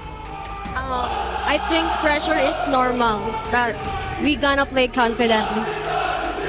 Okay, ladies and gentlemen, we have officially heard from both teams. I believe it is time for our face-off. Ladies and gentlemen, let's get to it. Navi, right here. Vitality as well. Face to face. You guys can come up just a little bit, just a little bit. Oh yeah, oh yeah. Ladies and gentlemen, this is what it is all about. This is the highest level of play, this type of energy, the blood, sweat, and tears that they put to get into this moment. You hear the crowd. Cheryl, this is what MLBB is at the highest level. Excuse me, the aura is just so high right now. That's absolutely right. A resurgence is already complete, and a revolution is just one win away. This, ladies and gentlemen, is the grand finals. Let's head on over to the land of Dawn. After 5 days of competition, so many heartbreaks, elation as well, we have finally reached the pinnacle. It's grand finals time. Navi versus Vitality, a rematch that has been set in stone for the past 3 years. For one, to get revenge, for the other to submit themselves as the best female team MLBB has to offer. But there can only be one winner in this best of 7 series, and it's up to them to determine their own destiny. Do they want to be champions, or do they want to be runner-ups? Let's start breaking it down. It is Vitality versus Navi. We've been talking about the prize pool, $500,000 on the line, $150,000 for first place. We also have the Sony MVP with $25,000. So much at stake, so much pressure. But we just heard in the interview, pressure is normal.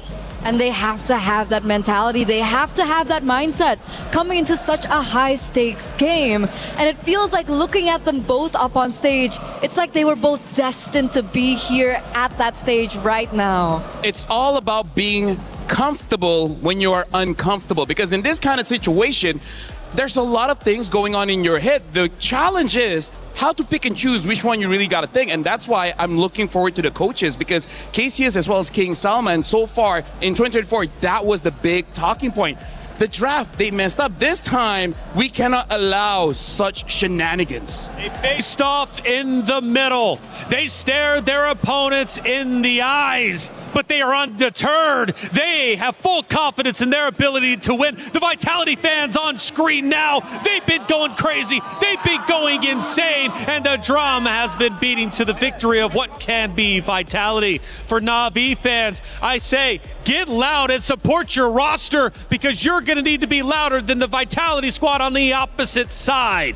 Here we are, the opponents, the competitors, getting set up on the stage, getting ready to go through the gauntlet. And it is the absolute gauntlet. LaFell, a best of 7. If it goes to the 7th map, these ladies will have been playing for many hours. You want to talk stamina. Stamina is a real thing. Oh yeah, 100%, especially the mental stamina. That's why a lot of veterans in a best of 7, they really know how to pace themselves. That's why I would say in the first 3 matches, they use a very simple to execute draft, as well as they don't mind going to the game, like say 20 over minutes, just because they're testing out their opponent's stamina. Especially if somehow you've been winning a lot of that game, you just slowly chip away their mentality. Especially Vitality has been doing this for years, but for Na'Vi, not everyone has been doing this for years. I actually have a fun fact. Team Vitality are used to a best of 9.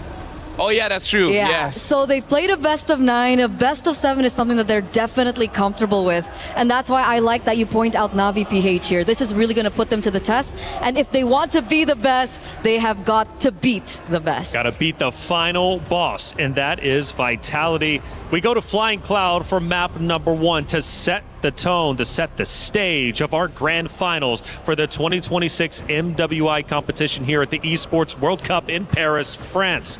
This is going to be a battle to the death, and we've got the Queen Slayer. We've got the Hive Queen, Vival versus Keshi. Vival versus Keishi. We've been talking about her picks, and that's why it's so important for them to get the side that actually favors them. Because for the past 4 or 5 days that we've been seeing them in MWI, there is a significant win rate on red side. Yeah, and honestly, I kind of feel like part of it is because you want to get the early combo as well as that potential counter pick in the very last slot. Especially because we see Team Vitality, they have some pocket picks like that Selena. It would be very nice if you see the majority of the composition first before you actually invest into it.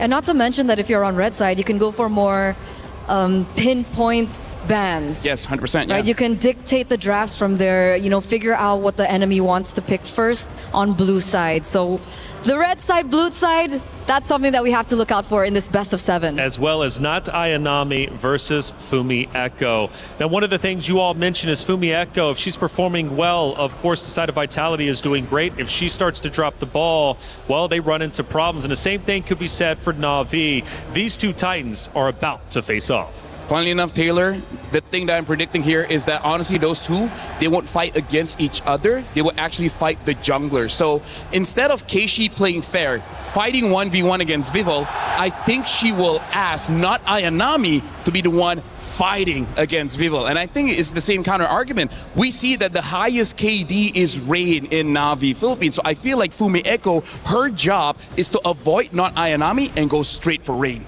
And that makes the picks even more important, right? Especially they're going in Flying Clouds, so they're not on the other maps that Expanding River, Broken Walls, yeah. Exactly, the additional movement speed. So with that being said, I'm looking at heroes like Esmeralda that can mobilize a lot quicker around the map.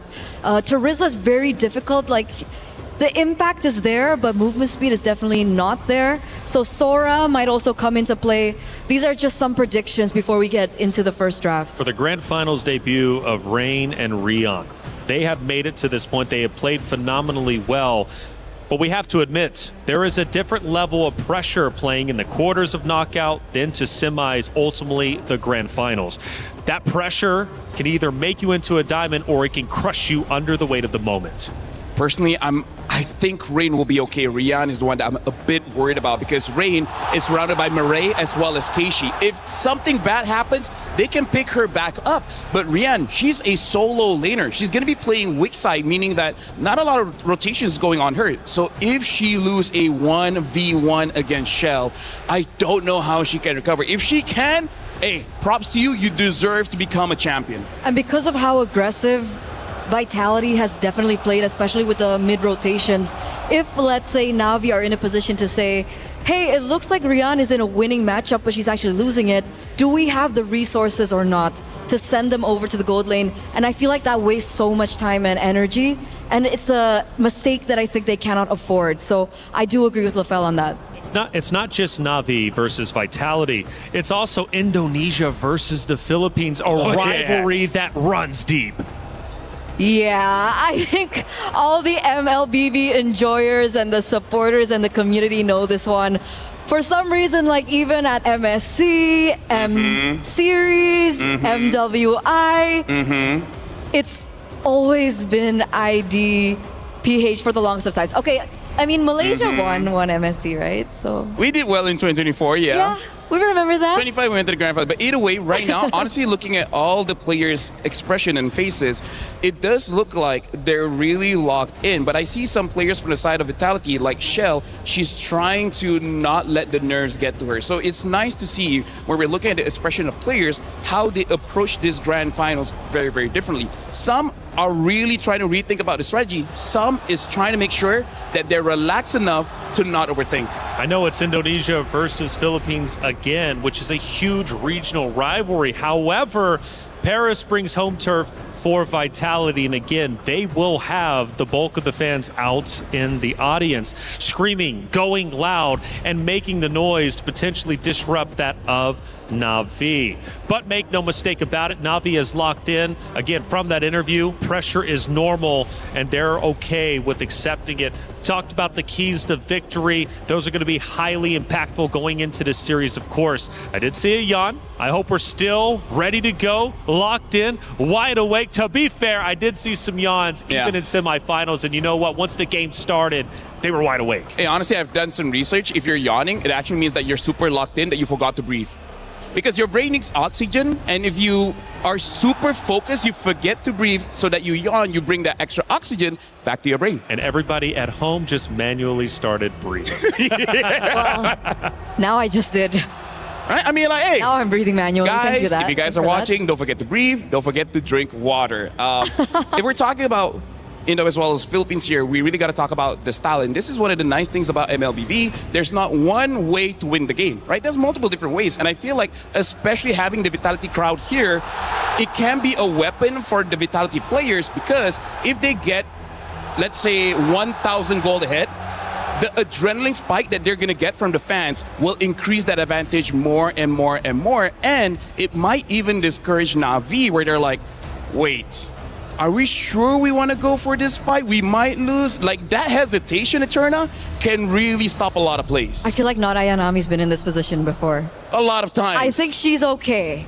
Maybe that's why she put her name not Ayanami. That's so why. if something goes wrong, they don't look for her. It's because it's not Ayanami. It's not Ayanami. So when we think about these two rosters, one is fighting for a dynasty conversation. And I think already that conversation is very real for Vitality, given their history. But even during the content piece before we went onto the stage, I think they realized we need to win again to prove that last year wasn't a fluke. And Na'Vi feels the same way. But see, Na'Vi is out here trying to form a legacy. Both a very, very heavy term, right? Whether you want a dynasty or a legacy, a lot is at stake with this matchup. That's why I really like that interview, right? I think it was one of the Na'Vi players that said, we want to win again so we can prove that it's not luck. Because they have only won one MWI so far, compared to Vitality, who's picked up 2 already, on the way to their 3rd. And when it comes down to the grand scheme of things, man, Team Vitality are looking for their, 34th, 35th, 36th trophy? Like, we've lost count at this point as how dominant they've been for the start of the entire female MLBB tournament landscape. And Na'Vi obviously want a taste of that. They have a little bit, but it's not enough. And honestly, that's why every single player, it's very important for you to have an ego, right? It's very important for you to feel like you're the very best, because the harsh reality is, no matter how many times you win, people will always doubt you for some reason, right? Even if you win 30, 35, 40 championships, people will be like, your opponents were easy. So you have to prove yourself time and time and time again. That resilience is only deserved for champions. You're only as good as your last victory. And MWI is the #1 stage when it comes to our female players for MLBB. You can win tournaments previous to this, and it is an accomplishment, and we should celebrate that.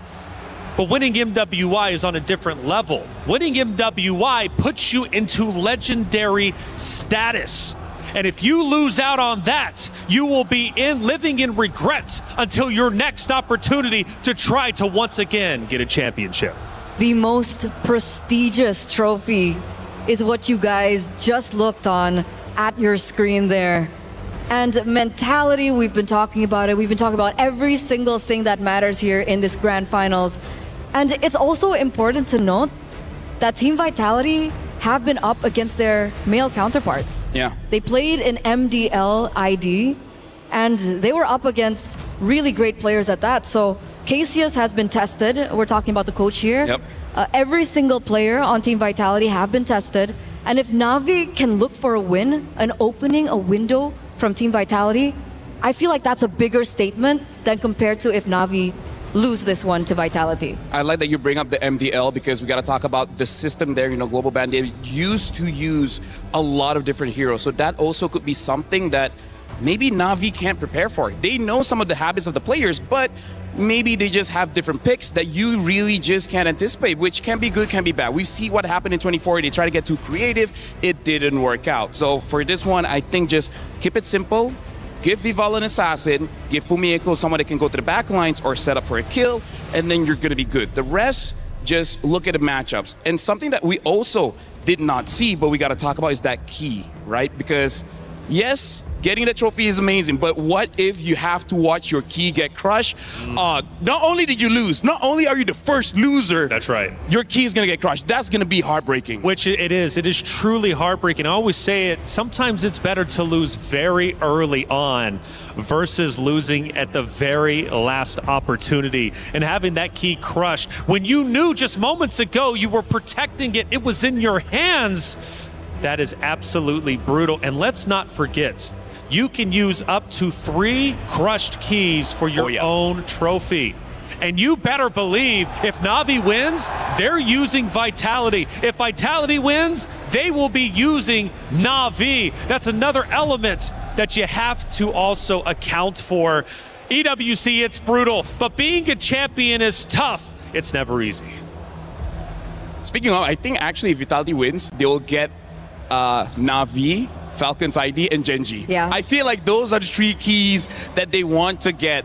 And honestly, looking at the players here, I feel like for Na'Vi, they're looking very relaxed. I hope that's a good thing because, you know, sometimes when you're also too relaxed, just some things just escape your head. So coach to coach, who do we think has more legacy? Well, I mean, I guess you would have to assume on the Vitality side. But who do you think is going to have the biggest impact here? Because we talk about the players so much, and rightly so, but the coaches also have a tremendous impact. So I'll talk about King Salman. You can talk about Cassius here. King Salman, sometimes he does go for flexible picks in the first 3. In MWI, for some reason, he hasn't flexed it a lot. Like, he's one of those guys that will pick up the Akai, which you think will be jungle, but then all of a sudden will be a roam. I don't think he's going to do that here going up against Vitality. Looking at the body language, I feel like King Salman is letting them know, we're just going to do what works. I'm going to give heroes that you guys are really comfortable with, and then we're just going to play off of that. I think he's making the players play on instinct, and then he's just going to have the easiest path to victory using the Occam's Razor. Sorry, are we getting a new map? Is that why? Okay. It's still like us. So that would change the draft. Yeah. We talked one coach. What about the other? Cassius has a lot of experience under his belt. He's been playing for MPL. He switched back as well to the Women's League. And he's been around with Vitality for the past 2 years, including this one. So he definitely understands the players. He's been with them for quite a while. And the thing about Cassius is that sometimes in the first few bans, I believe, in their particular games, we do see some of the heroes being let go. Like, they don't necessarily go straight for the throat. They don't necessarily go for the respect bans, because I think for me, they want to still test drive a little bit, figure out whether or not it's imperative or not. So we'll see if that actually does happen in game number 1, or they respect Na'Vi PH so much that they're gonna actually start the respect bans straight up. We move into Flying Cloud. The first draft is now officially underway. And the question remains, will we see Vival on that assassin? If not, can she win with her roster, irregardless of the assassin or non-assassin pick? And already, whoa, we're going quick. Holy crap. Very quick, very decisive as well. And it was one of the keys to victory, I believe, earlier on. BTR by Vitality. There goes the Akai pick. Okay, so this draft is going fast. So now I'm going to talk about the synergy here. Vitality, what I like is they bat out of the box. Yeah, make sure that Keishi does not get that, one of the best heroes. And then looking at Na'Vi, betting out the Marcel as well as the Hirara. Now we got to talk here. Vitality, they want team fight. They got the Arlet, they got the Lilia as well as the Akai. Akai, Arlet, best combination. Lilia able to beat out that tank, which they know Na'Vi will probably get. Now let's talk about Na'Vi here. They pick up the Eve. S tier mage, Claude, S tier gold laner, and it's good because they counter each other. Now they're on the same team. It will be amazing. Alice, good counter towards the Arlet. Also, one of the best heroes so far in MWI. And remember how much we highlighted the mid-trio rotations coming in from Na'Vi if in case they want to try and pressure Vitality, especially in the early stages of the game, which is why the Yve pick here is very important to that.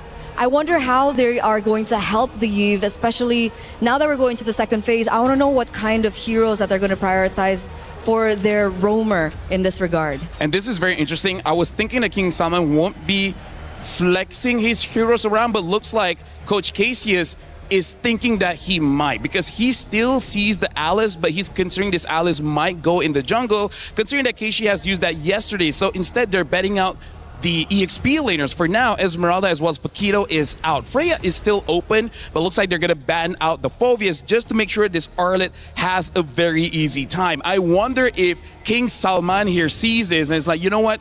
We thought of the Alice going into the jungle, but maybe it's better to be in the EXP just to match with the Arlet. Because I got to tell you, Eternal, you got to respect Fumieko.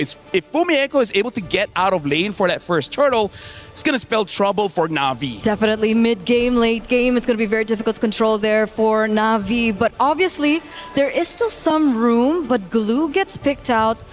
It's looking like it's Alice jungle, and that's why they set up for the carry ban for Na'Vi. Intelligent, but it looks like VTR by Vitality have a Bruno on their side and the Bellaric. They know that there's dive coming in from the Claude and the Alice and the Glue. They pick up a lane bully of their own in the Bruno. But that last pick, Freya, might just change things. Okay, very quickly, looks like Team Vitality, they want to win the lanes as well as trying to win the team fight. A lot of crowd control, a lot of burst damage. For Na'Vi, they're going to play with the team, but now Ayanami is going to have a solo mission to try and kill that Lilia. Both teams have been champions before. Both teams want to be champion again. For Vitality, it's about protecting what is theirs. For Na'Vi, it's about regaining what they lost. It's the rematch of destiny. It's grand finals for the 2026 MWI. It's Na'Vi versus Vitality. Let's get grand finals started with Miracle and Gideon. Here looking over the land of Dawn, history is about to be made here. Both of these competitors have been looking eye to eye since 2024. 2025, they missed up their chance, but here in 2026 for the Esports World Cups, our very own MWI Grand Finals, we have Vitality facing off Na'Vi. And of course, let the games begin. It can't get better than this. A grand finals in MWI between the champions, at least 3 of them from the same roster of 2024 and the defending champions of 2025 in the home court of Vitality. It's going to be tough because we can already hear that extremely loud crowd here. I can't even hear you. It's tough, I'm not going to lie. But these fans, they're happy to see Vitality already on the big stage. But the real question is how they're going to adapt. How have they learned so far? By first blood rate comparison, 64% expectation for Na'Vi to take it away. Which is kind of crazy because then you'd think Na'Vi are the more aggressive teams. But if you look at the games of Na'Vi, it's because they play it so slow that first bloods come around for the first neutral objective. Let's see whether that's going to be the case. Looking at the emblem set overall, we have a lot of wilderness blessings coming up from the mid laners as well as roamers. They want to be quick across the map, but other than that, really this Bruno on this Master Assassin making sure that Shell can bully it out and might even find a 1v1 here that's in her favor. She didn't win the trade necessarily, but she was able to get the wave in a very, very good spot for her to continue to bully Rian on the Claude. Down below as well, some rotation from Vival, and this is what we're talking about, man. Chell, as long as she's able to build those stacks, getting those crit, Rian, every time she walks up, she's got to be careful, but there you go. The Warrior Boots instantly for Rian to deal with Chell, and it'll certainly give her a lot more to play with in this lane. It's so good to have in the lane. They got to protect themselves as much as they can. Now first turtle is about to come through as we see at least Mirai. I think this is going to be a bit of a problem. Like, how are they going to deal with this glue? I don't necessarily see the angle to stop him other than Fumi. At this point, it's kind of like ignoring the Pat trick. Vival's just going to have to go in for the red tree, 50-50 against Keishi. Ayanami doing a good job, zoning Fumi Echo away from the spine. That's going to RWM drop down by Rain, as that's going to be City walking up with the glooms as well. Vivian and the rest of the team coming down as Keishi wins out the red tree battle, and now it's a big fight happening. It's looking good. Heavy Spin's even better, and now they want to get to the back, but they've already found first blood, Vivian! That's the first blood raid coming around. That's a slam 7 to pass off to City, who's going to get caught with no black shoes. Ayanami gets the double. Vival's next in the chopping block, and it's a big triple for Ayanami. And so far, Navi more than happy with the way that they want to play their comp. They want to chase down their targets, get their resources out. And unfortunately, if the engagement is just a little too good, Vitality doesn't get that chance to retaliate. Not until Vivian hits level 4. We mentioned it. The reason the first blood rate is so high for Navi is because they're so objective. Usually when you hear objective and first blood, it doesn't go hand in hand, but for Vitality, they fell right into the trap of Na'Vi, again, setting up for that 5v5 and then taking it with this Freya. I cannot mention how important, I can't mention it enough, how important this Freya is in a draft team. It really is, and that's why I'm so surprised during MWI. We didn't get to see as much priority on this Freya, on top of the fact that I guess everybody was trying to figure out the meta. Everybody was trying to figure out what was good. But let's keep in mind, the standards are there for a reason. And now we see that Vivian trying to open up this map. A lot of the motions coming in from Na'Vi needs to start leaning towards Rian's side. They want to unlock her from the lane, because so far, a bit of an EXP lead, and now RWM. Yep, the black shoes come around for Cine to escape, so it's an ult for ult. But Keishi seems like she wants to go for a bit more of a chase. And there you go. It's just both teams going back at it. Chell, though. Wow, starting to really dominate this laning phase against Rian. Yeah, it's looking very, very nice here. If they can just maintain this for another 5 more minutes, it will net them some pretty good profits. Not to mention on the opposite side, let's not forget that Ayanami is currently 3-0 and wants to snowball this lead. They want to kind of get her out so she can start dominating the jungle side as well. So well played by Rian, though. Right after getting bullied, knows that she has enough with the Festival of Blood in their kit to just sustain back up, and she builds up a freeze with a rotation earlier as well from Mirai. Gold Crab, though, still will be monopolized by the Bruno. It will be Vitality who will look to go for the second turtle, and now it's about that pin down, right? Can you pin Keishi out? The thing is, with the Throne of Ruin, you get that CC immunity to get past the heavy spin. Oh, wait, hold on. First, they got to deal with Ayanami, who's already been chucked down to 50%. Forced to use the ult early here. Now the contest is going to be hard. They have to go for the fight with the timer on the Valkyrie Descent already. Vival in the back line. That's going to be pure red tree. Keishi wins it out again, despite the Wrath of the Dryad already used up the Throne of Ruin. Got her into safety. Fumi Echo able to escape. Slam 7 in the pass as she goes to the mount on Vival. Now Vivian is caught in the midst of it all with the Revitalize. Oh, they're trying to hold it down. They could look to wait for the final slash. They have it, and now they get it onto Keishi. Final slash with the Vengeance. Now Ayanami going in straight under turret, picking up the mega kill. Not enough damage for Vitality as Mirai goes in for the dive. Under turret, taking a lot of those shots and still able to get away with the pass. Meanwhile, up top is Shell going for the dive on Rian, but she gets away in time as in the bottom lane. Keishi continues the chase, cuts the wave so that they can go for tier 1 in the bottom lane. They got to be tactical with this on all sides. In the middle of the war, what's happening in the side lane, Jill finding a slight advantage here and should be able to unlock herself and start double waving. At this point, Navi had really good ideas. Even initiating a potential dive on that bottom side could have net them even more, but for now, let's call it quits. It's still a solid 2.3k.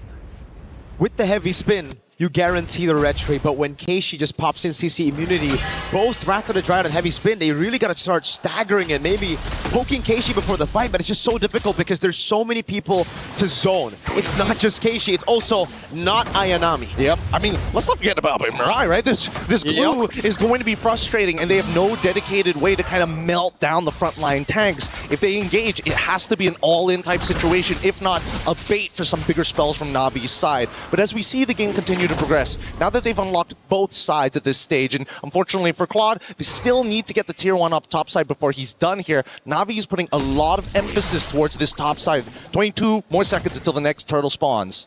Man, Vitality are playing a scaling game already this early on with Bruno and Lilia. Thing is, Navi scale really well into the late game too, and if they give them that big of a lead, not Ayanami capping Fumieko as of yet. 6 minutes in and 48 seconds. Fumieko with a gold crab to even things out a bit, but it's still a big 1K, so how do they even deal with just the Freya? Look, they need to just change CC. Fumieko understands, hey, I'm not here to kill the Freya. All I'm here is to slow her down. I will need the rest of my team to kind of follow up to ensure this death. But with that Purify, it can be a little difficult, right? If played well and timed well, can get rid of the stacks and more importantly, the mark so that Fumi can't just dash around for free. Vivian is going to try to go for the Rapid Dryad now, pops it in, but again, it's Keishi with the CC immunity. Vivian caught everywhere, all alone. Vivil's trying to peel with the back of the lines, but Vivian's just going to get shredded down by not Ayanami as the rest of the team will funnel into mid. Oh, now Vitality, once again, they just move their way. They tried to pinch them on with Mirai as well, but Vitality made the right call. Having to back up here, not trying to interact with these fights. And even Keishi just showing up, just saying, hey, I just want to see what's going on in your jungle, sir. Shell's got no damage to deal with that. Keishi can walk in the jungle, blink in, and take everything away from Vitality. Even Vivil's struggling right now against this glue. Mirai's gonna try to go for the take. Luckily for Vival, she's still able to secure it for herself. But look at the top lane, falling as well. Now the structural advantage on top of the turtles. Oh no. Shell's just tickling Keishi, especially when she gets into these minion wave.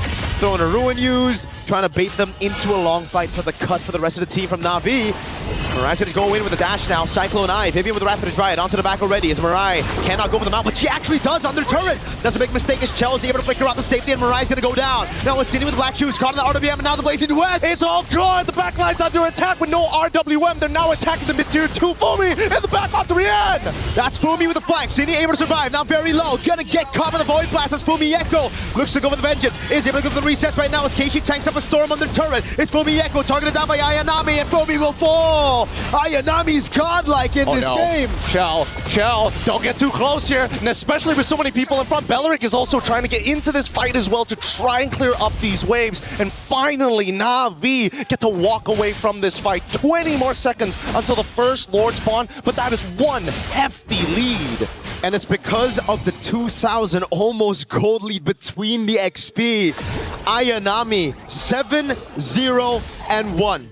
It truly isn't Ayanami. It's more like a Rihanna. It's more of a gold lane. It's more, heck, of a Rain mid lane performance from Ayanami. It's pretty crazy, I'm not gonna lie. The fact that she's called not Ayanami makes this way funnier. It's like, no, I'm not the carry. Go look at Rihanna. Wink, wink. Wink, wink. But now with the Lord in play, I think Vitality can't afford to make any more mistakes at this point onwards, right? Everything is gonna be permanent from this point onwards. The thing is, they can try not to make mistakes, but Na'Vi are going to constantly force those mistakes upon Vitality by going into the sideline, by pushing it in, and also just taking this Lord as bait for Vitality to walk out of their base. Because if you look at Vitality's composition right now, they have good clear, but that's about it.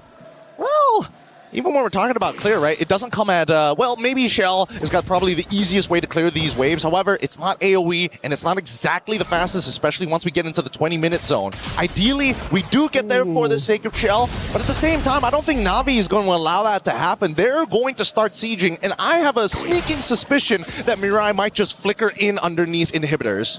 At least the Vitality fans haven't lost hope. It's game 1 out of a best of 7, and they need to also conserve some of that energy, unless the French are just built different, man, because, God, their energy is oozing back to stage as well. Dude, the Vitality fans have been all around here at EWC, whether our stage or other stages, they are audible no matter where you go. And for now, Na'Vi really taking the time to deny resources, but I love the chump check that Na'Vi is doing. It's like, if you really want to engage, try us while we still have this 5k lead. We will stat check you every single time. As long as you don't kill not Ayanami, we can make it work. They're defending the tier 1 in the mid lane really well. The Holy Shield down below has already been taken out, and that's a Melfic gun for Chell. Rian finally completing that 3-item power spike, the Swift Trinity. 11 minutes in. It's all about the dive. Valkyrie descent coming down right now as Vivian's able to pop in Wrath of the Dryad, and the CC immunity is already used up with a throw and a ruin. Now Vival tries to cut them back. Mariah's going to be caught under turret. Cindy walks up as well, but Vival's going to get cut down by Nada Ayanami, and now it's Rain in the midst of it all, taking the damage from Cindy with the black shoes as Keishi sticks onto her. It's too good, it's too good, and now, whoa, Keishi underneath, but manages to still get out. Fumi just needed to wait half a second there, but honestly, this is exactly what we wanted. We saw Mirai go for that flicker, we saw Keishi make the attempt, but they still have yet to break the mid-tier 1. They're too tanky. Mirai is just tanking these turrets like it's nothing. Vitality were able to keep their base turrets from getting taken out, but that was only just the first Lord, and they dealt that much damage. They didn't lose out on anything, no shutdowns given. This is just complete domination from Na'Vi in game 1. Right now, Na'Vi has Panzer tanks roaming around. You cannot cut through that armor just yet. The endless battle already complete on top of everything else. If not Ayanami, I don't know how they're going to deal with it. Even for Vival, who's trying to pin down on Ayanami, is dying midway through. And we can see why. Not Ayanami has picked up an endless battle as well. Rain already has a Divine Glaive. This is the reason why Viva on paper, crazy front lines that can take a beating and a half. Not against this composition with this much of a lead right now. It's just too much to handle.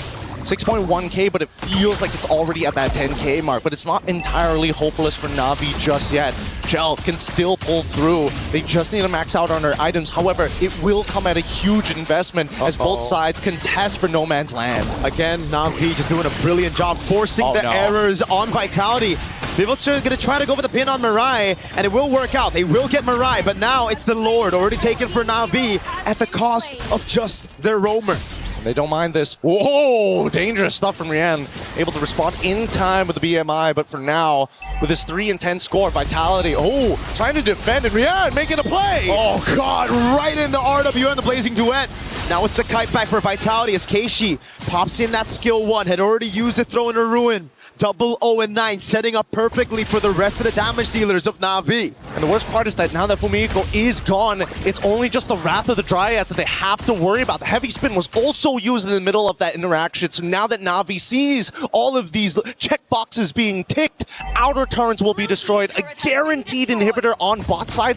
Can they convert this even more? Can they find that winning fight? Yeah, Chell really wanted to clear this Lord before he got the charge, but it will be guaranteed in the end. Lord with the Trident charges into the bottom lane turret, giving Na'Vi the far lane advantage for the next Lord. Now in the tier 2 in the mid lane, it's Rain and Rian. The double R's working big together. It's all about defense again for Vitality, but we know from Na'Vi in the semifinals and the quarterfinals, after taking a loss to Galaxy Phoenix, they've learned it is just back to discipline, back to playing the textbook game after getting a big lead at the start. You know, it's time to call Zipper and pull up the item list real quick. We need to see where Shell actually is currently in the game, because while you see 4 items already completed and a Winds of Nature recently being purchased by Rian. Love that. Until we see a Winds of Nature on Shell's side, I don't think there's that guarantee, you know? Big auto attacks, but if you get hit by that fully stacked Blazing Duet, how do you protect yourself? At this point, I don't even think she can go for the Wind of Nature. There's just so much damage to deal with. It's not just Rian, right? You go for the Wind of Nature, then what are you going to do against Mirai, Rain, and Keishi when they go in on you? At least you can flicker out of those, right? The worst part, I think, has to be Mirai. I think that's like, if you get caught, there's nothing you can do. You're praying that you flicker out of the way, but at least the Winds of Nature can protect you from not Ayanami and Rian, which we're very used to seeing jumping into that back line. Mieko with final slash ready on Rian. Gets away with the vengeance. Now it's even thrown a ruin. It's Mirai's even flagging the back line. Finding for Mieko and Vivian. Now goes to the straight to everybody else, but Vivo is able to push her away. Now Rian with the Blazing Duel! And they touch him! They got him! Keishi just needs to get back out of there. 37 more seconds until the Lord, and this was the perfect angle. They found the pinch, they found the pull, but worse yet, they needed Vitality right into the corner. You can flicker out of one. You choose which one, and Na'Vi throw all the other 4 abilities at you. Now with Cine, can they clear? Na'Vi are not going to go straight for the Lord, playing it here just to try to get a little bit more pressure before the Lord spawns. But in the end, Vitality still have good wave clear when there's no RWM and any of those zoning tools. They're going to have to breathe for a moment because this next contestant is going to be extremely difficult for Vitality. Na'Vi has got him in a little bit of a chokehold as that bottom wave needs to be dealt with at all times, and Na'Vi instantly rushing this down. The beauty of having a Freya on your side. Quick work of the Lord. Quick with a Freya, a Claude, a Yves as well. It's just boom, insta gone, insta delete. The only one that can do it faster, maybe a Lunox and carry combo, right? Those are good. 8,000 gold lead. Na'Vi knocking on the base turrets of Vitality earlier. Now they're charging at it. They're bringing in their catapults. They have their siege equipment. And we get to see the replay again. What went wrong here? A lot of it just comes down to the formation just breaking in half, right? They had to decide whether to be on the left side or on the right side of the purple buff pit. And as soon as they got broken in half, that's where we started to see problems. I think that at least for Vitality, they need to recognize, yes, there are ideal fights, but there are some key problems that they can't deal with. Number one is Mirai. If they commit any ultimates to Mirai, it's not going to work out mathematically to deal with not Ayanami. And yet, here we are, Lord pressing in. That's a big resource spent already, man. Na'Vi were able to bait out the final slash. Now it's Mirai under turret, down below. It's the Lord already. Vitality trying to keep these base turrets alive for as long as they can. Are to be able to throw the Ruin! Coming down, but it's only going to land on two. But that's going to be Vivo with a heavy spin, pinning them down, and that's a good taunt onto Keishi. But it's Rian with a killing spree! It's not over just yet. They want to get that mid inhibitor first. The Lord does go down, and Vitality might have to respond here and now. They want to go for the brute force onto the base turret. They take it down, but Mirai so low as Chell is going to go down. Very low one. Now with the Rose go mid here, Rian gets her down, and it's a killing spree terrain. Revitalize is already through, and Vival trying their best, but the base is under attack. Na'Vi stay objective. They stick onto the crystal. They lock it down and they don't give Vitality a chance to come back. It's game one secured in this best of 7. Okay, lesson learned, lesson learned. Na'Vi, they've got something up their sleeves with their 2 side layers and not to mention the access to the Freya. That's something that Vitality have got to remember for this upcoming matchup because dear Lord, Fumiko, difficult after that first death, so difficult to recover. Super difficult, and I just think it's an Arlet thing, right? It's always about snowballing early. If you don't get it, you're kind of chopped. Yeah. Well, we're just going to have to leave the panel to discuss about it. We're throwing it back to the studio right after these messages to break it down for all of y'all.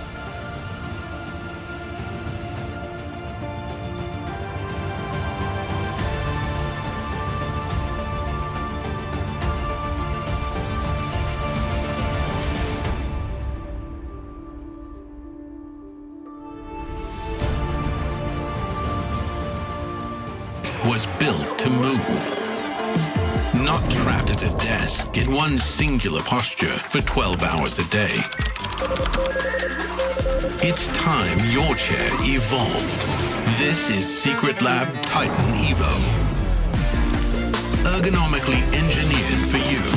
Gamers, hybrid workers, artists. Backing your every move. Grand Finals is already off to an exciting start as Na'Vi get the job done, winning map 1 in our best of 7. Vitality forced to answer back. And this is reminiscent of, honestly, Vitality's run, not only in semifinals, but even before that, dropping map number 1 only to come back even stronger in the next. But can they? It's Grand Finals time and anything can happen. Hey, welcome back to our desk. Map number 1, Na'Vi.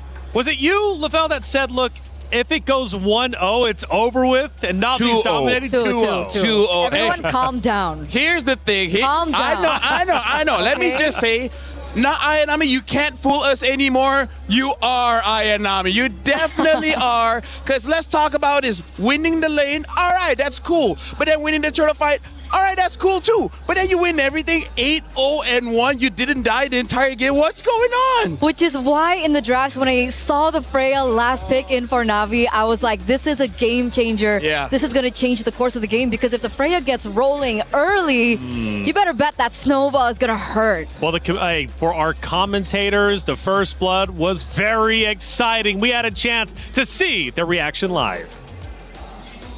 50-50 against Keishi. Ayanami doing a good job zoning Fumi Echo away from this fight. That's going to be the RWM dropped down by Rain, and that's going to be Cindy walking up with the Glooms as well. Vivian and the rest of the team coming out as Keishi wins out the red tree battle, and now it's a big fight happening. It's looking good. Heavy Spin's even better, and now they want to get to the back, but they've already fought first blood. Vivian! That's the first blood raid coming around. That's a slam 7, a pass out to Cindy, who's going to get caught with no black shoes. Ayanami gets the double. Vivo's next in the chopping block, and it's a big triple for Ayanami. You can't say that they're not giving it their all, and rightly so. It's grand finals. They're going to be calling the action throughout this entire best of 7. We talk stamina for the players, stamina for the casters. I mean, like father-son combination, man. You just can't fight it. You can't. Just open. They got that bond, you know. It's a long story. We'll tell you one day. Okay, one day after this broadcast, hopefully. Yes. And, hey, check it out. We got some more moments, though, taking place in that map number 1. And we'll take a look at our first action of the game. And there's going to be a massive fight around one of these turrets. We're now 8 minutes in.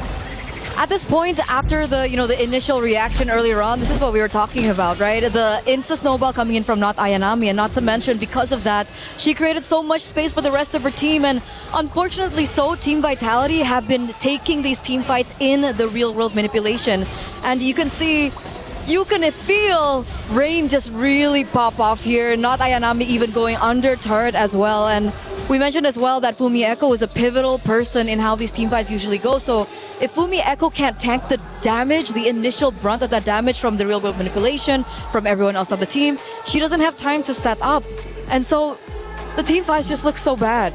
If I can describe not Ayanami on that Freya with one word, well, 2 words, it's no mercy. Yeah. One word, it's relentless. Because here's the thing, it's one thing to be like, hey, I'm coming in, I'm gonna kill you. But then she's like, all right, I'm backing up. I'm kidding, I'm going in again. She doesn't stop. It's the mind games. It is, and let's take a look at our second action of game number 1 and see how it ended up unfolding. I'm sure we're going to be towards the tail end, 17 minutes in, and the base, it's under attack. And again, this is what we're showing that Na'Vi, they're relentless. This is one of the safest places for Vitality. And then they just go in because they're like, you got 2 turrets, you still got your base, we don't care, we're going in. At this point, the damage coming in from Na'Vi is just a bit too much. See, they go back and like, you know what, never mind, going back in again. They don't stop. The moment you feel like you're gonna get some breathing room, they just say, nah, fam, we're kidding. We're going back in. And you can tell Rian is so comfortable as well on the Claude, because after all that opening coming in from not Ayanami, you would think that, okay, the initial brunt of the damage is done. She's the core, but then you completely forget about Rian on the Claude, and she just goes in ham. Wind of Nature, blazing duet into the back line, and Shell has nothing to offer in that situation. Tough break for sure. What is chat saying? Let's take a look at some of the comments after that map number 1. We got some spicy picks. That glue. Yeah, it's glue. No, I'm just kidding. No, honestly, there's nothing that you can do against that glue, bro. You don't have the right kind of damage to take that glue down. So how do you take a glue down? You kill him before he jumps on you. But that's so difficult without something like a carry, without a Vexana. With the Lilia, you can kind of do it, but you kind of want to kill the jungler Keishi, but then I don't know, man. That was a rough game 1, I gotta say. Well, what do we think about this? That Eve combo with Alice jungle is just too good. Wow. It's the boxes. It's the boxes. They're playing within the boxes. We saw it in multiple highlights that we saw earlier as well, right? Real world manipulation comes in, or the Thorn of Ruin comes in first, but then just the layering of both of those skills are enough for the front lines of Team Vitality to really suffer, because like we saw earlier on, they went Vival Akai. What is she supposed to do in that box? Emotional moments, obviously, from our players out there on the stage, and rightly so. I mean, there are so many emotions between these 2 rosters, Na'Vi and Vitality. They've got a long history, and as we take a look at some of them, obviously, the pride out there for Vitality is intense. However, Na'Vi ignores the noise. They come in with a mission and they take map number 1. After all, during the interview, they did say pressure is normal. But is Vitality truly feeling the pressure now? I mean, first of all, hey, shout out to the headphones, man. Helps out with the noise. It does. But that's one thing that I really want to mention now, especially after that first game loss that unfortunately Vitality had to go through, is that after they won last year, MWI 2025, a lot of people out there have made both statements that said the only reason that they won that year was because they never even met Na'Vi in the grand finals. So this is their time to prove. And obviously the pressure is definitely there. You can even see, you know. That's Shy, by the way. You know, shout out to passion. Shy. If we interview you, I'm going to take off my earphones, but shout outs to Shy. Shout outs to Shy. Shout outs to the player in Na'Vi celebrating the moment they finally took down Vitality in that map number 1. Phenomenal job coming out from the ladies on the very stage. They'll continue to battle, however, got to win 4 games. It's a best of 7 after all, so still a long way to go. We're talking 3. We go to the dugout. This was just before they took the stage, celebrating once again, getting together, and hugs are needed, especially in tough moments like these. Explain No, it's not. It's nothing. I don't want to be professor in body language again. You know, like I can teach you after okay, this. Okay. We take a look at Rain and her stats, and remember, she's got one of the highest KDAs in the entire tournament. 92%. And again, honestly, if you look at the items, after she got that Ice Queen 1, it's basically over. Because for Team Vitality, they have a lot of front lines. And then if you're stuck in the real world manipulation, that's basically GG's. Yeah. And then Divine Glaive, and then Wishing Lantern. Imagine being a frontliner. It's a nightmare. It's I'll over. tell you what is not a nightmare, but a blessing is our Level Up series. And it covers everything Esports World Cup. This series is truly special. You need to check it out. A lot of people are haunted by their past. I'm inspired by it. They're not just playing for themselves, they're really playing for their entire family. They have defeated their demons. They have crushed the curse. There. For every click, every clutch, every respawn. We were there for the years of grind, and we're here. Now, the proud founding partner of EWC, powering the biggest event in gaming, shoulder to shoulder with the world's best, making history. Greatness deserves a stage. Lenovo Legion, reach your impossible.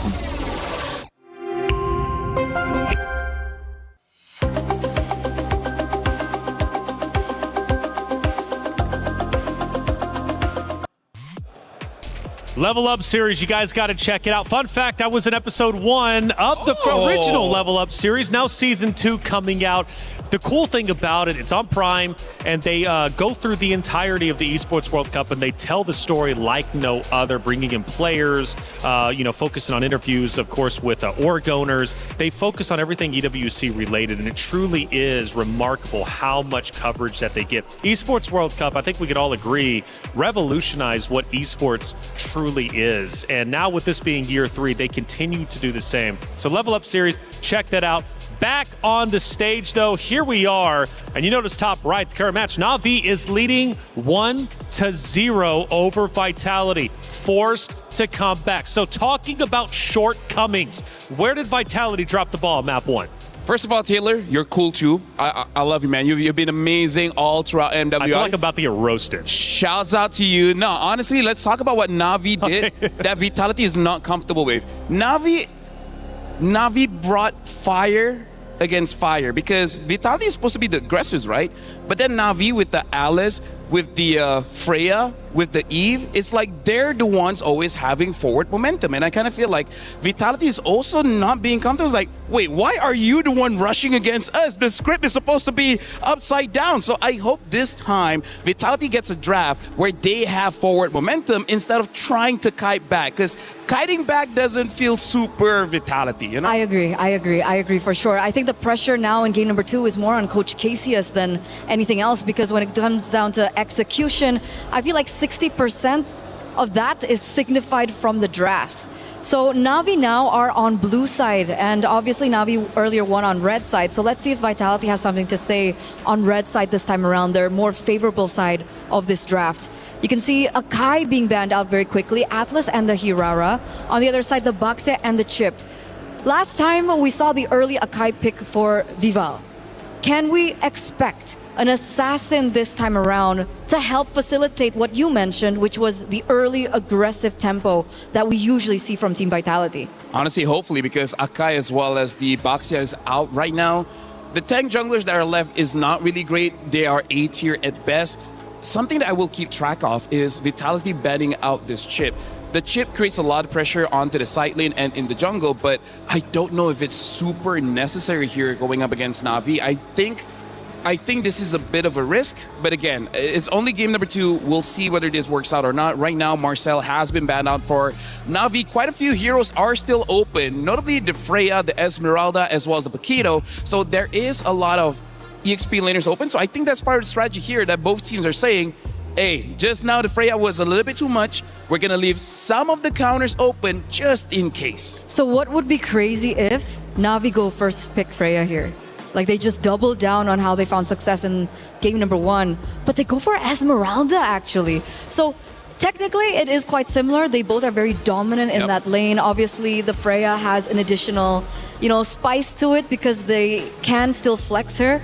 Esmeralda though has been very, very impressive as well in the lane and very just pressure heavy in the lane too. I would say specific for this meta right now, Esmeralda has a winning matchup against everyone, even against the Freya. Of course, it's still a skill matchup, but after Aya Nami's performance, I feel like she's got it on the wraps. Right now for Vitality, seeing that the Esmeralda is there, I wonder if they still want to get the Paquito because they've used that sometimes against the Esmeralda, but on paper, the Paquito should not be winning, so they pick up the Alice instead as well as the Claude, and I like it just because this Alice is an absolute power pick for MWI. In fact, Muntan, if you're hearing, get her an MWI skin, man. That would be cool. She deserves it. She definitely does. She's a bad person, but other than that, she's cool. Kimmy, I wasn't expecting this Kimmy pick. I thought they would go for the Yve. If they wanted early rotations, faster at that, I would have expected them to go for, the Yve, but they go for the Kimmy instead. The Harith does show up, and they do have the ability to do so because they are the ones that have picked up the Esmeralda first. Harith, Claude matchup finally. I mean, is JK rolling in the building? Why are we building a Harry Potter composition here? It's all magic damage coming in from Na'Vi. So the front lines of Team Vitality should not have any problems building up an early read in armor and then start winning the fights. I gotta say, Na'Vi, this is pretty high risk, high reward. If they win the first 3 minutes, hey, that's it, GG, right? You can get all the turrets basically for free. But if you don't, it's gonna feel pretty bad very, very soon. So let's see the last pick in for Team Vitality here. Are they the ones to commit to the Yve? They go for the Belleric. They do see that there is dive coming through from the Esmeralda and the Harith. It is going to deter the Harith by just a bit, but they do still have to have an answer towards the Kimmy. And that's why maybe we do see the Alice first in by Vitality. Yeah, I'm still thinking this is going to be Fumi Eiko's Heroes. I don't know whether Vival has a chance to play with that. Let's not. Yeah, I feel like Na'Vi, they should be a bit threatened. Like maybe ban out the Eve and then one jungler here because I'm really not entirely sure. But having a Harith, having a Kimmy, for now, it feels like it's not a bad game for a Red 5 Ling. I mean, we'll see how the draft turns out. If there's not a lot of crowd control, I'm looking at Ling, I'm looking at Hayabusa, I'm even looking at the Nolan here. So I feel like Vitality is having a good start on making sure Vival gets a good matchup. Which is why I think if that's the case, they do need to set it up for her, right? They need to go into the bans for her. But interestingly enough, it's the Balman ban instead. If they wanted to set up for something like an assassin, I would have expected, like the Hylos or maybe the Cho ban come through for Na'Vi. But the fact that they ban out the Balman, what is this signifying here? I think they're really trying to make sure that there's no tank jungle for Na'Vi here. If they ban out the Barats, it kind of forces Na'Vi to be a little bit more creative, in the jungle. And the fact of the matter is, Keishi hasn't done so well outside on the of assassins. Yeah. So I feel like this is a interesting, loophole to it. I want to know if it works. Yeah, honestly, with the Kimmy as well as the Harith, it would be nice if you have a tank. They even banned the Fredrin, so they're kind of forcing, if you want something, it has to be a Barats. Matilda is still there, so they can go for Barats Matilda, but that's 5 magic damage. There's basically no physical outside of the Barat Stomp. So I don't know if they want to go that heavy onto the magic damage, because 2 defense items is kind of enough to shut your composition down. They're definitely putting them in the spot. Now, Na'Vi, if they want to nail them down by just a bit, I would expect maybe the Lilia being banned out alongside the Yve. If they want to have more control in the mid lane, That's definitely an angle that I would expect. Going back to the jungle pick for Keishi, is there room for a Kyoe signature pick? Is there a room for like an Aulus or even like an X-Borg or... Do you want to see that considering she hasn't tried it yet? Hey, who knows? Maybe they scrimmed with it. I mean, like, right? I feel like a safe Suyo. No, Suyo's not safe. There's so much magic damage. Honestly, I have no idea. I think a Hayabusa might still be okay-ish. I really don't know what is going on, especially because Na'Vi has put so much egg in the magic basket here. So I feel like it's better just to pick up your mid. And then after the last two picks of Na'Vi, I would feel a bit more confident picking up whatever they're already planning in the jungle. Well, I mean, Ling's banned, so they're not allowed to pick that up here in this second game. They still pick up Nolan, no? They go early Nolan, so no surprise factor whatsoever for that jungle matchup. It's actually the mid lane that we're still waiting on. Do you think it could be like a Selena last pick in for Cine? I feel like they kind of have to, because even the Valentina won't be all that great unless whatever roamer or mid they pick up makes it super valuable. Yeah, I'm thinking it might be the Selena. It's very risky though. Going up against Akimi, if they have a very good roamer like a Hylos, I gotta say it's gonna be very difficult for that Selena. So I don't know what about Vitality's draft for now. I'm very iffy about it. We're waiting, and it looks like the players are also thinking about it. Wow. I did not expect a Hanzo pick here. I think the Hanzo's sitting at a 0% win rate. We saw it picked up once by Falcon's ID. I don't know if you saw it on Stream B. Yeah, Stream B has, so there's a total of 2 picks for the Hanzo for now. Both have not won. Okay. It will look okay in the first, I don't know, 6 minutes of the game, but then afterwards, you kill the Hanekage so fast that it loses its value. Right now for mid pick, I think this lineup is screaming, let's try the end latest by 14, and Vitality, they do go for that Selena. So right now the problem is, once Vitality loses that mid prio Eterna, looking like a 2-0 for Na'Vi. Let's see if it will be. Vitality, where you at? You gotta step it up. You're down 1-0 in the series. I know it's early, but you can fall behind in the blink of an eye before you know it. For Na'Vi, however, they're off to a stellar start, and they look poised and ready to potentially go up 2-0. However, it's up to them to decide. It's Na'Vi versus Vitality, the rematch of destiny here at the grand finals of MWI. Let's get map number 2 started with Mirko and Gideon. Everybody's been waiting for this match. Nobody would have expected the drafts to look like this, but if you're wanting to be the best, you got to show that you can play at your best as we head on in to the land of Dawn. I want to see how this magic damage is going to be applied.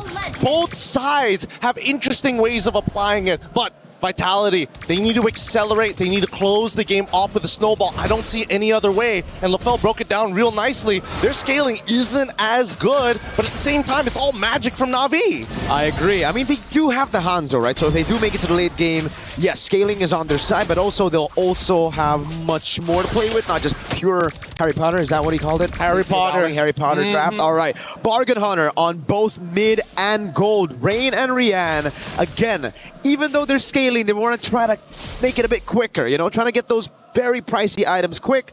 But you got to be very, very careful. Because you go for that, now you're losing a little bit of that combat stats, those combat stats that you would usually have. Yeah, especially in the laning phase as well, right? I feel like if any big mistakes do happen, naturally, I think that Na'Vi is going to either lean into it, and the same can be said about Vitality as well. They do have some early vision thanks to these Abyssal traps, but at the same time, you never really know. Where is Cine going to come from? Where is she going to attack? And if Rain is going to specifically get hit by an Abyssal arrow. Hey, Chell in the lane against Rian. Oh, she actually takes it. The BMI. Vivil's gonna walk up now, trying to go for the damage. Oh, the Purify out, the Fracture as well. Vivil's gonna get taken very low. No punish right now. It's just the Purify out. A bait on the battle spell. And now, secondary attack. Cine looking for an angle on the opposite side. The Abyssal Arrow does not connect, but they're holding each other hostage here, and yet nobody wants to truly fully commit.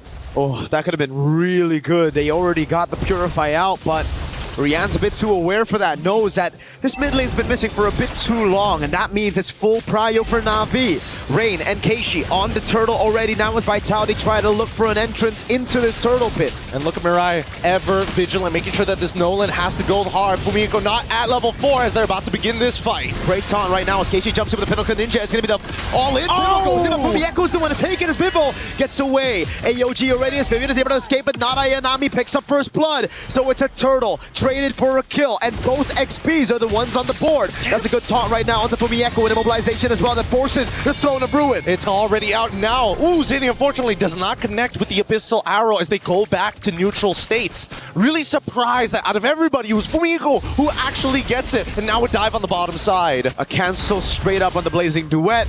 Not going to be a kill, Cinny. Just a bit of poke onto Mirai, and we're back to level. But Na'Vi are in the lead for now. Look at Vivo.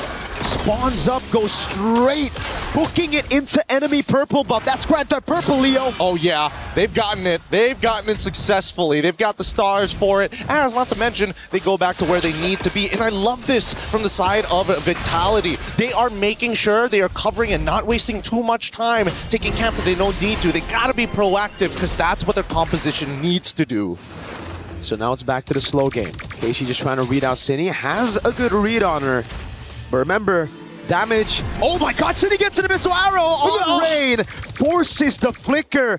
And it's also an aggressive flicker from Cinny. My god. Honestly, was pretty close. I think, you know, if that second half of the leap connected in a single auto attack, I think that should have been more than enough. But still, they still get it again. They've got the battle spells, and with that 100-second cooldown, they can look to maybe try and connect another arrow, ideally. But even for looking at the other people who actually needs that snowball, Vival in particular has yet to find that one kill to accelerate her in this game. Oh, good take by Rian there. Takes it away. And yeah, if it's not just the arrow, right? If you already have Flicker burnt out, now it's that dash skill of yours. Once you use that jetpack, it's Vivo's turn and Fumieko to hold you down for a Wrath of the Dryad combo. You got major AoE skills here with a Flicker. Yeah, let's keep an eye on this for now, as both sides are looking to go. Flicker is about to come back up for Vival as they proxy that bottom side and even force out the Salmon Force. Yeah, they just burst it straight out right now as Keishi jumps in onto Vival. That's going to be the AOG to follow it up, but Vival's going to be able to escape right now as Mirai is caught with no AOG and pops in to revitalize Vivian. Same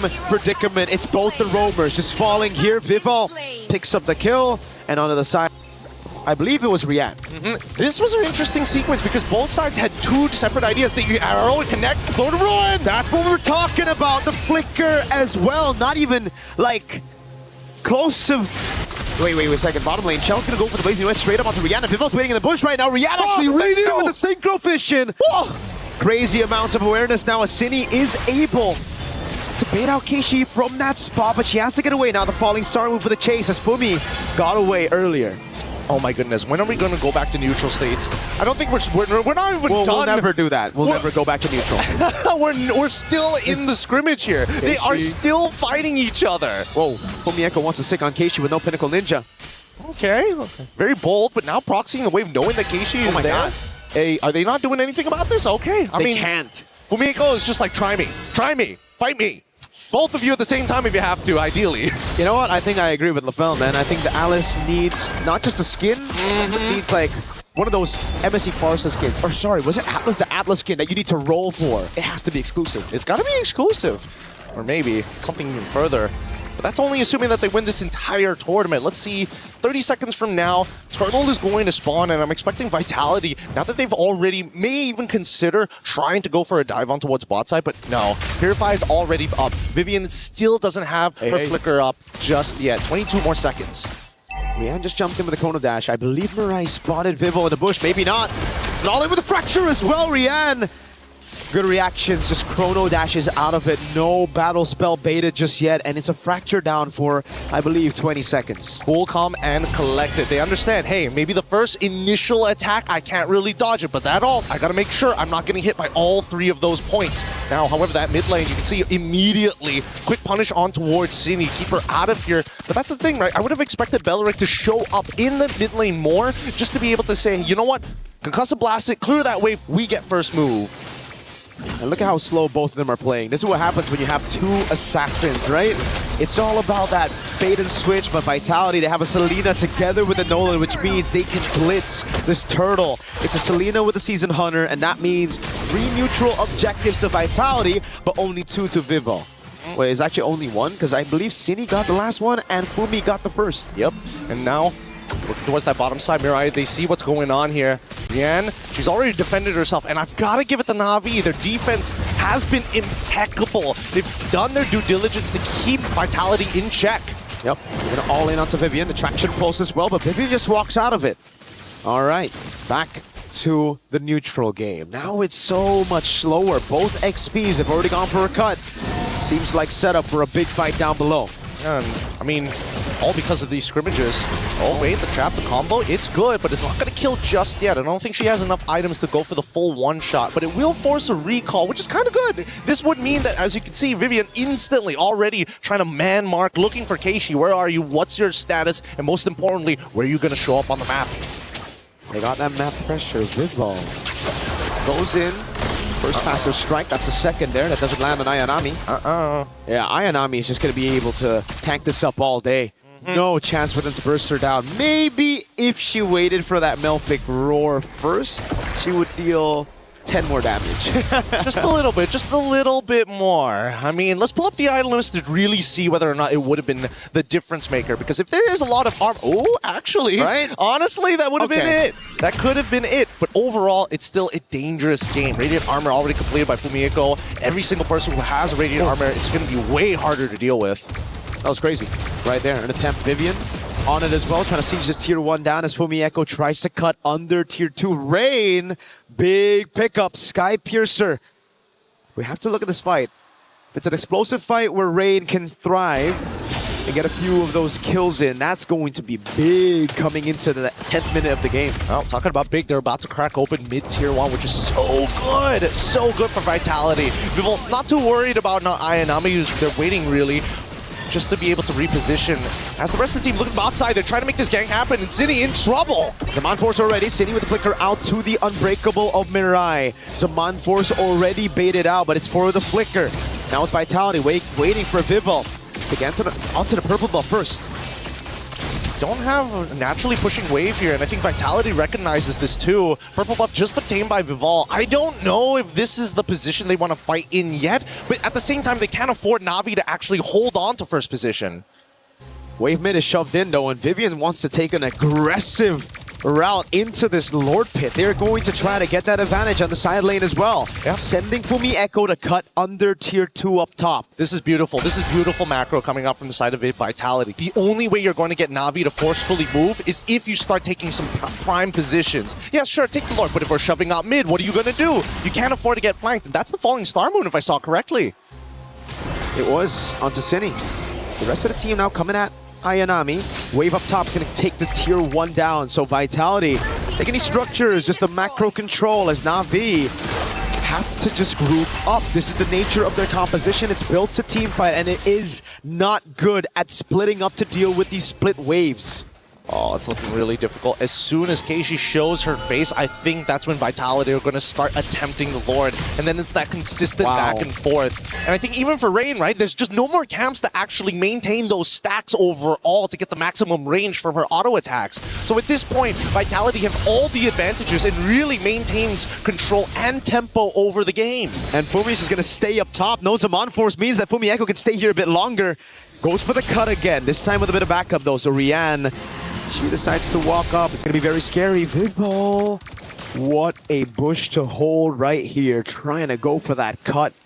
Not on the minions though. On a player, Rian. She's selling it. Might just fall into it. So in a room going to be used up, and now it's going to be the fracture as well. Zaman Force comes in, but Vidball pops her there. Cine going to fall as well. Keishi can be very low. Fumihiko with a flicker in onto Keishi. Now it's Chum the Blazing Duet. The Rather Dryad taunts Mirai. And now she's going to get double taunted. Not able to get the AOG in time. They're dancing around now. Ayanami must peel, and Rain is telling them to stay back, demons. Go to the Lord where you belong, and Vitality is more than happy to oblige. Impeccable macro from Vitality.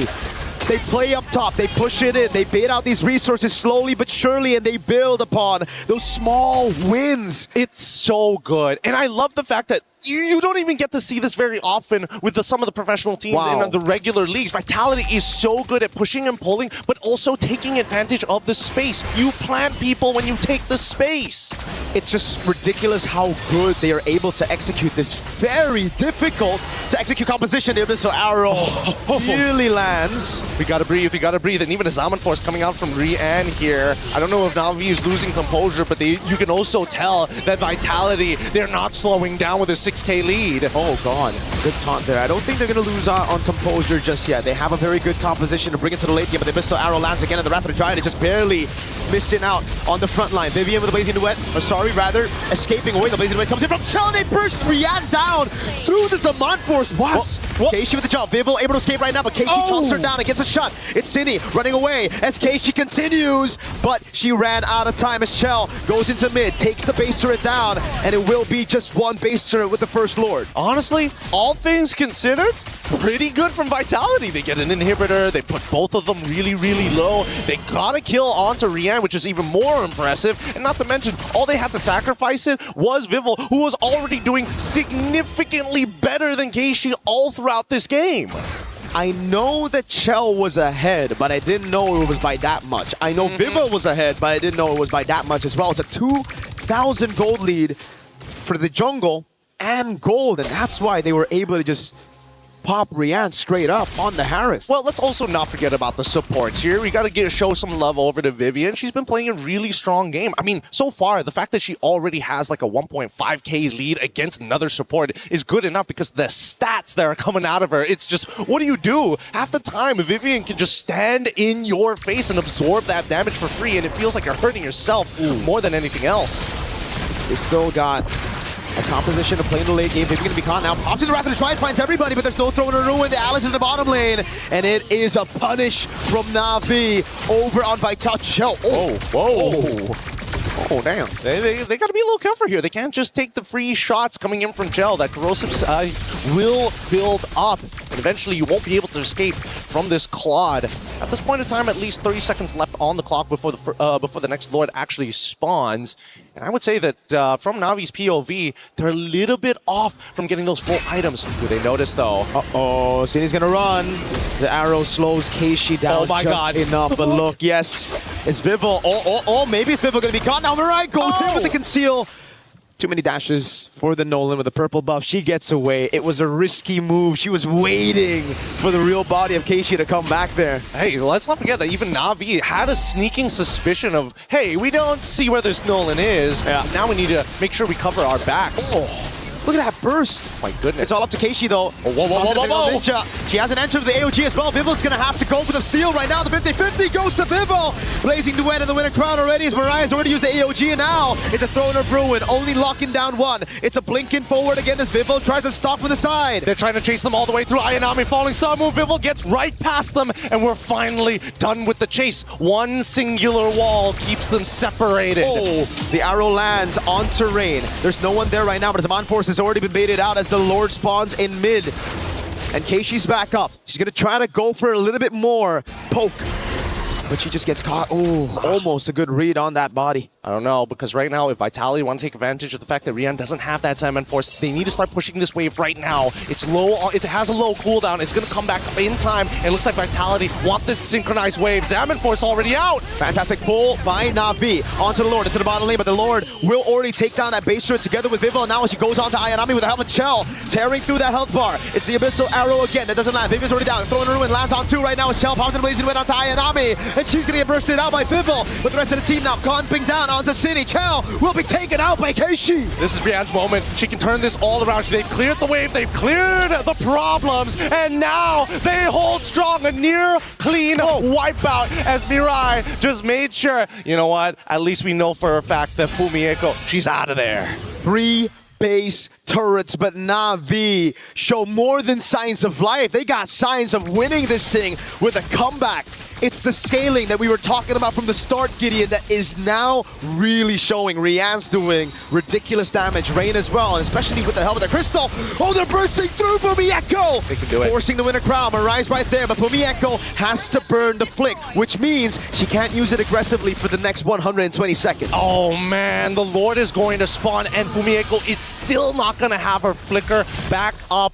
Damai's repurchased here. What can you really do about this? They gotta breathe for a second, because as we see this game progress, I'm thinking of bad habits that they can exploit. And so far, I think that Vitality has really wrung out all the tricks in the book. I don't see any other mistakes being made by Na'Vi, and their defense has been immaculate now that they figured out the lines of attacks that we see consistently from Vitality. Divine Glaive pickup for, I don't know if it was Rian or Rain, but I saw Divine Glaive, and either way, that'll really help this Harry Potter composition. The magic damage, it only is a problem in the early parts and when your opponents snowball. Once you get into those crucial penetration items, don't matter how many defenses you got. Radiant plus Athena, they'll shred through it all.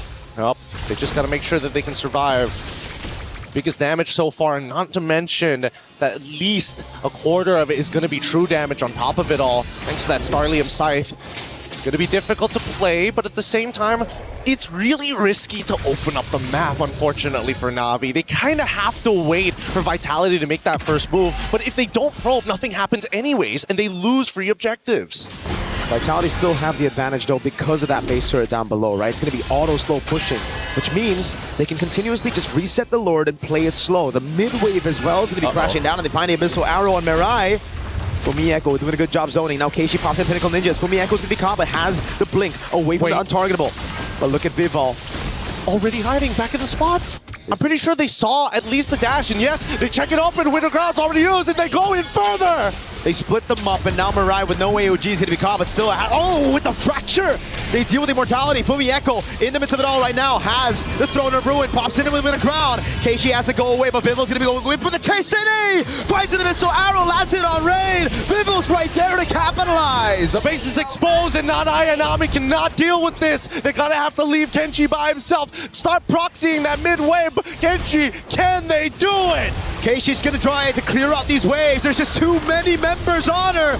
She gets the unstoppable, but she's returned to her body, and we are at 1-1 in this best of 7 grand finals. You wanted to see one hell of a match. We gave you one hell of a match. Game 2 going over to Team Vitality, and this is what we wanted. The consistent tug of war. And I'm not gonna lie, I was really thinking that this composition would eventually fall off, but they just kept on pressing.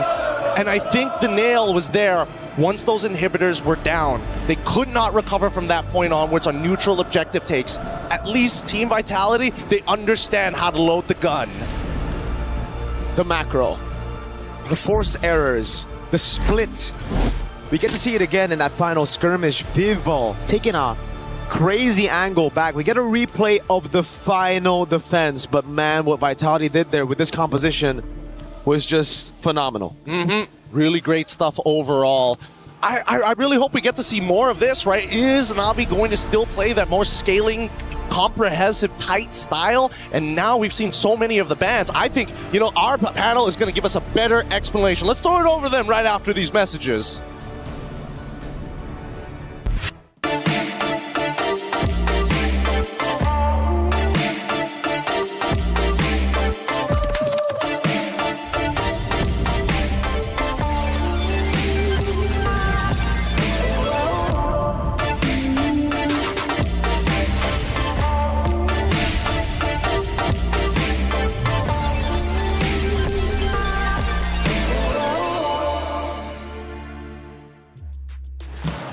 After a relatively long game, Vitality ties up the series 1-1. We've got a series in front of us, and it could, in fact, go the distance. It's a best of 7. Do we get 7 maps? Let's find out together. Hey, welcome in. I'm Taylor Reflections, double joined by Eterna as well as LaFell. Good to see you guys once again.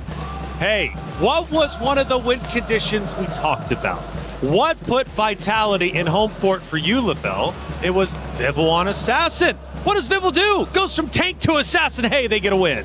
Finally on the Nolan. You want to say something? No, all good. I want to hear you talk. You can talk right now if you want. I love your voice. Go ahead. Thank you. Anyway, Oh, yeah. she's blushing. We finally get the Nolan. And remember, it is one of her comfort heroes. I wouldn't even say comfort at this point. I think it was one of her power heroes, being able to get that Savage on, and it really changed the tempo of the game. But of course, one of the main focuses was how they were able to facilitate the Nolan. And why LaFell was so adamant with the Harry Potter opening when he saw the first 3 picks from Na'Vi. Na'Vi! Hey, can they come back? That's the question. The casters have been pouring their heart into each and every moment. And there was one moment that took us all by surprise, including Na'Vi. It was Vivol hiding in the bushes, and the casters give their reaction. And she's selling it. Might just fall into it. So in a room going to be used up, and now it's going to be the fracture as well. So Monforce comes in, but Bivol pops her there. City going to fall as well. Is Keishi going to be very low? But Mieko with a flicker in onto Keishi. Now it's Chum the Blazing Duet. The Rather the Dryad taunts Mirai. And now she's going to get double taunted. Not able to get the AOG in time. They're dancing around now. Ayanami must peel and rain. Is telling them to stay back, demons. Go to the Lord where you belong. And Vitality is more than happy to oblige. Impeccable macro from Vitality. Vivol must have been hiding in that bush, LaFell, for the longest time. I think it was at least probably 30, 45 seconds, but once the trap was sprung, she made the most of it. I mean, like, here's the thing. You got to wait for your opportunity, and Vivol was able to do that. Part of the reason is because they were able to control the map so much that every bush is going to be very, very dangerous. By that time, she already had about 4 items, meaning that she can burst just about anyone, maybe except Mirai. So that also made it so that there's opportunity anywhere. She just had to wait. And then even if the initiation was kind of botched, the damage too much, she has so much dashes, there's nothing that Na'Vi could do to stop Vivol. But around the 14-minute mark, there was a chance for Na'Vi to get back into the fight. We take a look at that moment, and Eterna, this was the moment I really thought, honestly, for a second, Na'Vi was going to be able to flip the script and maybe come back. There was a possibility, maybe, had they not allowed this to go so far into the later stages of the game, because you can see here they're trying their best to go for the defense, but it really was difficult. There was a really great opening, by the way, here by Fumi Echo, and I think, was this the moment where Vivol kind of overstepped? Yeah, this is also one of those moments where, yes, they have a lot of magic resist, but Keishi is the one that's dealing physical damage. Yes. Made it so that her damage was not lowered at all. So part of the good and bad is that when you're over-investing in magic defense, your physical defense is going to be low, and Keishi took advantage of that. So what could have happened for Na'Vi in that situation? Let's say a perfect world, they protect their base. How could they have made that moment into a game-winning moment? Well, technically, it really depended on the item, right? Because we saw that there was no damage until we started seeing more Divine Glaives. And I think that was like one of the pivotal moments of how the damage really went through. Divine Glaive for Kimmy, I think, was a game changer in that respect. So I think as long as they were able to hold down their fort, wait for those Divine Glaives to come through, there was a possibility, because we start to see cracks in Team Vitality, especially when they went in for that particular engage. That was a big overstep by them. But the crack Na'Vi was waiting for was Vivol, because I feel like they were waiting for Vivol to come in, and then Mirai on that Gato Kacha taunt her so that they can catch her. But Vivol has been so good on this Nolan, it made it impossible for Na'Vi to catch her, right? Basically, they did not have any answers for Vivol on that Nolan, and that's part of the reason why we were so surprised. Game number 1, why did she go for that tank? You see how good she is with that assassin. Don't change the formula. It works. Keep doing that.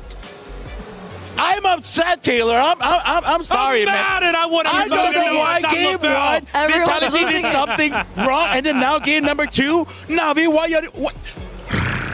Ooh, now he perks. Interesting. You know, you got so many emotions, LaFell. I do. I'm still learning who you are, but it's fun because it's like a Pandora's box. Hey, I have 2 therapists. Rose is out there, and she's been covering everything, including the Wild fans out there who have been going nuts for this Grand Finals. Shira and Funi. Girls, it is getting crazy. It's a 1-1, and the Vitality fans are going crazy. How are we feeling? I'm feeling great. Great, guys! Really? Great. You guys just lost game 2. Shira, what's happening? We will have a comeback. Come back. Okay. For it. How do we feel about the atmosphere in the Grand Finals? The the supporters here are crazy, guys. Finally. Yes, home ground for Team Vitality. Now, as we enter Game 3, what do you girls think will happen in the Land of Dawn? Of course, Navi BH will win. Finally, will only give 1 point to the enemies, and the rest of the game they will show who the queens really are. Wow. Funi, are you saying it's gonna be a 4-1 grand finals? Yeah. How did you say so? Because it has always been finalists' place to be the winner. But there is always a comeback. No, they will only give you 1 point. We still don't know. There's still a lot of time that they will prove that Pinas lang ang malakas.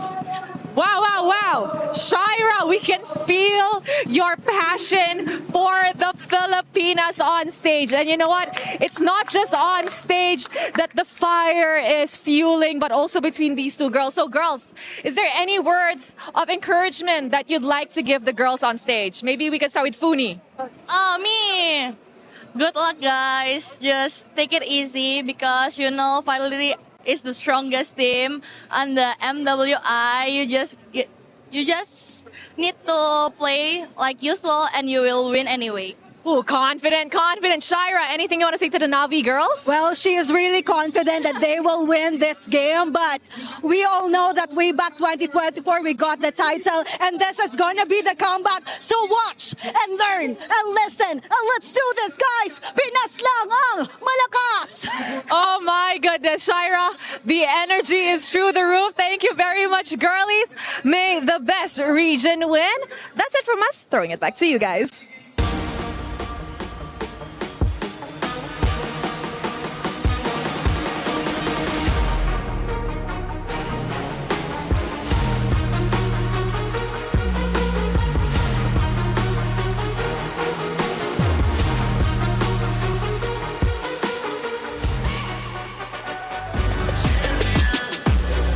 Regular thing, came for the ring, you know what I mean. You see my name in the lights, better get right, I'm champion.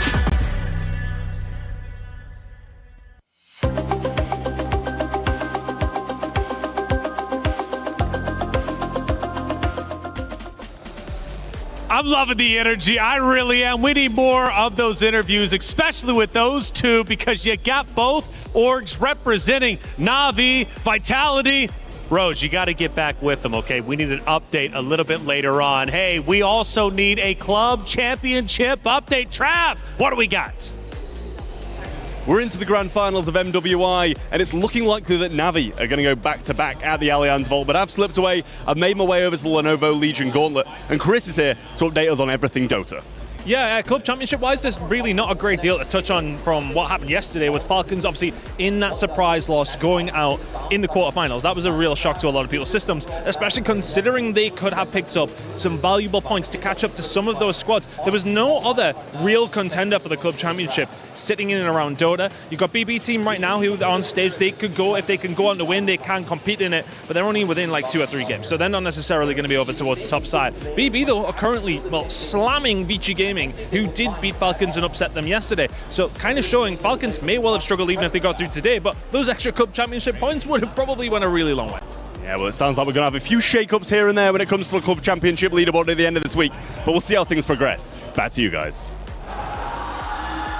Thank you, Trav and Ton, for the update. Ton sounds pretty good. Hey, he's been my good friend for about a decade, and I gotta say, man, he's a great talent. Thank you for the club championship update. We'll be keeping you up to date as much as we possibly can, including here with Navi and Vitality. Series score 1-1. Navi won game number 1, but Vitality answered back. And now the series becomes that much more serious. Now, as far as the series go, Vitality, they have been known, at least in our tournament over the past couple of days, to drop map number 1, but be flawless after. Lefel, is this one of those moments? Here's the thing, I gotta say, Taylor, they gotta stop building PCs with just graphic cards, man. They need everything else. The thing that I didn't like in game number 2 coming in from Navi is that they're just drafting the same thing over and over again, meaning like magic damage and then magic damage and then magic damage and then just one physical damage. There's no balance, right? Thanos himself said, balance is needed all across the globe. And Na'Vi didn't listen, and that's why they lost. So this time, balance. I think they can deserve the risk, right? They deserve the risk? No, like they can. All right. They can afford it. They can afford. Remember, it's a best of 7. It's not a best of 5. It's not a best of 3. It's not a best of 1. So they tried a certain strategy. It didn't work out for them in the very end. And the fact that they're once again on first pick on blue side gives them more of an opportunity to start dictating how the drafts are going to go. So just a quick reset, go to game 3. Yeah, but I gotta say, Freya is like pretty cool.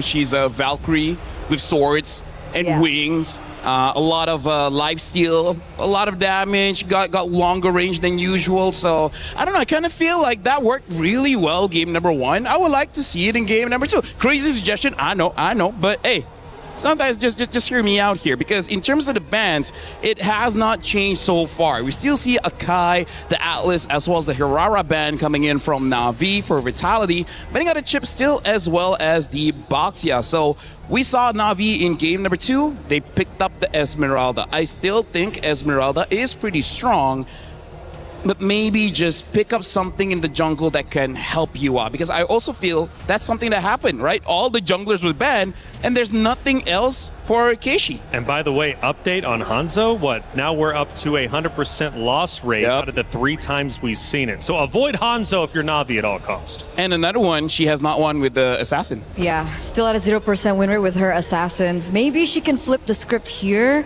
And obviously, if they wanted to go, if they wanted to go for a Freya first, they could have looked for a ban early, I think, for like the Esmeralda, if they wanted to set it up. But it looks like they're still focusing in a certain direction.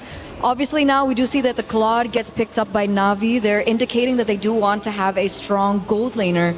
But of course, there's so many other things that they can respond to here. Team Vitality.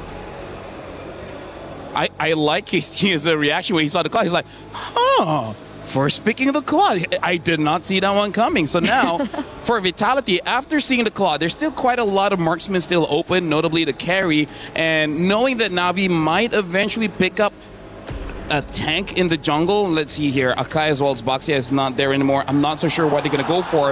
In fact, maybe the Guinevere might also be a pickup that they could consider if they want to go pick off anyone from Team Vitality.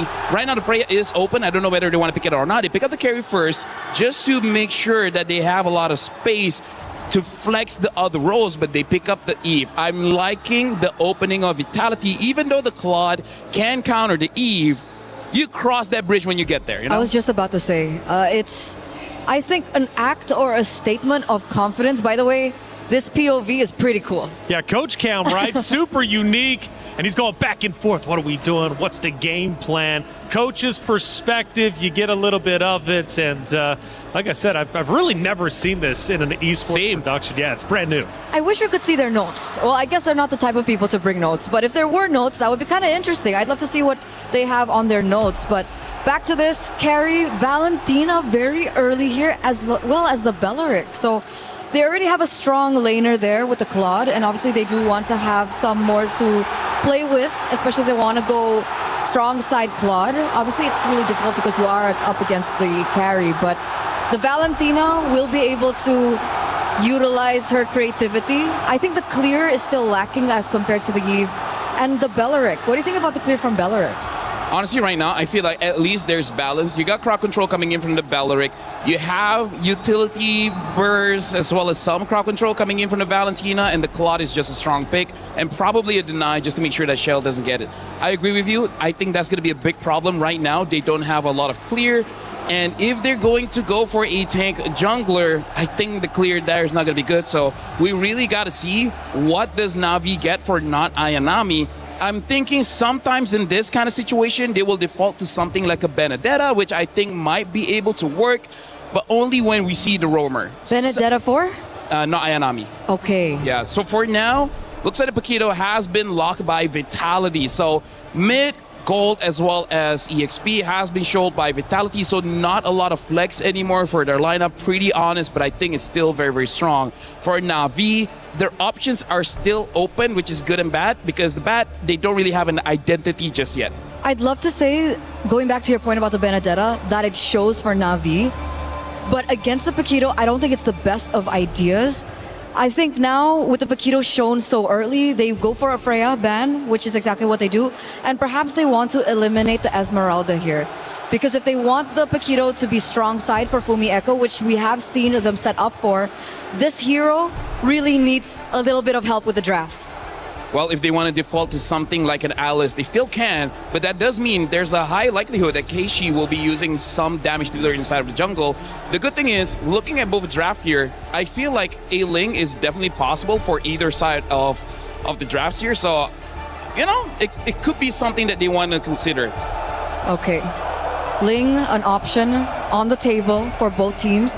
Guinevere eliminated, so you mentioned the Guinevere earlier on. The Guinevere does get sniped out here for Na'Vi. BTR though, I really do think, there you go, Esmeralda being banned out. Na'Vi,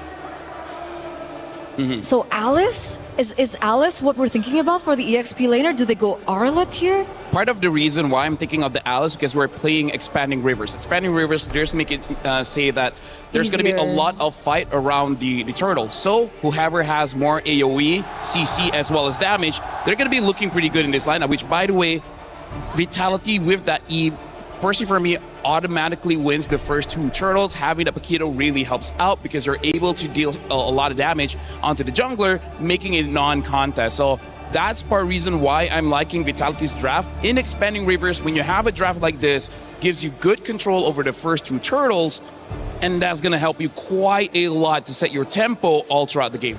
And that's why it's already nerve-wracking for Na'Vi at this stage. Because we don't even know what the Mother of Tanks is going to utilize. And Na'Vi, they smell this. They understand this. I think Gwyn, other than, of course, being a ban against Vival, which technically we haven't seen Vival on the Gwyn. Oh, wait, we have once, but only once on the Gwyn. I think it's more so as well respecting that potential. If they already have a strong Yve in the mid lane, if they have another roamer that is also very strong, what is the winning condition for Na'Vi? I kind of feel like that Gwyn ban also signifies that they really don't want to use Purify. They prefer to go for a Flicker here. So now for Vitality, knowing that they probably don't want to run Purify, if they get a roamer that can engage fast, that's going to be great. They pick up the Bellman here. I don't know how to feel about this. Yeah. We just talk about how great she is on the Assassin. At least Bellman has damage. If she goes for War Axe first item, then hey, maybe it can still work out. We don't know what the EXP laner of Na'Vi is. So the fact that they went Bauman already, and we don't know what the EXP laner is from Na'Vi, Bauman could just as easily walk into death traps of crowd control and just completely be irrelevant in the game. Yeah, no, I'm with you on that one. If they have like one other source of crowd control, which I feel like they most probably will have, they pick up the Yuzong here as well as the Nolan. For now, again, Na'Vi does not have a good track record just yet using assassins. We'll see whether this time they flip the script. And what if they do? I think that would be a huge statement for Keishi.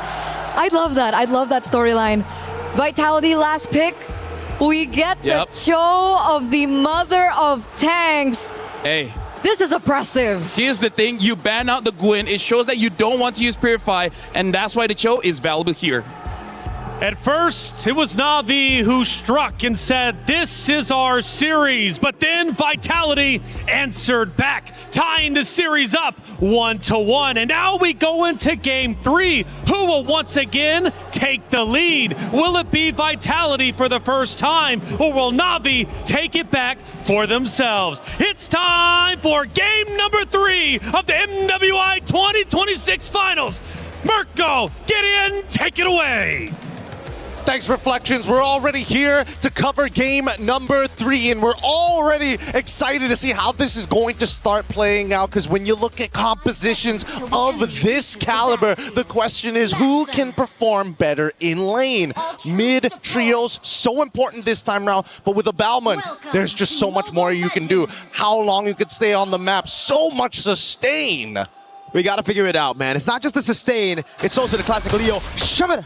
The ultimate lethal counter. You go for that insta-retry on the neutral objective. So Na'Vi, the advantage that they were coming in to game number 1 with, the fact that they have CC immunity and a 50-50 clean, they won't have it here. Plus, obviously, that mid-prio. And then we also have to talk about the physical defense shred that has been moved from first skill to second skill. So Chell and Vivian with technically Vivian also has a physical shred, so this is just going to be Fumi Echo wreaking havoc, especially because she went lethal ignition. Yep, it's just a lot of damage. However, they have to coordinate it well. They got to mark their targets as soon as they can, and not to mention the fact that they already have lethal ignition just goes to show, hey, I don't mind just touching you for a little bit, but you will get bursted down. Oh. And speaking of bursting down, Shell already doing a very good job getting a lead in the lane. Yeah, not the best of lanes there in terms of matchups for the Claude against the carry. That's why they were so comfortable picking up the carry with the Yve, knowing full well that if you want to try to counter the Yve, you're going to have to go Claude, but that means the lane will be given over to Vitality as Fumi Echo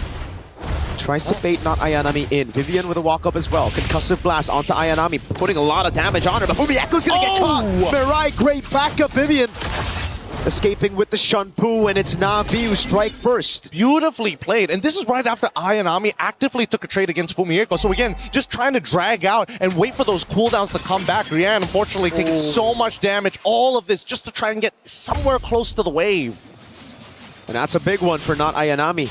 Now Na'Vi have proper setup to actually stun Vivol down for the first neutral. Objective as Keishi starts it, and the Dragon is up. Black Dragon Front gonna be used up straight up into trying to zone Vivol out of this turtle pit. Vivol's trying to escape right now, but he's gonna be caught by the damage again. Lethal counter in the rectory.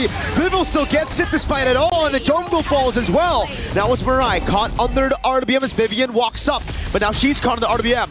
Immobilized in that zone. Fumi Echo with City dropping down bombs. Again. Oh, up top. Whoa, Rian ends up dying for it. A solo kill for Kel. Sokolil. Vitality strike, and in one fell swoop, despite the small wins from Na'Vi in the laning phase, they couldn't convert onto the big objective. But do you hear that? Do you hear the Vitality fans? They're really taking this momentum from that game number 2 and bringing that same energy here in game number 3. And it's only more proactive that we are seeing Vitality move across this map. Because once again, Vivian double checking whether or not the purple buff is open to give information to Fumi Echo. Hey, if Keishi doesn't see you, you can go for that big one shot we were talking about. You have so much damage in the early game. And that's why you have to respect the Bauman. They were doing all they can to respect it, to be fair.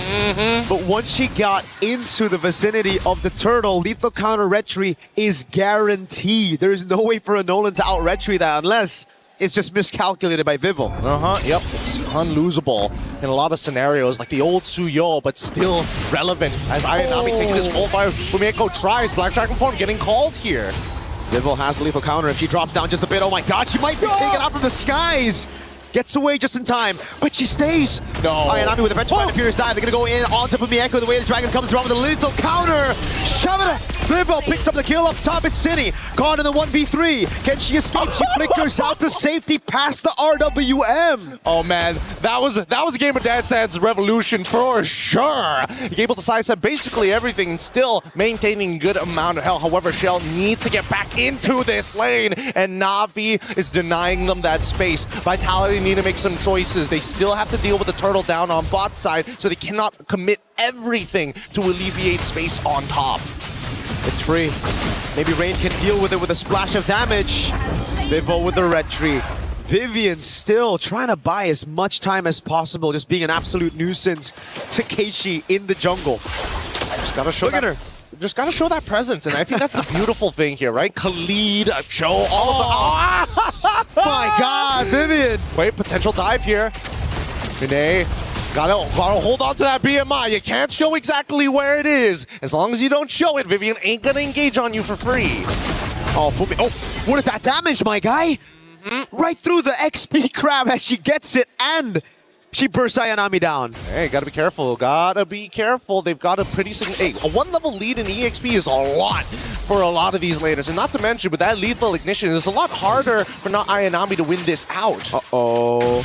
Mirai with a walk-up. Great read on the dash by Mirai. Baits out the flicker. Mirai tries to go for a little bit more now, but look at the backup from the rest of the team. Cine and Vivol has already rotated towards the top lane. Na'Vi not able to get that trade in structures. Finally, Vitality said, you know what, they're putting so much pressure on you, just take the mid wave. Cine is going to swap lanes with you and maintain that. Mirai should be... Oh, no. Wait, the Dragon lethal counter. They're going to try to feed it over. Mirai gets a massive taunt. Oh, it's a cancel. The Blazing Duet. Straight into the knockout striker from the Echo. Can they get anything off of this? No, they call it off. And Vivian getting disrespectful. Ayanami's thinking about it. They know they don't have the way of the Dragon, but the RWM is still in play. This is going to be a Nolan with no purple buff at 5 minutes. Up top, it's the carry, Chell. Taking a structure down below, it's from the Echo. These side laners working double time. Again, this is what we were expecting in the Balmond versus Assassin matchup, especially when an Assassin needs purple buff. We've seen it happen many times already. Oh my god. No way they're going to commit even further than this, right? I mean, Fumieko's barely taking any damage, but even so, that's really because not Ayanami just doesn't have the items yet. I want to see what items Fumieco is on right now. Oh, no wonder. Hunter Strength and a Legion Sword already. That has... I think it's a Sea Halberd. Yeah, I think it's going to build into the Sea Halberd as well. There is an argument that maybe could lean into it later on and look for something else. I honestly kind of feel like Fumieco can even go for a Malefic Roar if she wanted to, but I think it's the smarter option is for the anti-heal. Even Keishi is having a little bit of troubles here as Cine now joining Vivian in this Roman expedition. And, oh, Vivel. Into the bottom lane, they just burst her down even through the Petrify! And the Furious dive, the lethal counter didn't even land! No, they try to go for compensation on Vivian. That's a Jeet Kundo. She runs out of the Wrath of the Dryad and baits out the RWM! Chell with the punish, now they all punish! Chell, it's an all-in, but Pumie goes in the back line and Vivel's just waiting in that tier 2. Vivian getting the way of the dragon on Keishi! The awareness is just crazy from Vitality. That was a planned play from literally top all the way down to the bottom to corral the sheep right into the mid lane. They are capturing Na'Vi right now. And I think that Na'Vi, they gotta be proactive. I think, unfortunately, the choice of ultimates here needs to be maybe not just the RW, and maybe even arguably a way of the dragon if necessary. Vivian, she was the one who baited everything out. RWM, the Wrath of the Dryad, and Chell flickered forward. That's how comfortable she was. Now they're going to go in for the dive in the bottom lane again. Rian hasn't had the best of games so far. Fumieco just waiting for the double dash. Knockout strike. Oh, lethal counter from Vivel. Now it's the retaliation. Now it's the punish. You did that to our goal laner. Now you must pay. RWM was saved from City. This is ridiculous. Vitality. What? With the... Oh no, they canceled out the recalls, but at least nothing is punishable at this point. But Vitality, they're starting to mess. They've kind of downloaded a little bit of the tactics that Na'Vi has. They're recognizing some bad habits and some... Well, even I have noticed a couple of pathways when they're on autopilot. Their pathing is becoming a little linear now. In normal situations like that, Gideon, you're 5 to 12. You get a kill on the Paquito, it should be a good trade. But the fact that it's a goal laner and there was no shutdown, there was no bounty on Fumieco, that means Rian's gonna have it even more delayed. That item power spike that they're desperately waiting for. I think it's gonna be 11 minutes or maybe even 12 arguably if it keeps up like this before the Trinity is even complete. Fumieco now looking on the side. Sees not Ayanami as well as Mirai, but at the same time, this is what Vitality like to do. If you want to go to the bottom side, sure, let's push out mid. We could potentially flank you, and Na'Vi has no choice but to back up because bottom and mid tier 1s are non-existent. Oh, that top wave is looking good right now. Maybe jumps with Jikundo. Oh, a big miss, a big whip from Cine. And that's the punish from Ayanami straight onto Vivian. Fumieco with a jump, but she's only 1 against 4 right now. Mirai getting a massive taunt. And another big kill on the Paquito, this time on the hands of Keishi. Okay. They end up losing 2 here, but is Na'Vi going to force the scenario? Because again, that top wave is still pushing, so Vitality can hang around here for as long as they want. If they are able to tax the health enough, maybe they can get Na'Vi off of this. Whoa. Ayanami's gonna walk up again. Gets caught with the lethal counter. A straight Kumar moment. She knew the Batman was there. Blazing went onto Cine and Vivel right now, but she's able to sustain for a bit. Chell goes into the back line, and Keishi won't be able to get the retry. It's Rian who steals it away and saves it for Na'Vi. But Chell with the flickering forward, trying to go for a bit more kills. Mirai doesn't have the Wrath of the Dryad. Vivel walks back up right now as the chase continues, and Vivian is trying to go for the Jeet Kundo, but she will save that flicker for later. Na'Vi, great hit and run. Oh boy. And that's how they just have to play the game, unfortunately. They gotta stay on their toes. Looking at the item list as well. War Axe already done. 2 tank items on top of the Cursed Helm. Speed up the clear and also apply real damage towards Navi's side. They can't deal with these longer fights. Maybe Yuzong, but Yuzong can only deal with so many people at once. And now it's how Na'Vi convert on this. They see Chell. They know she doesn't have a flicker. They bait out the ultimate, and that's about it. Now Na'Vi build again with the Lord. Down below, though, the Holy Shield's going to go down to the minions. And Fumieko, if nobody responds to this, there's a possibility they might be able to just clear out that wave. They don't need her right now, as we see that Na'Vi is slowly taking pressure up mid. Somebody's trying to go for a flank right now. Just walk straight up, and Rian has her physical defense shredded just a bit by Vival up top as well. It's going to be good for Na'Vi to try to get this tier 2 down. Vitality have done a good job dealing with the mid wave and now the bottom wave, but up top is where they should look at next. This could possibly be a siege into the base turret. Black Dragon form as well. They want to commit. Oh, they're going to try here. Malefic Aurora has been purchased by Fumieko, and as soon as she reveals herself, the rest of Na'Vi call off the attack. It's because of Fumieko down below. They know they have the Lord. They need to convert, but it's not worth if they go and lose their own base turret because it's the far lane down below that Fumieko was threatening. This is difficult. This is a difficult position to be in. With no holy shieldings, a single mistake could net Vitality an inhibitor. And at this point, I would imagine with Kichi's item power spike, it should be more than enough. But in terms of damage dealt, Cine is the one who's sitting right at the top. Vival at second here in terms of damage dealt. Whoa, Mirai? Jumps in all alone, has to flicker out of there.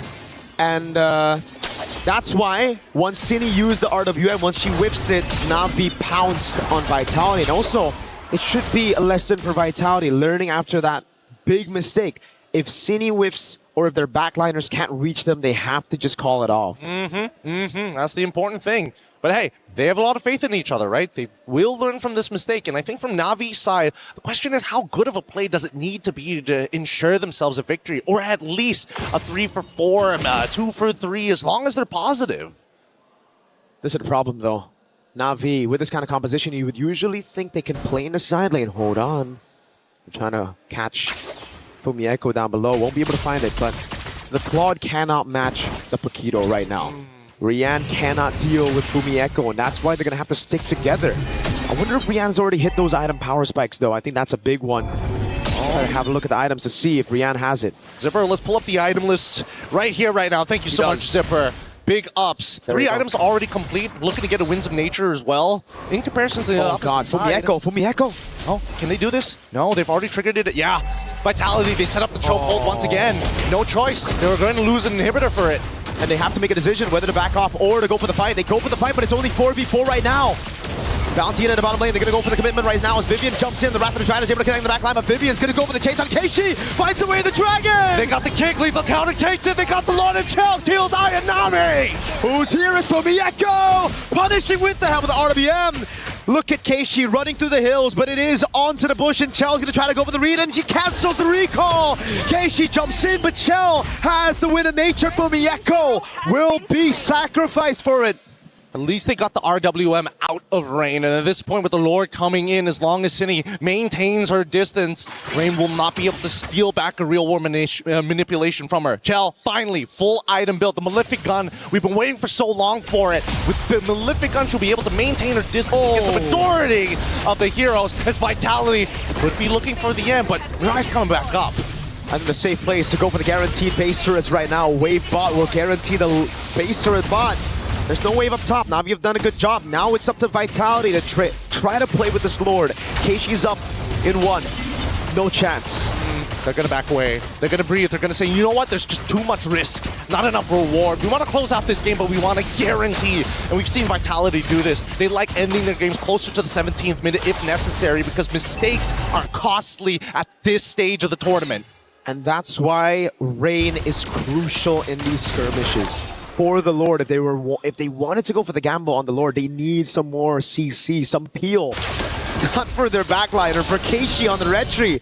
Because the team did such a good job. Mirai already got the Wrath of the Dryad, not Ayanami as well, sticking onto Vival, but Vivian was doing the same on Keishi. But that's the thing, I really think it should be not Ayanami going to deal with these waves rather than Rain in these scenarios, because at least you have the Black Dragon form to kind of just run through, but Na'Vi understand, hey, the Black Dragon form is going to force Vitality to back away, or maybe that's what it's supposed to do, but with the guarantees on this Balmon, like the collateral is so little, there's so little risk. It's a difficult scenario to be in. Very difficult. I'm literally trying to figure out a way for them to catch like something off. Like, unless Mirai can flicker in with a Rapid or Dryas to catch Chell alongside Fumi. But the problem is Vitality purposefully make sure that they are split apart. And with no War Axe, there's no reason for Fumi Echo to ever peel for Shell. Just play to kill.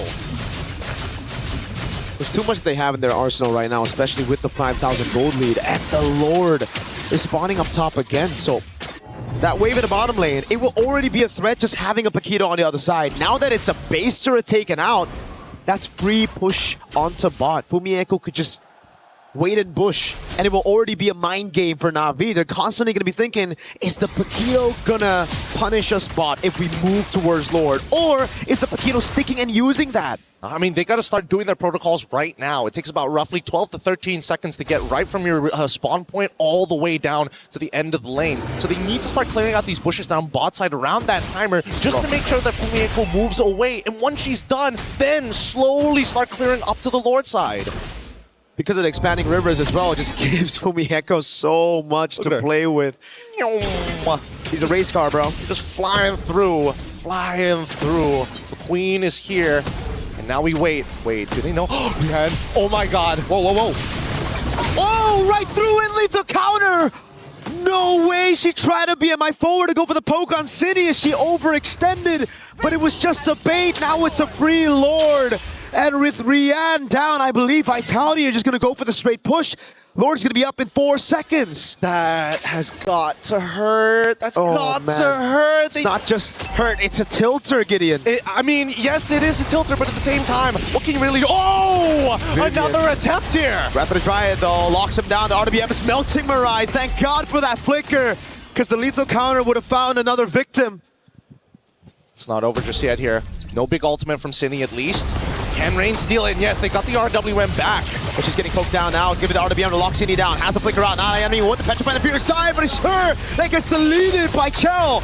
Last baser up top gonna be taken down as Mirai tries to move up forward for Rian to clear. They're not willing to die for this. They're not willing to die for this base just yet. There's enough minions, and honestly, they could have forced it down, but Keishi finally in a position where actually she does some real damage. Rian as well. She's scaled up to the max items, and if the Art of Thievery is maxed out with the Golden Staff, I don't think Vitality can hold it out, especially without some Winds of Natures around, which they use very early on in that fight.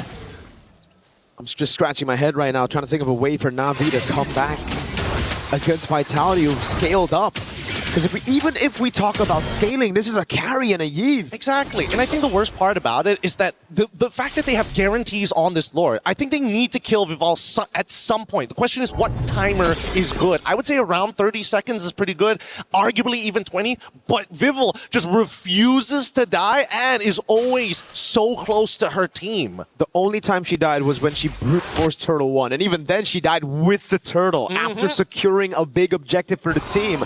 Rian has the Wind Talker, right? No more boots. She's bootless. She is full damage with a Wind of Nature, but she still gotta respect that lethal counter, man. That big bonk. Na'Vi, at this point, is just waiting for Vitality to make the mistake. This game is not in their control. It's not in their hands. It's an uncomfortable feeling to be in, but at the same time, you kind of have no choice. There is no out at this point. And I think that much is clear. Vitality, they're going to slowly choke them out. But truly, who can maintain this game, right? We're already going in close to the 20th minute. Eventually, somebody will fall. Na'Vi have to try to either gamble it around the Lord or just bank on a defense. Because at this point, they're trying to do both. They're trying to set up top to clear the wave after it's been slow pushed. Then they try to go over on Lord. This is a good idea. Could they sell this? How could they sell this? Did they make Yuzong just walk into Tribrush or something? I think they sell it by just waiting for someone to walk up right now. And they clear it out. They know the timer is up right there for the Lord. So they reveal themselves. And it's still going to be a slow push again. They haven't cleared it enough. Yeah, this is inevitable. This feels inevitable, and Vitality have played this so very well. They've got to gamble. They've got to gamble. They got a 50-50, and Fumi already on the top side. I don't think they can gamble when Rain is in the base defending, and she doesn't even have good clear against these super minions. Oh, Fumi. We need to see the super play here. Vival gonna open up the map. Chell just holding it as well. Look at the poke from Cine on not Ayanami. That's the main initiator out of the fight. Half HP is Fumi Echo again. Waits in the bush. The Strang try to go for it. Oh my god, wait, the dragon and the full pounce! That's what in nature. Fumi Echo able to survive right now. As that's been the Lord taken down as Chell gets the kill on Keishi. Vivian gets away as well and gets the chastised Pauldron. No Purify and no Wind of Nature on Rian. However, at least they were able to trade 1-for-1 here, and Cine ends up going down. I want to see whether Rain already stole the RWM. If she hasn't stolen the RWM, it's going to be a little awkward once the Lord starts pushing in. But even so, really nicely done from both sides. This is defendable. 30 seconds on Cine. They're going to have time to build up. Now, the question is for Vitality, do they want to bank on a 4v4 instead of waiting for Cine, right? Because if they wait for Cine, this Lord is as good as gone. Yep. And I mean, big issue is that Cine won't be able to participate in the fight like fast enough. And no chance. Unless Vitality just starts slowing, they can't slow their own Lord down. And Na'Vi, they don't mind it coming in quick. Yep, 10 seconds on Keishi, so it is going to be the gamble. If they can go for a fight before Keishi spawns, and Fumi Echo jumps in. Knockout strike is off! Winter Crown already used up as Rian goes for the damage again. Damage reduction coming out. Fumi Echo is able to survive, but now it's Vivian caught in the taunt. Still able to get away with Jiku, knowing the Black Dragon form comes around as Vivian is going to get taken very low, but it is Na'Vi staying in this game. There's still the second wave that we have to worry about. This is where Cine now comes into play with the RWM. They might be able to do something here with it, and they still have the Way of the Dragon. No IMU from Rain, no Wrath of the Dryads coming in from Mirai. Oh, wait a second, you're right. Second wave, here we go. Ultimate's already down, and they still have Cine on the eve.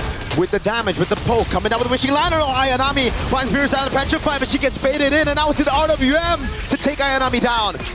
Didn't get max value, but that should be good enough. 2 siege minions there, and Na'Vi, with the Vitality, has to tax him every single time. Oh my goodness, the damage coming in from Yan. Good enough to chunk down Fumiko past 60%. And they defend again, even with Ayanami down. They have enough firepower with Rian in the late game, having full items, even the bootless with no boots, just a wind talker.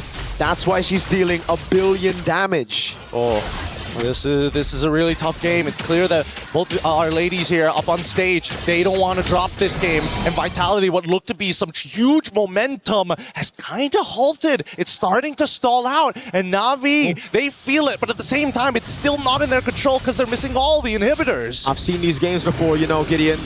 A game that was dominant to one side, but a team just holding out all this time. It was also a yellow team against a sort of orange-yellow team, so it's kind of similar. Very, very similar. It happened in M5. Oh, it's an all-in over for the Echo. Keishi finds a pick together with Mirai. Wrath of the Dryad is what they use to get Fumi Echo, but look at the rest of the team right now as Keishi gets zoned away. It's a free Lord. Rian with the BMI forward. Trying to go for the chase right now with the Black Dragon form as well, but she might just be too far ahead. Well, but again, trying to force out a fight that they don't exactly have the perfect position on just isn't worth it. But they've already staggered the team of Vitality. They are currently 4v5. Now that the Lord, similar scenario, but at least they have Cine on their side. It's all up to Rian, 1, 5, and 4, but the KDA doesn't matter when you've managed to make it to the 24th minute of the game. You have all your items. This is the time for Rian to find that redemption. But Vitality have an Evolved Lord. 4v5, but you have damage reduction. Now it's Rain, who has stolen the RWM. That's the right ultimate to take. All right, can they play this? Vitality, do they want to force Wrath of Dry? And RWM already out! Cine just took it like a champ right there with the help of the damage reduction from the Evolved Lord. Now with the RWM comes down as well. It's good! It's Vivian who loses immortality. Mirai's right there. Rian gets bursted down. Chell pops it. Oh, Rain! With a shutdown of the flicker. It's 1-4-1. Both gold laners gonna fall. Cine trying to run away right now. Has the flicker. Gets away in time as Ayanami goes for the dive and Keishi lands the fracture. But Cine gets the slow on Keishi. Now it's Vivian with the walk up again. It's Vivo with the lethal counter and it doesn't land too much onto the members. It's Vivo trying to clear. Fumi is already here and now they have an opportunity, but they don't have a wave to actually work with just yet. They could try and collaborate with the rest of the wave to clear and try it one more time, but it's just too late. And Vitality, despite everything they've thrown at Na'Vi, this impeccable wall holds with no inhibitor as they chase them down the map. What a defense. Oh my God. Through how many Lords? 4 Lords defended. Yes, they are down to just their crystal. But it just shows how tenacious they are. They get back up every single time they get put down. This is really, really tough game Both sides understand the pressure, but both sides want to end this clean. Na'Vi now is starting to adapt, realizing, you know what, despite our inhibitors, as long as we make sure the timing is good and we time our tempo to sync up with Vitality's, there is a chance, because they are prone to mistakes too. Now it's back to the build-up. We take a look at the equipment now. Immortality for Cine. Immortality down for Vivian. We have to take into account some of these immortalities that have already been popping the fight. Hold on, Vivian! With no immortality, opening up those bushes now seem a lot more scary. They're still pretty tanky overall. The raw burst damage from Navi's side isn't that high, especially against these thicker boys, but that's just show for you. In the meantime, at least for Rian, plenty of damage here. How did they wait? Vivian in a really awkward spot to get a reaction out of Keishi. And I like this, the fact that they're trying to get all the information and they find it. The taunt land, oh god. It's a double taunt on Vivian, wait the dragon there! And it's a big pick at the 26-minute mark. No Wrath of the Dryad though, the rest of Vitality, think about it. With these resources down, do we go for it is the question, but look at the timers right now. Vivian's gonna be down for, I think, a solid minute. Oh no, this is not exactly the greatest look, but at the same time, at least Vitality immediately say, we need to take control of this. We need to pull the Lord to our side. We need to reset it. Now, Fumi, what is that damage? Push! Cine gets caught in the RBM, has the flicker out of the way. Fumi Echo to the bottom lane, they go for the crazy 50-50, Fim on the lethal counter, resurrection! He gets it! Wait, they need to cancel the recall. Fumi is already immediately going back, and luckily not Ayanami already expecting and anticipating the motion. That's the problem against the Bauman. You still need to zone, even if you have the man advantage. Oh. No one checked the bushes. They went straight for the Lord, and they paid for it. Now it's time for Vivian to get back up. They're gonna have 5 members pushing in unless, no, the mini waves are still okay. Vivian's not up just yet. That just goes to show how long of the death timers are. They're trying to synchronize it, and they're going to push all at the same time. However, this time, it's not staggered, and they're looking for a little bit more. Cine, you cannot afford to die here. They have to play it very safe. Just go for the poke constantly now. It's blazing duet from Rian. Onto Fumi Echo, who's able to flicker out the safety now. Mirai trying to go for the Wrath of the Drive, but gets knocked down! Whoa! By the lethal counter! Nobody was expecting that much damage, but okay, it works out. Vitality now looking for the end. Minion's already there. Vivian goes over to the dragon, but it's actually off. Into the RWM they go. Keishi gets away from mid in time. Now it's a dragon to the skies. They go straight for the crystal. Vitality are up 2-1. The lead in this grand finals. Oh man. I think Vitality, if we were talking about working out the stage nerves, working out all the plays that we're going through, and having the tenacity to deal with that, an exhausting game that's past 20 minutes? Holy! What's frustrating is if you're Keishi, you're thinking, I'm losing these red trees, but in reality, that's a Bauman. Yeah. Just through a Bauman, you need the team to zone, and nobody opened up for Keishi. It's just, you can't, there's nothing you can do about it. There really is nothing much you can do about it. But let's look at this one more time, because Mirai, down to a literal third of her health, instantly dying to the lethal counter. It's so ridiculous, but I think they now figure it out. Hey, maybe it's not just us. Maybe it's the draft as well. We got to really make it happen. But with that being said, though, what an absolute banger of a game. We're going to be throwing it over back to the panel right after these messages. Stick around, Mobile Legends action.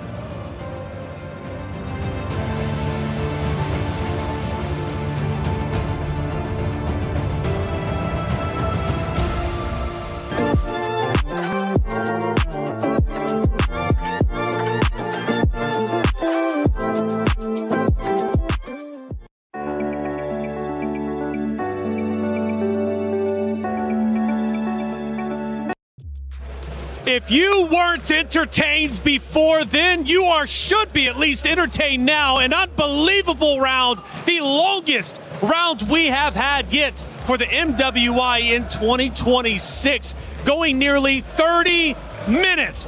Back and forth, Na'Vi refusing to budge until the very last seconds of the round number 3.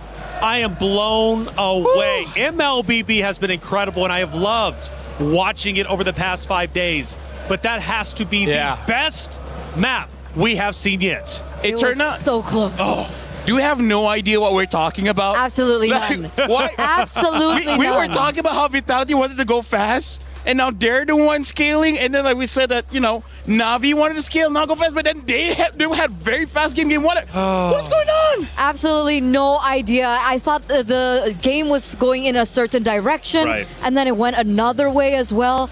There's just so many things to talk about, honestly, in that almost, what was it, 27-minute game? Like 20, 27, 28. Let's look at the stats. I believe we're going to compare a couple of different players here after this map number 1. And yes, we will have our star-studded players. It was 28 minutes and 10 seconds. Unbelievable. But what are we looking at when it comes to our star players? Well, first of all, we got to talk about Sini, man. She's the carry as well as the best wingman, always being there when we're talking about fights. Over 6,000 damage per minute. That's amazing considering it's 28 minutes of the game. Sini on that Eve, unstoppable. But I do have to, give my flowers over to Rian here. Being able to get the rich guy. We were looking at her laning phase earlier on, and she wasn't having that great of a time up against Shell. But the fact that she was able to, get to the power spike, be able to stay relevant within the game despite her being so far behind, I think that's very impressive. We see now the players going back. Oh, we even have some dancing action. We have some dancing inside of their vaults as they get ready to set up for map number 4. But just seriously, I'm absolutely blown away. Obviously, on the bottom there, you have Vitality. They're feeling comfortable. They're feeling good. Granted, it was tense. I felt like there were moments Vitality absolutely could have closed it out if they played perfectly. But Na'Vi also, in their base defenses, were out of this world. And I believe we're going to take a look at a couple of them anyways, especially the first base defense. And really was a shock to see Na'Vi defend as well as they did. I mean, it had to have been 3 or 4 if I'm not mistaken. Yeah, and honestly, it's right. We talk about this backstage as well, where this is such a long game. This is going to be the turning point for this best of 7 because let's put this into perspective. This is 28 minutes, and this is only the 3rd game in this best of 7. Before we start, Taylor, even you talk about stamina. Their stamina has been depleted quite a lot in just this one game. Dude, it's incredible. This is like literally 2 games, 3 games rolled into one from like quarterfinals. Obviously, going back to group play, rounds were like 11 minutes. So it just absolute insanity. We take a look at our second base defense. Na'Vi holding on tight. An unbelievable set of circumstances they had to go through. We're talking the Lord coming in, Vitality with a full frontal assault. But Eterna, they held on tight. They did. They held on real tight. And this was one of these exceptional moments, I believe, that was made by Rain. The fact that she was able to get 2 people down here, really just making the team fight unorthodox, I would say. Like, not the way that obviously Team Vitality were planning. And they went like this over and over and over again. Yep. The splash damage and the taunt as well that goes through from the Valentina was very surprising for me. And in the later stage of the game, it turns out it came out really clutch. And I want to say that was just 2 of them, right? But we had like 3 or 4 of those moments throughout the 28 minutes. And one of the critical moments of the game was the final Lord fight. And Vitality ended up stealing it for themselves. And the commentators were going absolutely insane. Crazy 50-50. People will lead the counter resurrection. He gets it! Wait, they need to cancel the recall. Fumi's already immediately going back, and luckily not Ayanami already expecting and anticipating the motion. That's the problem against the Bauman. You still need to zone, even if you have the man advantage. No one checked the bushes. They went straight for the Lord, and they paid for it. Seeing Gideon just sitting there and then going absolutely ballistic. I love when we get the chance to see the commentators who are providing the voice to this grand finals. Hey, this tournament has been insane and the competitors are playing for a lot of money. However, you out there at home, guess what? My champions pick is now live. 2 champions, 1 game. From July 27th, submit your predictions for the MSC and MWI champions for a chance to win 50,000 in-game diamonds and MSC 2021 through 2025 tournament skins. Don't forget to leave your picks under at MLBB Esports post for even more chances to win. Lock in your champions now and cheer for your favorite teams. hey, you can win at home even if you're not up there on the main stage. It's now, 2-1 in favor of Vitality. For the first time, they take the lead. We go to the stage to look at the emotions from that last round, and I'm sure there's going to be plenty moments, 28 minutes of it, right, of heartbreak and elation. And for the side of Na'Vi to go that long. Now, do they take away hope from this map? Yes, they lose.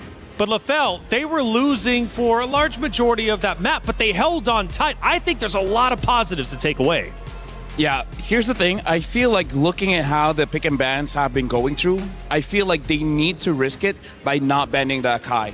Because so far, we've seen Vitality banning out the Baxia and then Na'Vi banning out the Akai. Those are basically the only real relevant tank junglers now. So I kind of feel like they're setting themselves up for failure, that they don't have a lot of different opportunities, because Keishi in that game using the Nolan, you saw how Rian had the most gold.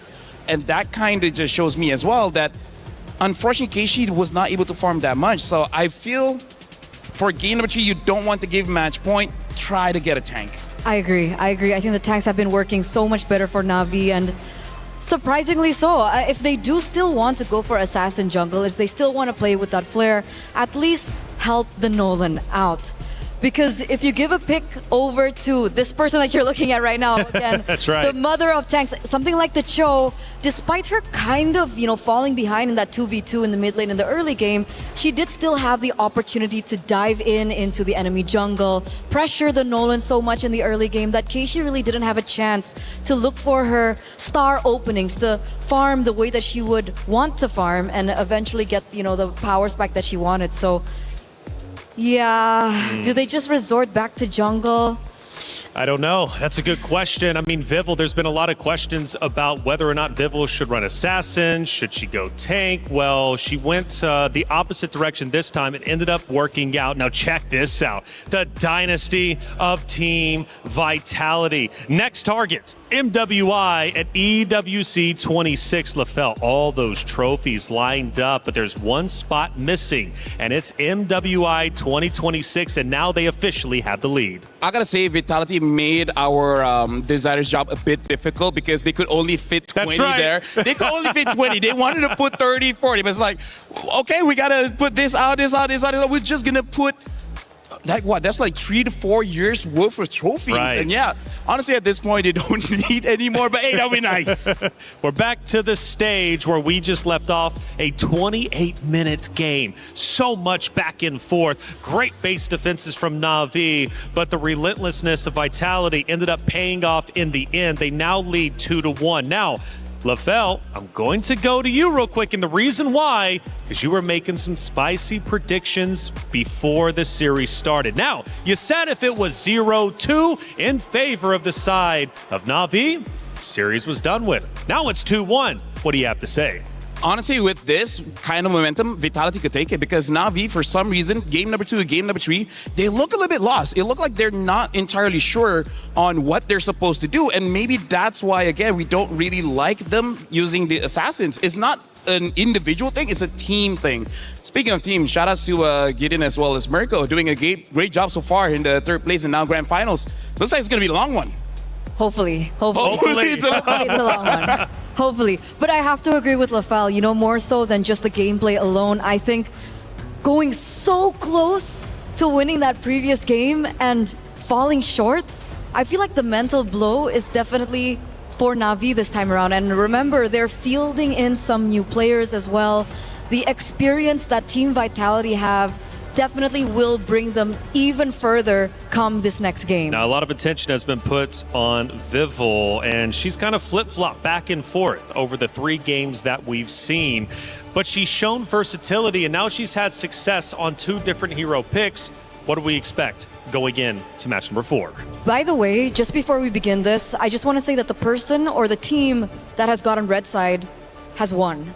So back-to-back Vitality were on red side, and now Na'Vi are the ones back on red side. Hopefully, this means that we're going to another game. Yeah, honestly, that first 2 picks is super viable, to the point where I kind of feel like first pick now might be one of the best, is actually just to take that Eve away, because in the previous game, Vitality was able to get the carry as well as the Eve so quickly, making it so that they're looking very strong as they move forward. Now the carry gets banned out, so Vitality might even consider first picking the Claude and opting just to fight against that Eve, because without that carry, the Claude isn't really all that scared to move forward and actually use the Blazing Duet. That, or they might be setting up for another Akai pick.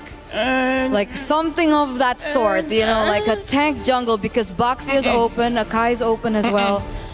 Hopefully we don't get it. Yeah, I'm not a fan. I'm not a fan. I know. I feel like Na'Vi should be the one using Akai. The Eve gets banned though, so I think Vitality, Claude would be great, but if they want something like a Paquito and Esmeralda, I can accept that. Because right now, in terms of the power picks, there's a lot open, so I feel like no matter what, Na'Vi will have the advantage anyways. And that's probably one of the reasons why Versailles has been doing so well, because a lot of power picks are open. And like I said, they're going to pick up the Claude here. And without the carry, what's next on the table?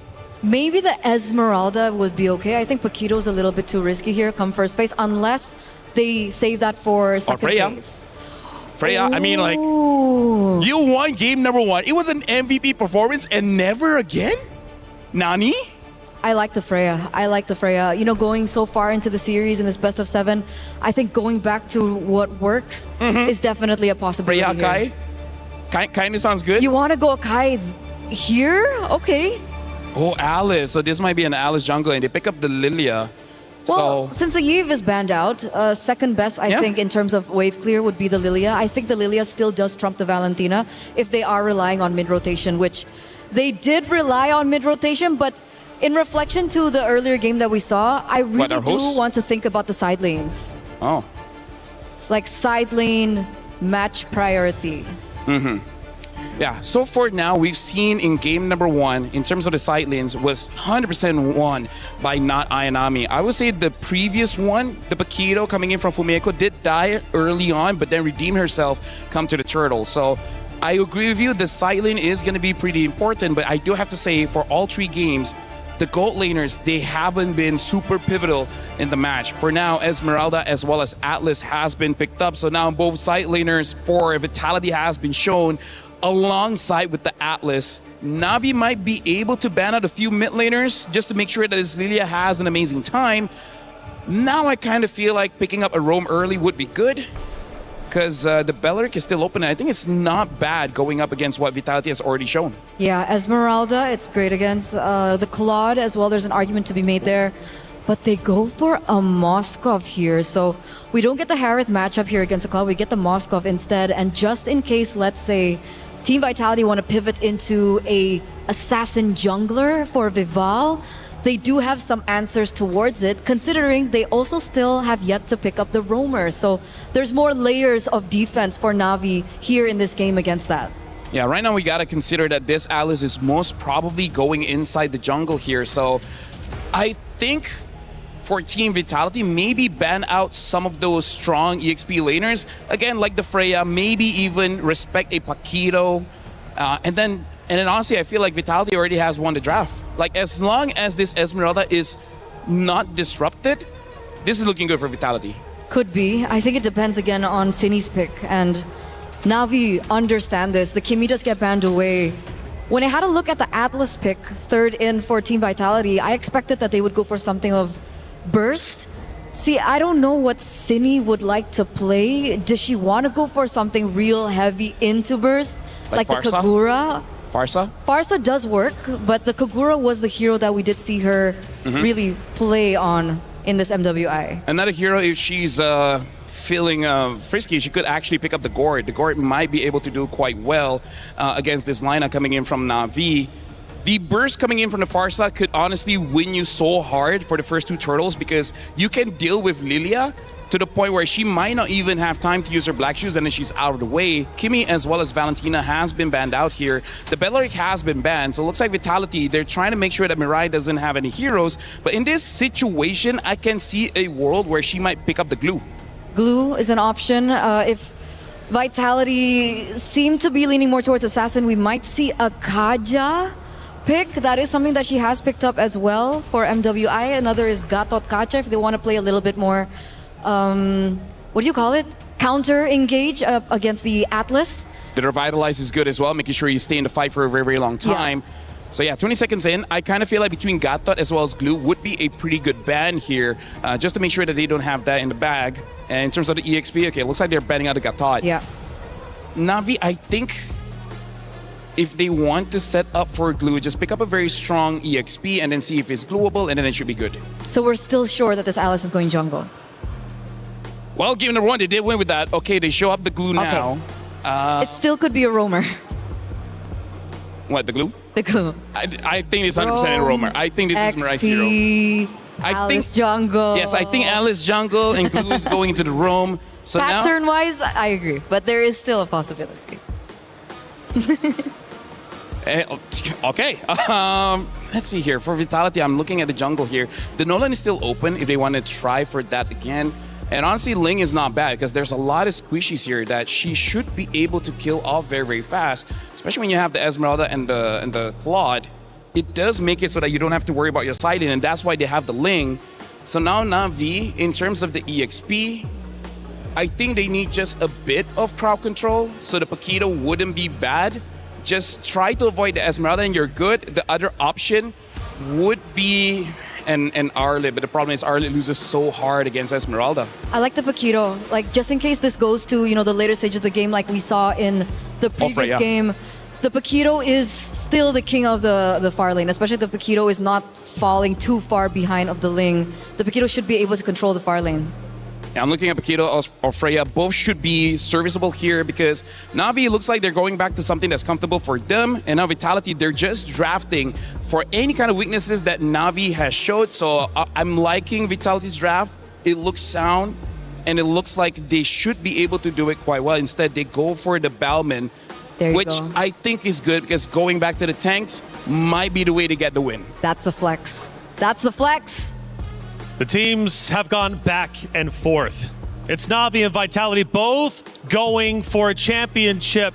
But the reality is Na'Vi needs to shut Vitality down now. Get rid of their momentum. If they don't do so, Vitality will be one round away after this to a championship. It is essential Na'Vi ties this series up 2-2, but if they can't, they will be in trouble. This map means so much to both rosters, but who's finally going to get it? It's Na'Vi, it's Vitality in Grand Finals. Mirako, Gideon, let's get map 4 started. Thank you, Reflections. Dear Lord, we've been waiting for this. Already our defending champions are one step away from putting their key into the totem pole, unless Na'Vi can do something about it. Just so close, yet so far, and at the same time, at least now they don't have to worry about neutral objectives. They got the Bauman for themselves.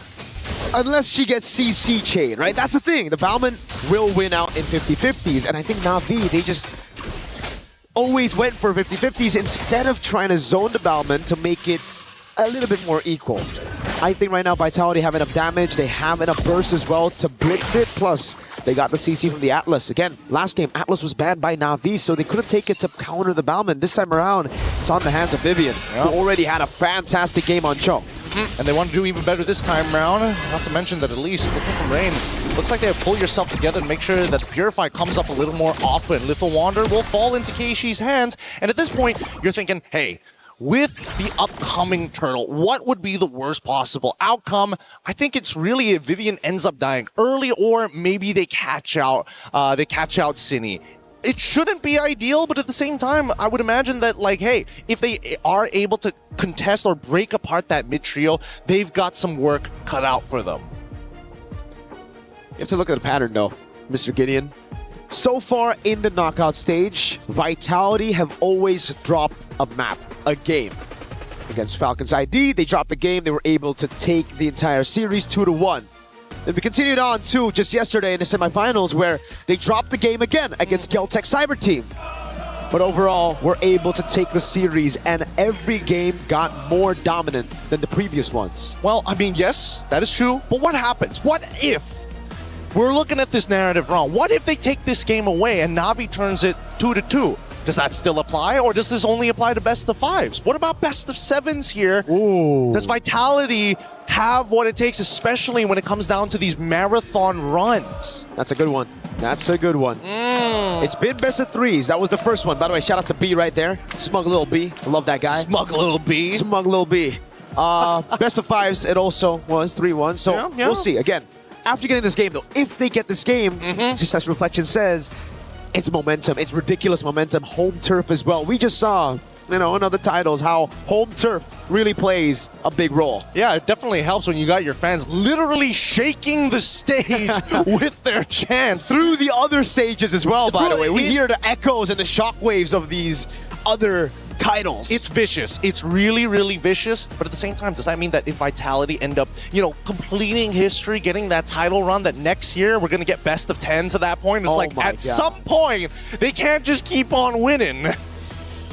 They can't keep getting away with this. They can try, but at the same time, I'm looking at Na'Vi and I'm thinking, like, what is the mental game coming into this, right? Because it's not a matter of, did we get out macroed here? It's like, no, it's just bad starts at the game, and unfortunately, certain holes in our draft, and somehow they keep on getting underneath the skin. Yeah. It's just these little things, I think the experience as well. Obviously, Na'Vi coming into this, 2 new members from the previous lineup that we saw from last year and even from 2024 when they won with Smart Omega Empresses. So it's entirely different. You have these members who are less experienced, who are finally now understanding how it feels to go up against seasoned veterans in Vitality who've been through it all, won the very first MWI, and then after EWC lost it, but then reclaimed their throne just last year. At least from what I see from game to game, we're seeing more efficiency with their abilities. They need certain guarantees, and it's good that they have target priority. It's like, okay, we got to make sure that at least Vivian is going to go down when we commit. And they use 4 ultimates. All right, following game, 3 ultimates. Hopefully we get somewhere close to 1 or 2, ideally to make sure that it gets a little bit more evened out. But by then, Team Vitality are already at high heat. So at this stage, now that we're already thinking about it, maybe they could look to punish a different angle. Maybe, even better, they start flipping the draft on them to make sure that their adaptations is always 1 step behind. Honestly, if we're just looking at the drafts, Game 2, I really thought it was going to be Na'Vi's win. I'm not going to lie, I thought the exact same thing. And looking at this composition, I honestly see how Na'Vi can win. I would give the advantage a little bit over to Na'Vi in this game, just because there's no one to assassinate. This Ling, I expected to come out Game 2. Game 4, they pull it up here against a Lilia who has black shoes, against a Moskov who should be able to just jump out of the Tempest of Blades and also pinning her down. A Glue, Bauman, Alice, those are self-explanatory. Yeah, I mean, both of them, and they even went with Purify. Not even Flicker, Purify, just in case they get hit by the Tempest of Blades for whatever reason, or even better, get hit by, Atlas as well. I mean, the Fatal Link Switch is going to be really deadly and something that they have to keep in mind. But I'm curious, who's Mirai's target at this point? Obviously, you want to go for Ling if you can, but at the same time, it doesn't sound like a bad idea actually getting on to someone like Esmeralda and completely pulling her away from the fight. And I think in this game particularly, this Glue is going to have to atomize a little bit more defensive, because if you go for the classic Cursed Helmet into Glowing Wand, or heck, Glowing Wand first, there's a ton of damage that will obliterate you before you can even go for the mount. They got to keep a lot of things in mind here. Thank God for the Vitality fans maintaining the energy in here, making sure that nobody is going to get a little sleepy or getting bored in that audience, especially with a chant like that. These French fans, man, these Vitality fans, they are something, certainly. Their energy throughout the day, they've been like this all the way from the morning. It's consistent, and I love that so much. We're from Southeast Asia, and even then, some people, they got to start cycling out the super fans. Look at that trophy. I'm just... You're taking it all in. Taking in the atmosphere, that trophy with the crowd all chanting. I want to learn some of those chants, man. By the end of today, we got to at least get 1 chant down. I don't even know what exactly the chant is. I'm trying to figure it out. It's in French. It's in French? It's in French. Oh, no wonder. No wonder. But even so, I love the energy. Let's look at some of the tournament stats here so far, especially for Vival. One of the big standouts here for her performance with a KDA 5.38, 25 total Lords, and 27 total Turtles with a 666 GPM. I think that's so far the most impressive hero pool that we've seen. I think it's very impressive if we take into account the fact that she's been playing on utility jungle for the most part. only a handful of Assassin games, and we're back in the land of Dawn. Okay, here we go. It looks like the game state hasn't changed too much. No major advantages and no first bloods. Once again, keep in mind that Cine, every single time that I say, hey, Selena, if you don't hit those arrows, it's going to be useless, Cine somehow is able to make it collide to the right target. It's almost magnetically. Yep. Just hold on to my mid lane. Got that abyssal arrow landing constantly, man. It almost feels like a target skill when she's on it. So weird. It's strange. Maybe the hitboxes just double up. I don't know. But at this point, here we go. We haven't seen a first blood, and we're expecting at least something here on the first turtle take. Yeah, Vivian's on there as well. They're trying to delay this for as long as they can because they know I don't think. Oh, what? Fumieko with the steal, no retry! Oh, a disaster to the start of the game. They're able to pick up some kills at the end of the day right now, but the turtle didn't go to Na'Vi. Fumieko gets another on top of the turtle, and now it's Rain. Who's next for Fumieko? How? What happened? Oh my god. I think if we pull up the replay, I'm fairly certain Keishi got hit by the falling star move. Vivil got in quickly and retreat, and it was just the auto attack. We need a replay of that if we can, you know. Oh, thank you, Zipper. Thank you. Here we go. Keep your eyes open, okay? Hits. Oh, it's the abyssal arrow! No way! Every single time you count out this Selena, somehow squeezes out the perfect amount of value. Oh my god, it's a target lock ability when it's on her, man. How does she find that? Literally threading the needle! In the middle of... Oh my god. People literally weaved it through. I don't know. I got no explanation for it, but great play. No matter what, they still nail... Oh boy. That's the thing, right? On the glue, when you're up against a Ling, just Tempest of Blades and oh my god, Fumieko, you stole a turtle already. Calm down. Calm down now. We don't want an orange buff take. Oh, they're going to be trying to try and get as much as they possibly can at this stage, but I'm more worried about Rian here, because again, going to be thinking about the cross-map plays. That's the beauty of this Moskov. Obviously, you're able to kind of pin that lane down, but at the same time, if you're not causing that cross-map play, how are you going to do it? Or they can even set it up as a bait to maybe cause Vival to go down and commit to something. And that's what we were talking about for the Bauman earlier in game number 3. We're like, if you can CC her at the right time, then the lethal counter shouldn't be an insta-win on the red tree. And that's exactly what Vitality do. Though I really thought it was going to be more on Turtle 2 when Atlas gets the Fatal Links. Turns out, nope. With the Abyssal Arrow, it's pretty good. Mirai goes in on Vivian. Don't think it's going to be a mount. It's just a bit of poke onto Vivian with the rest of the team as they go and contest for Turtle 2. Yep, they just got to slap him up here. And look at this. I just love the fact that Navi's already prepared on that purple buff. Yeah, Falling Star Moon in the back line now onto Keishi. Forcing Rihanna away. Again, it's going to be the red tree from Vivo. They zone her perfectly now. The Tempest of Blaze lands. 3-man knock with immobilization lands with the Samsung on the pass, and Vivo won't be able to get on Rain. It's a 1-for-1 with the turtle on the hands of Vitality. Now Asini goes up to try to help Vivo. Dangerous game here for both sides. Keishi, unfortunately, that lethal counter was just a little short. Couldn't get it past it as Vivian pulled her away in the middle of that fight.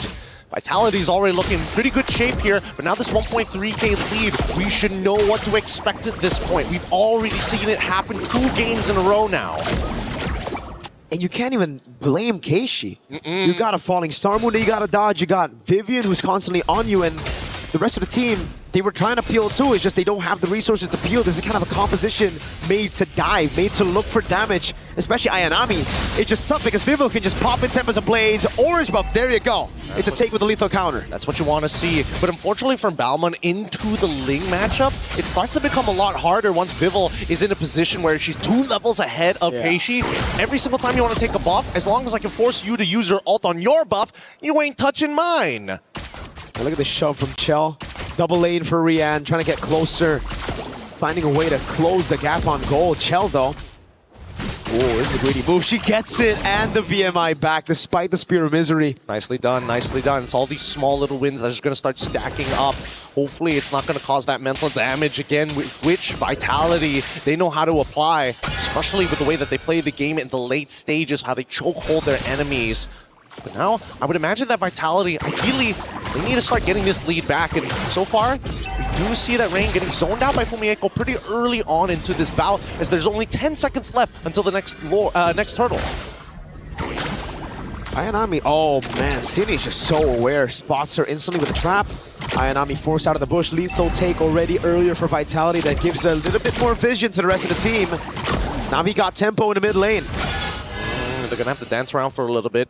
They didn't set enough abyssal traps. Cine is going to hold on to it for now. They don't want to have the perfect position around this lord because there's no reason to be around this turtle at this point of time. And wait, hold on, bottom side. Looks like Rian, you're taking a good chunk of that blazing duet.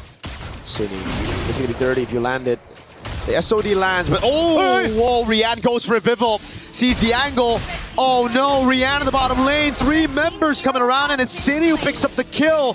Na'Vi weren't even on the turtle, so it gives Vitality a way to still respond to this. They have hope. They got to clear this out really, really quick. No Finch points as well. Fatal Lane stocks her up. Again, this time it's Keishi who still secures it. Gets a double on the whack as well. All right. At least Navi was able to get something off this. Yes, it did come at the cost of a little bit of scaling time, but it's not the end of the world. And Cine just trying her best to get away from the scenario that Rain is trying to force upon her. No flicker. Uh-oh. The trap lands. Cine gets an arrow as well. Now it's Vival with a walk up too. He's gonna go on to Rian. Tempest plays ready. Rian just spawns. She just got back in lane, and she is dead. Cine gets traded over, but I think for now, Vitality will think that was already a lost cause on the Selena, so we get one on top of it. Outplayed, and I can't believe it. I can't believe it. Cine, just great awareness overall. Set it up perfectly for Vival, and that's exactly what you want to see, especially when you know, hey, I'm playing Selena. My usage isn't to be consistent damage. I'm a little bit of burst, and I don't scale very well in the late game, but you will love these stuns. Rian doesn't like it. I don't think Na'Vi likes those stuns, man. I mean, Rian could have purified out of it, so... She's gotta hold it, man. She's gotta hold it still. If it's Abyssal Arrow, don't use it. If it's Fatal Links, that's when you use it. Yes.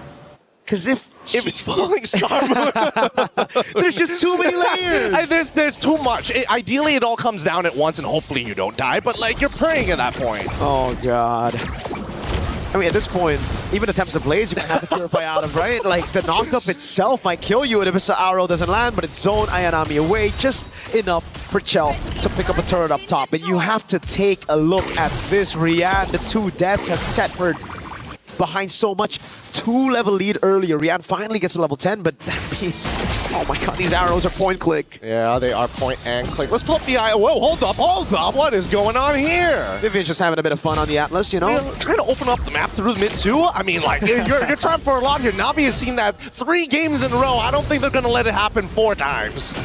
Well, at least, you know, on the perfect match, you get a damage reduction as well. On the show earlier, she got bursted down in the late game. Yeah, I'd love to see the items as well. I agree. I want to see Rian and Chell. Specifically, it's a 1,000 gold lead between the 2. Thank you, Zipper. Really appreciate it. 2 items to 2 here. At least the house call is already done. Starlium Scythe finished already for Cine, but generally speaking, pretty even overall. Oh, about to be a 1-item advantage for Vival. Already on the way to the endless battle. So these boys up front, I have breath there. Won't be too beefy anymore with the endless battle. That's true damage that Vival is going to be able to do. Once again, the dancing begins. And this is where it's going to get really, really difficult because Chell, once the Trinity is already complete, will be able to kind of just soul. They can just hold it hostage for as long as they want. While as you can see. On the opposite end. They have to respond to this. Last time Na'Vi lost all their inhibitors, they dragged it out about 30 minutes, and even then still couldn't get back into this game. So it's better to save the early mid before we get to that point. And it's just going to be the constant dash over from Vitality, dancing away with the Lord, utilizing Cine to clear down below with the Season Hunter, I guess, bro. I guess. Anything works. They gotta make it happen, but it's not enough of a threat for Na'Vi to care about it. And it looks like, honestly, this is getting under the radar. Rian's in a position holding mid and still being able to clear that bot side. But let's see if it does start to force whether this SOD connects. What did Vitality do? Did he pull the trigger on a fight, on a skirmish? Vival's losing a ton of HP already. Vivian, perfect match onto it. And also back line. Oh, wait, Vivian just goes for the knockout. That's gonna be the Lord secured already. The SOD lands, but you shouldn't take it. Vival already got it. Great zoning by Vivian as she survived. Yes. Oh wait, Rian did eventually take it for some reason and decided, you know what, I don't want to push down on that bot side. I gotta go save that top side instead. I thought it would be better to get a tier 1 in the bottom lane instead of SODing into a 4v5, but now Vitality, should be happy with that. No trades at all. Na'Vi don't get any gold in their pockets from that. And they also got the battle spells out of the most important targets, the main engagers for the side of Na'Vi, and I think that's why Vitality is a little like, oh boy, we gotta be a little careful, right? If their engage is too strong or hits too many of us, it's already over, so if it only hits one of us, we can counter-engage. So now with the Lord bottom lane, Vivian's gonna walk up on Ayanami. Just opening up the map, the Ling's up top. Vivil's doing such a fantastic job. They're gonna siege in mid. Mirai can't defend it. There you go. I thought she was going to walk up there. I thought she was going to walk up there too. But at this point, at least now that the Lord has already been taken care of, they now need to worry about that second wave that's about to collapse here. Okay, forcing the fight. Throwing a ruin, and the SOD lands as well. Vivian goes in for the big fatal links. The Abyssal Arrow doesn't land, but now it's going to be the re-engage from Fumieko. Oh, good Spear of Misery onto Vivil. She's going to be zoned away by Rian right now, as that's the chase onto Fumieko, who's still able to escape. The Abyssal Arrow landed earlier. Vivil now caught in the bad spot. Tempest of Blades, dodging away from the lethal counter. Nicely done by Na'Vi. A successful defense, and we know they've been put in these positions many times before, but the gold lead is honestly negligible at this point. 3.5k as we're about to get into the later stages of the game. Once you're past 42,000, that means all of your core should have the correct amount of core items to start brawling out with everybody else. The major leads that we've seen in Fumieko, crazy amount of damage dealt already. More than Chell, more than Rain. 3.5k gold lead for Vitality, but it feels like a 10k gold lead. They're holding every single position on the map. Na'Vi are just stuck under this tier 2. Mirai's doing a good job, at least, you know, but it's kind of like the Roamer's job now for Vitality. It's just freezing up the waves. Okay. Immortality down, and Vivian's dead. Do we just say classic Vivian or what? I mean, this has happened twice. I think it has to be classic Vivian. Don't worry. But honestly, it comes at almost little to no loss. It's not like it was a fat shutdown anyways. G flicker. Yeah, and which is pretty big. Well, that is true. I can't. Ooh. Is that unforgivable? I'll forgive it in like 96 seconds. Lord's going to be up in 15, though. Vivil's doing a good job again, just shoving in bottom lane, stopping Na'Vi from getting any capitalization, any conversion on the objective. And Vivo, whoa, this is greedy from Vivo. Wait a second. It's okay. Tempest of Blades will get her she out. Still got it with a retreat. Yeah, and I mean, that's the funniest part, because now that the lethal counter is out, all there's left is Keishi's Retribution, so they just have to wait it out. 20 seconds, Keishi's trying to burst it down. The Abyssal Arrow lands. Cine can go for a bit more poke now as Na'Vi go for the gamble straight up on the Lord, but Fumieko's going to do a good job. Falling Star Moon to the back line right now, zoning them in the back, forcing the slams down to pass, and now Cine walks up with the Abyssal Arrow. 8 seconds for the Retribution on Vivil. Ayanami would walk up again. Vivian doing a good job zoning. Perfect match. Keishi walking up again. That's a concealed Chell. Pops in a Purify. Oh, that's a lethal counter already used. Big resources now as Vivil goes in for the Tempest of Blades. Cine making it awkward again. Going up against him and throwing a Ruin and Chell. Pops in the Blaze into wet. That's Fumieko. Shut down. Chell goes down as well. Vivil. Triple kill for Keishi. Oh, the SOD does not connect. Luckily, gets canceled out at the right time. Finally, Na'Vi get a fight in their favor. Oh, man. Imagine a world. Abyssal Arrow takes it away compared to a lethal counter Retribution. That would sting. That would sting for sure, but Na'Vi play it well in that skirmish. Rian just in the back, utilizing the Spear of Misery for when Vitality jump, when they pounce on Na'Vi, and I think that's the right way. I think all this time, Na'Vi have been trying to just jump in where they should be kiting back with this composition. Well, I mean, jumping in and kiting back, it really depends on the angles, right? Because they're trying to push them into Ayanami, but at the same time still maintain presence with Mirai. So really, what do they want to get achieved? They need to make decisive choices as they crack open the mid-tier 2. Oh man, they're still walking up right now. Tier 2 in the mid lane gonna fall. Na'Vi able to crack open this tier 2 in mid. Tier 2 up top as well. They're gonna shove it in with the Lord. Chell, ooh, risky move without Purify. Concealed coming down from Na'Vi. Slaps down the pass in the back. Fatal links only landing on one. Now the throwing a Ruin. Catching them, immobilization. Fumieko bursted down by Rian. Chell's dealing with the wave right now. Cine walks up as well. That's Chell with the blazing duet onto the wave. Lord gonna be taken down right now. Vivian taken low. Yep, they're still going for it now. The Tempest of Blades now hits onto 4, and they still can't seem to push them out. To the waves, there's just nothing left to give. And Na'Vi say, you know what? Even if the second waves comes in, it's just too much pressure. We're gonna have to back up here. 800 gold lead now for Na'Vi. That lead that Vitality have been building up, that 3,000, completely gone. And I gotta say, 90 seconds have passed. I still don't forgive Vivian. Would have been nice to have. Would have really been nice to have that flicker.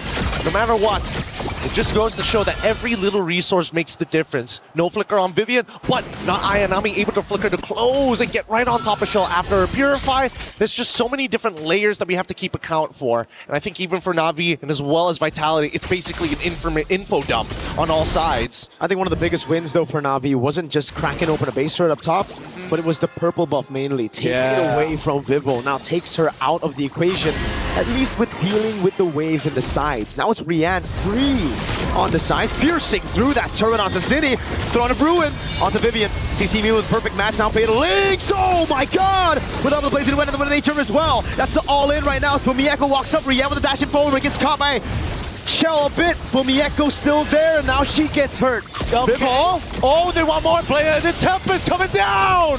Oh my god, Vivo, Ray with the shutdown, and a good flicker up from Mirai. Wind of Nature saves the day. Bibble is down, and it's 17 seconds for the Lord to spawn for Na'Vi. Dude, I get it. It's like a slightly awkward fight. Like everybody is flickering just a little bit earlier than they probably should, and abilities are coming out just a little bit later than they need to be. It's a battle of margins at this point, and they're all trying to think, hey, I gotta predict when you are gonna use that dash more than reacting to it.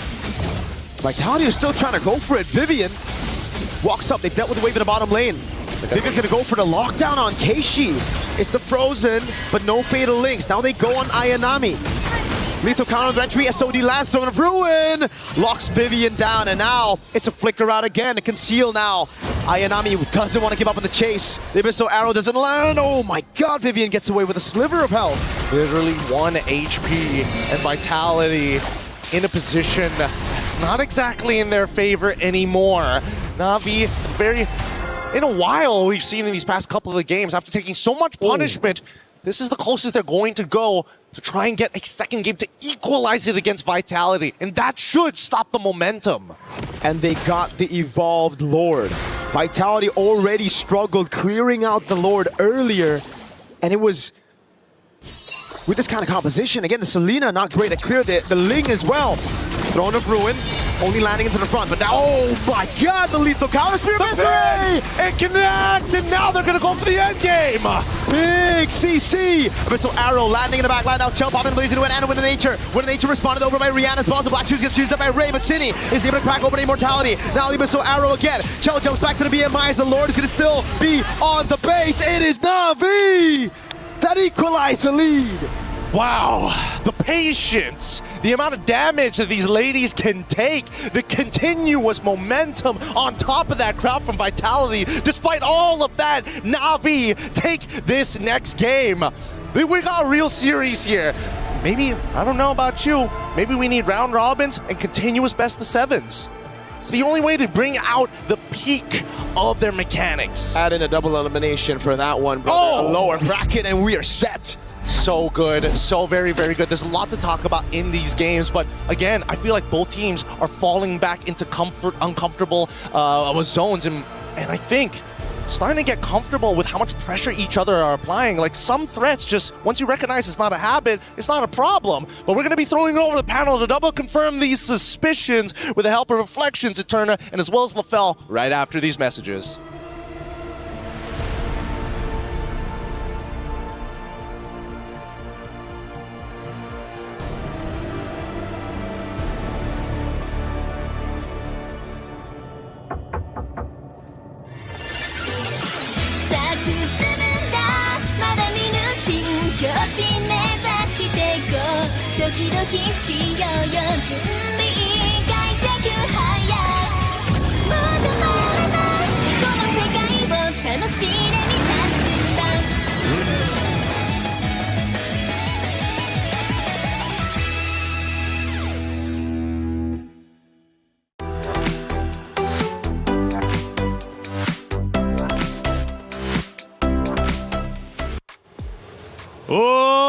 it is. I said it, Na'Vi. They needed to answer back, shut down the momentum of Vitality.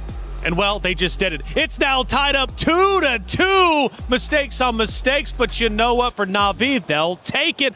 Live look at the vaults here for the competitors.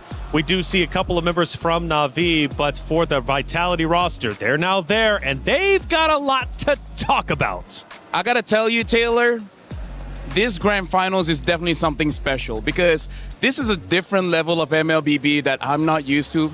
I'm not so sure how reliable our analysis is going to be. But trust me, me and Eterna, we will try our very best to make sense of what happens, because here's the thing. Some of their plays just defy logic. They just figure out ways to make sure it's not supposed to be possible, but they made it happen. Well, I know for Mirko and Gideon, they've been losing their minds, and rightly so. We have an incredible series. Let's see how they were reacting to some critical moments.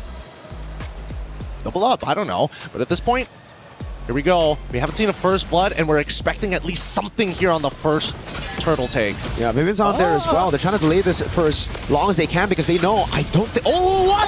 Fumieko with the steal, no retry! Oh, a disaster to the start of the game. They're able to pick up some kills at the end of the day right now, but the turtle didn't go to Na'Vi. Fumieko gets another on top of the turtle, and now it's Rain. First blood fight, the commentators going nuts and breaking it down as they should.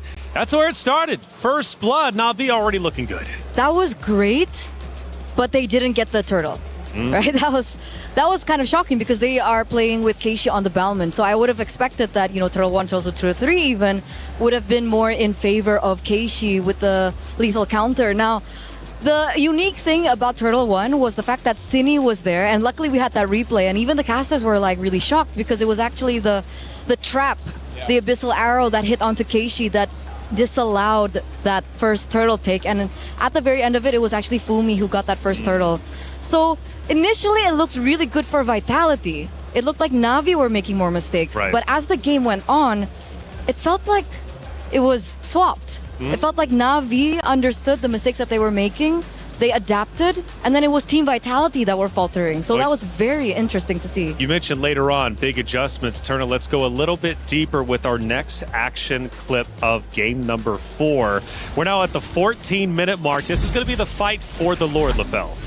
And honestly, for this one, there's a lot of things that Vitality did that were like, what is going on here? I don't know why Vivian is using the Atlas in this kind of fashion where she just overextends with no backup from Cine or Shell or anyone that exposes herself to free damage from Na'Vi. Taylor, to explain it very simply, please do for me. Vitality went in 1v5 5 times. It makes no sense. Well, hold up. Let's take a step back to the beginning of our show, beginning of this series. You mentioned the aggressiveness from this region. You mentioned the aggressiveness from Vitality. And one of the keys to win was to take advantage of that. And I feel like Na'Vi is doing exactly that. Hey, that's right. But the thing was, like from the games that they were winning, don't crash out. I'm trying my best not to crash out. I'm trying my best not to crash out.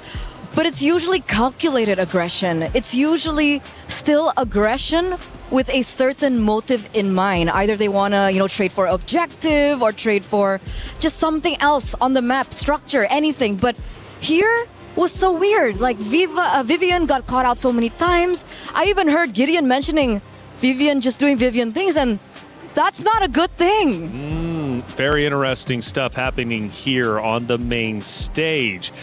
I don't know. I really can't call it either which way. I'm telling you the truth, I thought it was going to be 3-1 in favor of Vitality, but all of a sudden, here they come. Na'Vi back into the conversation, and the series score is 2-2. Let's take a look at some of our stats from that map number 4. Yes, please. Yes, please. Right, let's start breaking it down and seeing how this story ended up unfolding. There was quite a few that ended up taking place, right? Moments in general. Obviously, we talked about the Turtles as well, but in the end, it was Na'Vi who got the victory. LaFell, again, you got to stop her from crashing out. No. Honestly, She has been doing amazing. She's been doing great. Speaking of doing great, let's look at Rianne. Oh my goodness, her on that Moskov. 94,000 damage. Look at how many times she stunned Team Vitality to the wall. That was nothing that they could have done.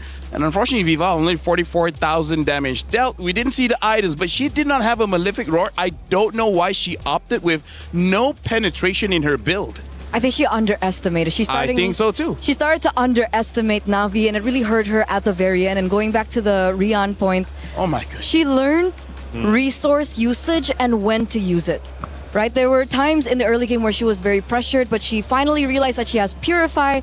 And then she saved most of her kit to make sure that the counter engage can still happen from them. Now, on this very stage in week number 6, we're going to have a special title, and it's called Chess. I'm sure you've heard of it. Rose had an opportunity to sit down with a very special guest, French chess Grand Master Maxime Bashir-Lagrave. Rose, come on, what did we have to say?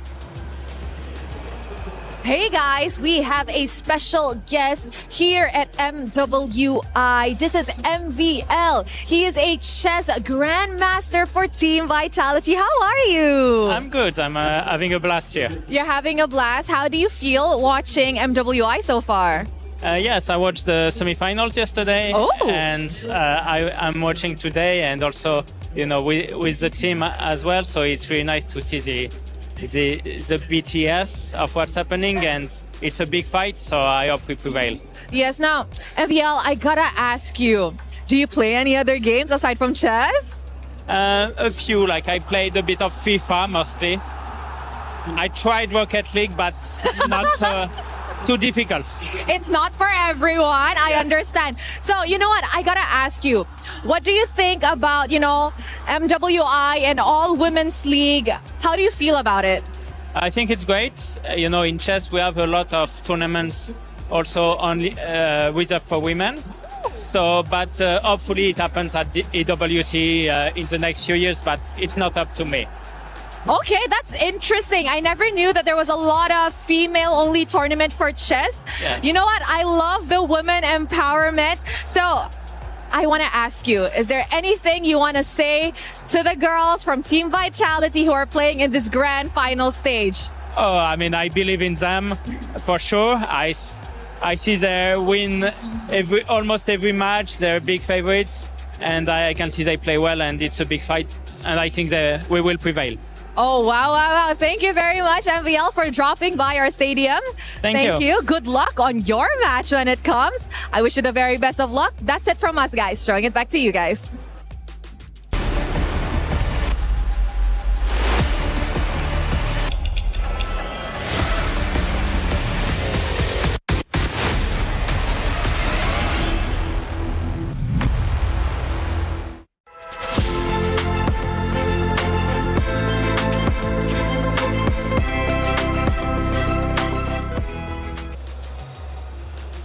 The beautiful thing about the Esports World Cup, you never know who you're going to run into. That was Maxime Bashir-Lagrave, Vitality player and French chess grandmaster, who will be taking that stage in week number 6. Thank you so much, Rose. Na'Vi, we just had a look at them in their vault, getting ready, getting prepared. Seems like they're still in good spirits, as they should be. I mean, they just tied up the series 2-2. Actually, the most impressive thing I think about Na'Vi, it almost feels like that's just a recording, because the way that they do it every single time is even at the same spot. Like, talk about consistency. Because they're locked in. They're so locked in. They get everything perfect every single time. All right, let me ask this. Chad, I'm talking directly to you now. It's 2-2. Now, I saw earlier in our comments popping up on our screen that you were thinking it was going to be a blowout one way or the other. Now it's 2-2. I'm going to dare you. Post your prediction in chat. Who's taking this? Is it going to be Vitality or Na'Vi? Because at this point, Eterna, I have no idea. Neither do I. Same here, man. 50-50 all the way.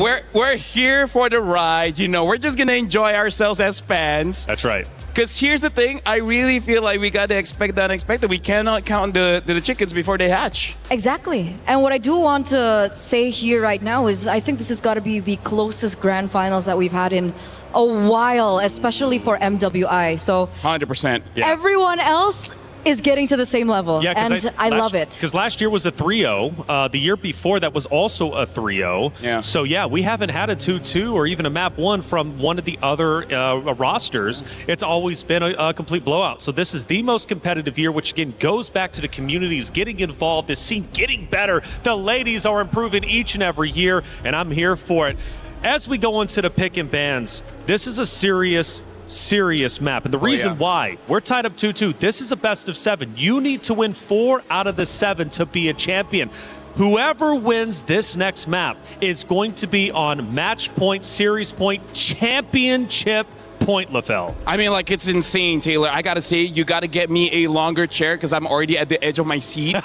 I feel like I need more room here. We'll get you two. Eve as the first pick here, which I really respect because, again, the first pick, Eve, definitely the best mage right now with range, with damage, with control. She does everything plus more. And now, I think they're trying to force Vitality just to pick up that Claw because Rianne with that Moskov, she showed up. She know when and when not to use that Purify. She's always in control all the time. I was about to say that maybe they picked up the Eve to deny that Claude pick, right? Put them in a position where they're like, hey, this is a situation where I pick one for another setup to the Claude. So Na'Vi now have the potential to pick up the Claude. And if we had to compare the performance coming in from Rian compared to the Moskov, I think she's way more comfortable on the Claude. So really good setup there by Na'Vi. Balman, though, very quick pick in. And Cici. So Esmeralda, I think earlier on was a menace. Wildcards, she was also a huge menace. And it got us thinking, you know, what are the counters towards this Esmeralda? And it turns out, finally, we get to see the Cici show up. And we see that the Esmeralda can struggle against the Cici. Eterna, I think what Na'Vi is seeing is some cracks from Vitality. Right now, the way that they're drafting looks like they want to force fights. I think they're starting to see Vitality's mental stamina starting to go down a little bit, so they're trying to force that. Look at how easy the heroes of Na'Vi is right now. Right, Babel, you press the second skill, you move around. CC, you press the first skill, you move around. And then Eve, you just, you know, poke with your first skill. So right now, Vitality's showing up with the Ling, the Esmeralda, as well as the carry. I gotta say, it's not the hardest hero or hardest draft to use, but I feel like Na'Vi, they're self-aware that they might have some fatigue, and they're trying to force that onto Vitality. This is, I would say, a very good read by King Salman. So what you're saying, force the fatigue, aka speed things up, keep getting in their face, keep getting aggressive? Perfectly, that's perfectly described, yeah. Which is why the Balman comes in clutch here. It's very simple. Neutral objective takes should be easy as well. And seeing how difficult it was for Vitality to close out the game despite them winning early, Na'Vi, I think, has definite chance here in this particular game. Harith gets eliminated there, though. So Claude is still available. Do they want to also take away the Claude? I do have one concern. Vitality feeling the pressure now. Do they turtle up, go with maybe some comfort picks, or maybe slow things down a little bit too much? If you want to slow things down, whatever your mid laner is going to be has to be able to clear the minions long enough. Because I feel like Esmeralda's a front line, great. You have carry for their shred. You already have the Ling to execute whoever is in the back line. Whatever their mid lane is going to be, it should be a pick that helps them turtle up so that eventually if something goes bad, right? Their early game is bad, their mid game is bad. Give enough time for the carry and the Ling and the Esme and it will work out. Because my word here, Eterna, all 3 of Vitality's picks needs farm. They need the items. This is looking like Vitality hoping we go over 20 minutes. But I'm worried if they do that their composition is too short range. Yeah. Because I could see Na'Vi going Beleric here. Imagine the dive, right? Yeah. Ling needs to dive. Carry needs to be in vicinity. Esme dives as well. If they go for something like the Valentina, which obviously can hold her own, I'm just worried that they're way too short range and their composition can be countered. So going back to yesterday, I remember there was a pick and ban process between 2 different teams, and you mentioned this is either going to be a 9-minute round or a 30-minute round. Is this one of those cases? 100%. I feel like as long as Vitality doesn't pick up something like the Selena, we should be okay. Because Selena has horrible wave clear here. And yeah, if they wrong pick a mid laner here, this is 100% gonna end latest at 12 minutes. So what are the options? Honestly, Lilia is not bad because yeah, it's short range. It's not like the best option you would want. If you're courageous, you can go for something like a Farsa because no matter what, you need early burst. You need someone that don't need no items and clears waves. Right now, they only have a few seconds left. Yeah. If they want, just pick up a tank now. Pick up a tank, and they pick up the Minotaur. Okay, so not the best pick at slowing down the game. Let me just say that. Like once Minotaur has Flash of the Oasis +1, they can team fight. That will look great. But right now, it doesn't look that great. They have a little bit more leeway, I think, in the early game because of the fact that the Minotaur can go revitalize, so there is a little bit more versatility in the lane. But again, this mid lane is going to be really important. Do they want to pair this Minotaur up with someone that is strong in the back line?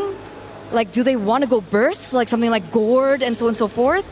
Because if they go Farsa here, I feel like the Farsa is super vulnerable to both the range up against the Yve and as well as the CC that can go into the back line. And now they have to think about the Kalea on top of that as well. So right now it's like, oh, you guys got an advantage with heals. Now we also have a heal in the form of Kalea, and this time it's going to be easier for them to catch the Ling, the carry, as well as the Esmeralda. So this is one of those cases, maybe if you pick up a Valentina, it would still be okay, because one of the advantages for the Minotaur is that jump, it does quite a bit of damage, and then a Valentina should be able to burst them out. And the important thing is the counter engage setup. Yeah. I do understand that the Gatot is banned here, and Vitality have already forced in the Minotaur. Luckily, there is no Gatot for the Kalea, but I do still see a layer of counter engage setup that can happen if Vivian is patient enough with her Minotaur. And now the Lilia does get picked up. I think because of that Lilia, the draft is still okay for Vitality, but there's a clear sign you gotta wait for like 14 minutes to get your items. There's been many firsts throughout this MWI. Regions excelling more so than they ever have. Players joining the stage and making history. And in this case for Grand Finals, we are all tied up 2-2. But the reality is that this map means the world. This map puts either Na'Vi or Vitality on match point, championship point, playing for the trophy, playing for $150,000. It's Na'Vi and Vitality heading in to map number 5. Mirko, Gideon, continue to tell the story. Big money is on the line for whichever one of these teams is able to close it out. Initially, I thought maybe we're getting one step closer to that door, but Vitality, unfortunately, they missed and failed, allowing Na'Vi to now sit eye to eye. We get into this game, and Mirko, I mean, the draft, that second half, a little funky here. Yeah, we were talking about it. The Gacha ban really looked like it was a setup for the Kalea pick. It would have been great as well, right? I mean, the CC, Bauman, those two, really. Very vulnerable to a single target lockdown, especially when you have a carry already. So they picked the Minotaur instead. I am guessing just more on pure neutral objective control. I mean, a lot can be said about it because, like, they could have pivoted a couple of times. They could have gotten rid of this Moskov because they already had shown the Ling. So this is why I think that second half, that first half was okay, but that second half was a little strange. But now that we're already in this, notice that Ling already taking marksman emblems, fighter emblems traditionally for that Balmon. But on that bottom side, both fighter emblems, they do not want to give up this space often. And even Rianne, this is still a tough matchup despite having making sure that she has the Master Assassin. Even the Esmeralda pick, you know, they already saw the CC picking it into the CC. Now you really see why she had to go Vitality and Festival of Blood for the emblem choices. Really just needs to survive in the lane. Chell, though, doing as Chell does so far in the series, bullying Rianne. But this time around, Rianne's got the Flying Clouds, so she can get back up to lane very quickly. Currently, -1 in the minions as of yet. Hopefully, she's able to pick up the rest of it because Shell's going to zone her out as much as they can. Down by bot side, though, nothing much is going to happen. Fumiko definitely 100% understands that this is not a winning matchup, but also just not giving the stacks on over. Don't let Ayanami hold on to it for as long as they can. Keishi's already on it here. Vivian doesn't have ultimate just yet. No Minion's Fury. Mid lane already going to be cleared out by both the teams. Vitality want to go for the fight now. City Gets poked just a bit. They want to go all in on Keishi. Even with the knock-up as well. Keishi very low. Possibly the counter about City. Is bringing the black shoes away. Tempest ablaze now with the Rectory Vival. Snatches it. Oh, they're still going to go for a little bit more here. Vival has plenty of energy. Gets the Finch Voice out of there. Unlucky. Not Ayanami tried their best. Really tried to hold them down with the curtain call, but the iframes just a little too good. And it's Vitality who... Oh, I thought it was going to be a take by Rian there. No, it's still Chell. I thought so too, but at this point, I'm waiting for the time Na'Vi is actually going to be able to kind of break out of this and start attacking that purple buff. For now, Cine taking a little too much here. One more Void Blast should put her out of her misery, but Rain can't get the distance just yet. A forced recall early on. There you go. Lethal pickup for Keishi. It's all about going in on Keishi, man. And on the Bauman, you're not that tanky. I mean, you are pretty tanky, but when everybody goes on you like that with no retaliation, it gets really tough, and that's why they gotta pick their fights a little bit better. Vival this time really abusing that retry that has already been used by Keishi on the lethal to snatch away some picks. Now Ayanami in the bottom lane. They know there's no vengeance. Fumieko gonna dive in as well. Ayanami taken out by Fumieko. Unable to get it, unable to get it. Really nicely played by Vitality as well. Trying to get the curtain call down onto 2 targets. Luckily able to create enough distance, separated and scattered before it latched onto anybody else. So really just nicely done by Vitality all the way through from execution to planning. Let's see Na'Vi though. Now this is their turn to take the initiative here. However, they're not making the call fast enough, and Vitality are already in position to actually retaliate if they do commence the dive. They can't let this gold lead steamroll out of control. It was the same case though for Na'Vi earlier in game number 4. It was Vitality who looked like they were running away with the lead, but Na'Vi just stayed cool. It was a big lead for the Ling against the Malman early on. But then they grouped up, they played the box, they won, and everything collapsed for Vitality. We need to see how this is going to play out, because I feel like as much as Na'Vi want to have first position, Vitality, if Vivian has that flicker, the counter Minnow and Fury could be disastrous. But for now, as long as we see Mirai topping up Rain, and they have that RWM ready, Vitality still has to be a little careful, and Vival definitely doesn't want to show up first. Rian picks up the gold crab, taken away from Chell. Mirai's looking for the angle now. Keishi with the help of Mirai, picking up Fumieko. Just a bit, now poke from Rain on Cine. Falling Star Moon, locking Keishi down. The RBM comes around as well as Vivian. He's gonna try to zone them in the back as Rain needs to respect this damage, has to flicker out with Fumieko. With a dive, Tempest ablaze under. Spear of Misery locks her down for a bit. Good lethal counter and even a Tsunami Slam to get rid of Vival. Okay. Now the War Axe is already done onto Keishi's side, and all they lost for it was just Vival, which is rather surprising. Whoa. Rain ended up dying anyways. There should be. Oh, it's getting close! Minuan's Fury knocking up 2. Now another knock up on Rian with the reset, and Fumieko. Wow! He's dancing around, no flicker. Rian gets away. Now the whole team collapsing onto Fumieko. Keishi's right there. No lethal counter, but she's gonna spin. Fumi condiments of it all. Get the healing! Oh, the photo! It was bought right in time. No way! That was nuts. That was a nuts outplay. That is crazy. Keeping not only Fumieko alive, but still maintaining and now commencing a dive underneath the turret. Not Ayanami. You gotta get out of there. That was dirty. What was that timing, my guy? She sat there waiting for it as well. I bet her finger was hovering over the item the entire time. Bro, that was just so unlucky. Hey, you don't get to see that very often. Only here in MWI do these moments actually occur. And it's crazy how much trust Fumieko put on the fact that Vivian could heal. Or maybe she was just ready to die for it. She was maybe. Like, okay, maybe. Yeah, EXP things, you know? Oh my God. That was nasty. I still can't get the image out of my mind. Is so much faith, or was it just blind faith? Either ways, it worked out perfectly for Vitality, because now they've checked all the boxes. 3.7k lead at 6 minutes against Na'Vi, and they have full neutral objective controls. And Mirai needs to just respect this damage. Look at that poke from Fumieko, then Cine right after. Turret down below, gonna fall for sure. Ayanami caught in the bad spot, doesn't have the dash for now. Ninja's Fury and the flicker in. Whole team comes clashing. Vivian taking a big shot. Vival already made a Spear of Misery, now goes down with a Tempest Ablaze, assassinates Rian. The falling Star Moon is Vival. Takes a few more shots. Fumieko now caught in the Tsunami Slam, but a Purify! And the double on their turret.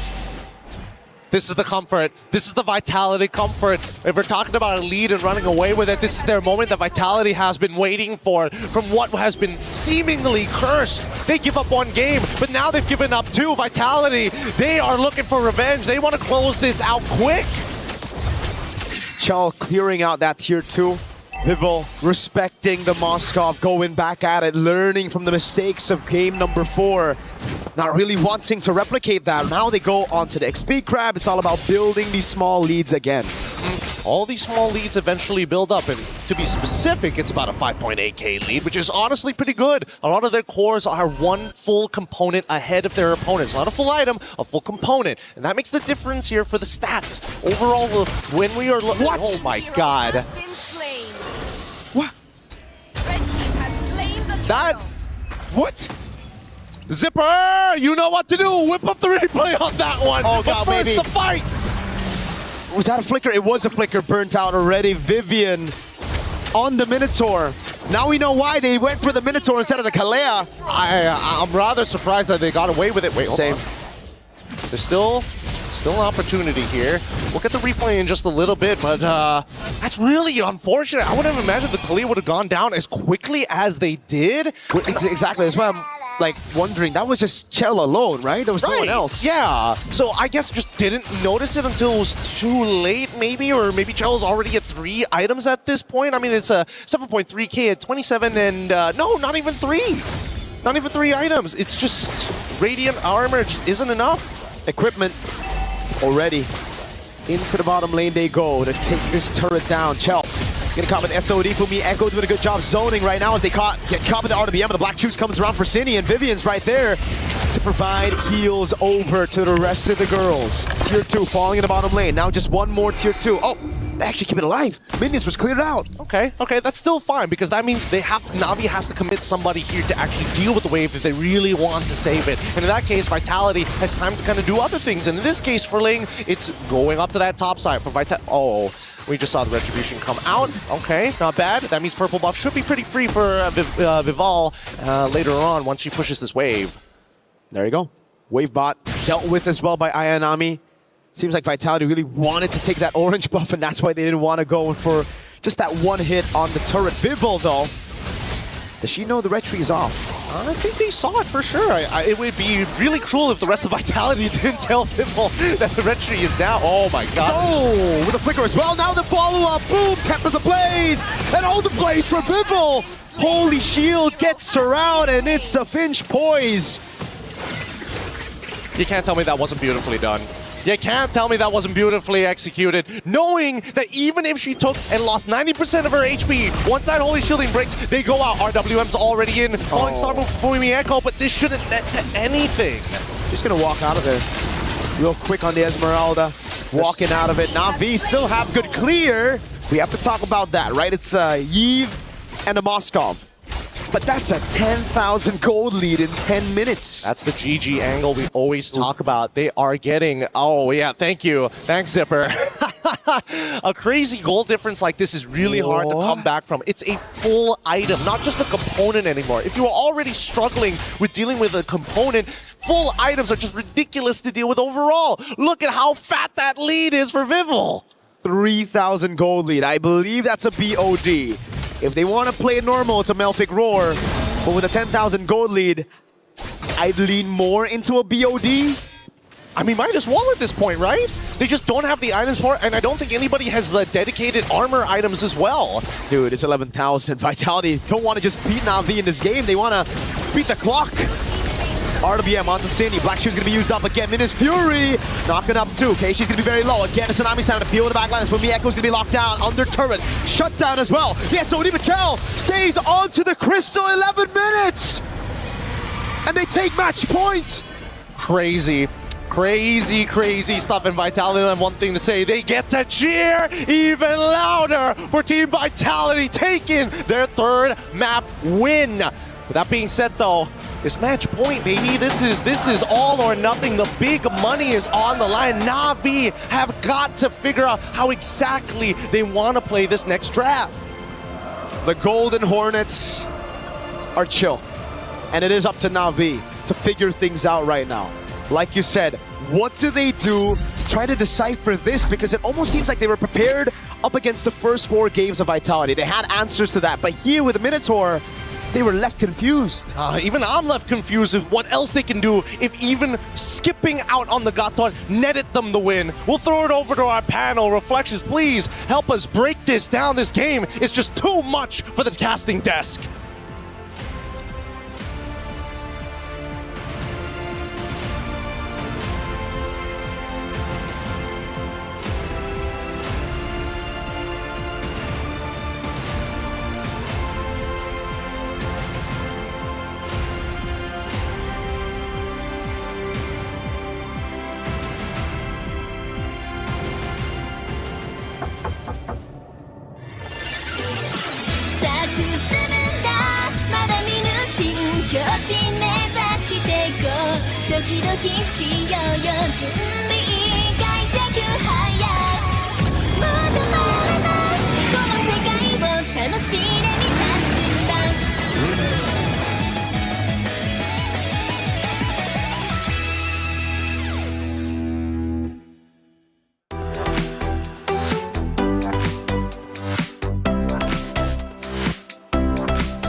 Absolutely unreal. Vitality now on championship point. 1 map away from taking this series, going back-to-back in MWIs, and once again making history.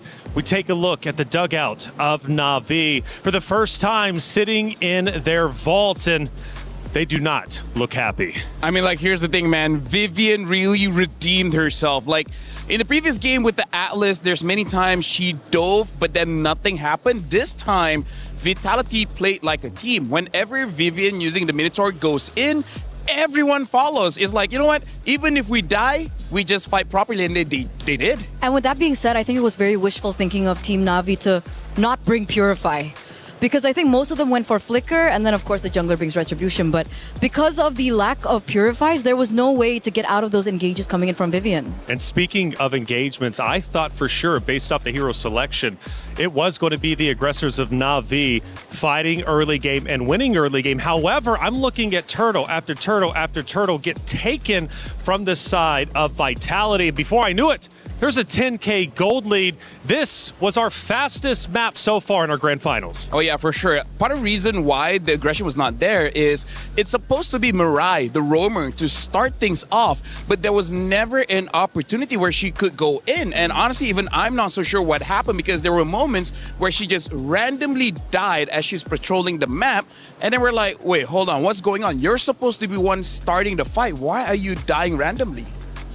Randomly indeed, and you can't have that, especially this late. When you win the hero pick, it should be your round. Unfortunately, it wasn't. I'm hoping for a Game 7, but you cannot deny that Vitality just got that much better, and the momentum is definitely in their favor. Eternal, let's take a look at our last action here from that game, which ended blazingly fast. We're now towards the end. The base is being pushed, and the Vice Grip is being closed.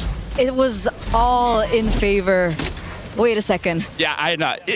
We're just you know, like reminiscing about what happened before. Sanjika I love Galaxy, by the way. Yeah, that's okay. Hey, I love Galaxy. I love Galaxy. Back to grand finals we come. All right, it's going to be Na'Vi and Vitality, of course. Again, the reality is, though, that it ended incredibly quickly, and I think we do, in fact, have it ready to go. That final action, of course, from that final map that we just witnessed. I need to take a deep breath, man. I really do. I believe in curses now. Well, hold on a second. Let's take a look at the emotions from the players, okay? Before we start talking curses, because caster curses are real. And I actually was backstage just a second ago. I ran into one of the heads of Vitality. I said, hey, congratulations, man. He says, for what? I said, oh, hold, I'm sorry. Let me take a step back. Let me not speak too soon. We see the emotions. I swear, every single time that we tune in and see the perspective of Vitality, they just see cool, calm, and collect. That's just the experience they have. You want to comment on that? No, I want to talk about curses. All right, well then I'll comment on it. The thing that we have to look out for is actually when Vival is having fun. Okay. That's when you know everyone is doing their job well. Because Vival wants to go in for those kills. She's hoping for her teammates to set it up, and they set it up beautifully in that game. Well, let's take a look at that final action from that last map. And man, that was map number 5. And it is, in fact, going to be, once again, Vitality pushing into the base. This will be the final fight. The Lord is also mid lane, starting to come through. Na'Vi, in one of the previous maps, was able to base defend at least 2 or 3 times. But Eterna, not this time. The knockups from Vivian on the Minotaur was really game-changing. You know, we've been highlighting so much about the rivalry between Ashley and Vivian, and if there's anything in this particular game, we do see that she learned something from Ashley, picking up one of her signature heroes, the Minotaur. Well, Vival has been on fire, of course. We take a look at her statistics. And she's looking great. She really is. I mean, we're talking a total kill of 18 kills in the 5 maps that we have seen so far. But honestly, sometimes the kills are one thing, but the assists, 20 assists, she's putting in work for her team. The one thing that I really want to highlight about Vival is even in a losing condition, especially when she's on an assassin like the Ling, so back-to-back Ling games we saw, she's always, 2-3 levels ahead of the enemy jungler. And I find that so impressive, even in a losing condition. So she's so effective, she's so great when it comes down to farming, that she can be the sole winning condition of how things can turn around in favor for her own team. Honestly, that's amazing because here's the thing, you're going up against a tank in the jungle. The tank is going to take some time to clear. So yes, I like Vival just pathing vertically. I'm just going to go into your jungle and take some for myself. Moonton has done a phenomenal job with MWI, but that's not the only event happening here at the Esports World Cup.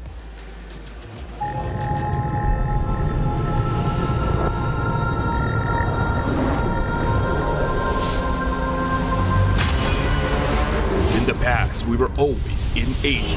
This year, we came to Paris. What stories are still left untold? Kami sudah membuktikannya, tapi ini baru permulaan. Tiada siapa akan ingat siapa nombor 2. We need the win. Bukan sekadar keinginan, tapi tekad. Hindi ang pag-abot sa tuktok ang pinakamahirap. Ang korona ang mahirap ipagtanggol. What happened last year became fuel for us this year. This time, we bring it to Paris and finish it. A new lineup, new chemistry, new fire. Once champions, not settling for podium finishes. World champions, defending MSC champions. As the final boss of MLBB, can anyone stop them? Names have been named, stars have risen, but now they need to show the world what it takes to rise above. This time, the world is bigger than ever. Like every year, new challengers step on to the world stage. Some carry the ambitions of 2 continents. Some fight for the pride of home turf. Some have never stopped chasing the throne. So who will finally rise to clinch the title? This is where unresolved stories find their ending. A new shot at glory. One more chance at redemption. We are back. Kali ini, sekali lagi. Bukan atau tidak, Pareho lang ang tsansa namin. no one is untouchable. Let's fight. Bukan ako kalau bisa. 2 champions, 1 game. Paris breaks through limitless possibilities.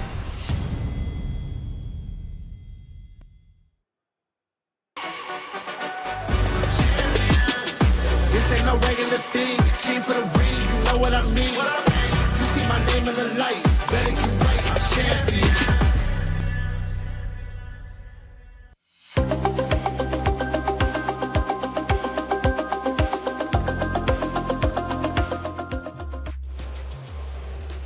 It's nothing but MLBB for weeks on end here at the Esports World Cup in Paris. We take another look at the Allianz Vault where the players are currently at, sitting in their dugouts, getting ready to take that stage, and they officially have for what could be the final time, depending on what Vitality has up their sleeves.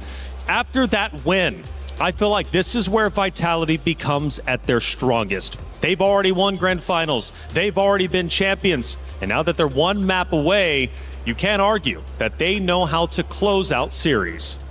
Yeah, especially when they have a huge lead, because in that previous game, it's at the 2nd turtle. That is relatively fast for you to have a lot of wins whenever you go for a fight.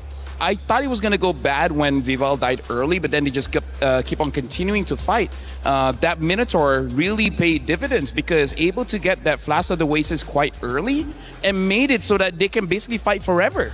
Eterna, Navi's going to have to dig deep. This is where they truly become a champion, by forcing a Game 7. But look at that smile. Like I said, Vitality is feeling confident. They're feeling comfortable. Can Navi pull off another win to stay alive and force a Game 7? I know they can do it. I know they can come back to this. And it starts with the drafts. If you're talking about digging deep, I feel like they kind of did. Kalea debut pick in the grand finals. That was definitely something that I did not expect. And I feel like that last pick really killed them in the end. Yeah, I feel like for Vitality, as long as you have a draft that you can just keep on fighting nonstop, I think that fits their style. Okay, so you're thinking Navi should go back to where they started, at least in that last pick and ban. Go with the aggressive play style, get in the face of Vitality. But they did try that, LaFell, and it didn't work out. In fact, we had our quickest game in map number 5. So if they go back to it, how can they execute better? Honestly, like Vitality go for the heal, and Navi, I think... Personally, for me, I think Mirai just does not have enough practice on that Kalea because she was honestly invisible throughout the entire game. So I feel like it's quite a risk. It's a good pick. Don't get me wrong. It is a good pick. But if the player is not ready to execute on that, I think don't take the risk because Kalea does require some skill to play. And when the stakes is this high, I don't know. I think that's too much to hope from the player. I agree. And again, even though that the Gatot Kacha wasn't on the side of Vitality, the fact that the Minotaur was able to counter engage, even if, let's say, she does get a final slam down, it also kind of hinders that point. And plus, Team Vitality had a lot of purifies, so it wasn't as straightforward for Mirai either. And remember, I really wanted to talk about curses, and this is what I was talking about. Now we are now on red side. Again, the team that gets red side is the team that wins the game. So you're saying we're going all 7 games? Oh, yeah. Ooh, yeah, carry his first pick. So I think that's already a pretty good start because they know that Navi wants to go tanky. They already have answers with the first pick. Exactly. So I don't know if Navi wants to go for a pick like the Claude or not. But I gotta say, Vitality taking out that Eve, pretty smart. Making sure that Navi does not have a range advantage is step number 1 on winning it out. For sure. Carrie gets completely isolated when she falls into the real world manipulation, so that will definitely benefit her. And even if, let's say, Navi pick a Granger, okay, this is very risky. Now, Granger requires a little bit of snowballing to happen in the lane. And if they don't get that snowball, if they don't get those Sky Piercer stacks, it's really hard for Grangers to stay relevant mid to late game. Honestly, with that pick, I think Rayanne better hope that she doesn't see a Yuzong, an Alice, a Lapu, a Benedetta, a Paquito, a Freya. Honestly, there's quite a lot of EXP laners that deal very, very well with the Granger. One of the reasons why we don't see it get picked. But I'm assuming because it's picked up quite early, they're trying to potentially counter whatever the next pick is. And now the Cho as well as the Lei. Looks like Vitality, they want to build a draft that they can fight again and again and again and again. Also, can Granger go Purify? Granger can go Purify, but is not the best. So that's it, right?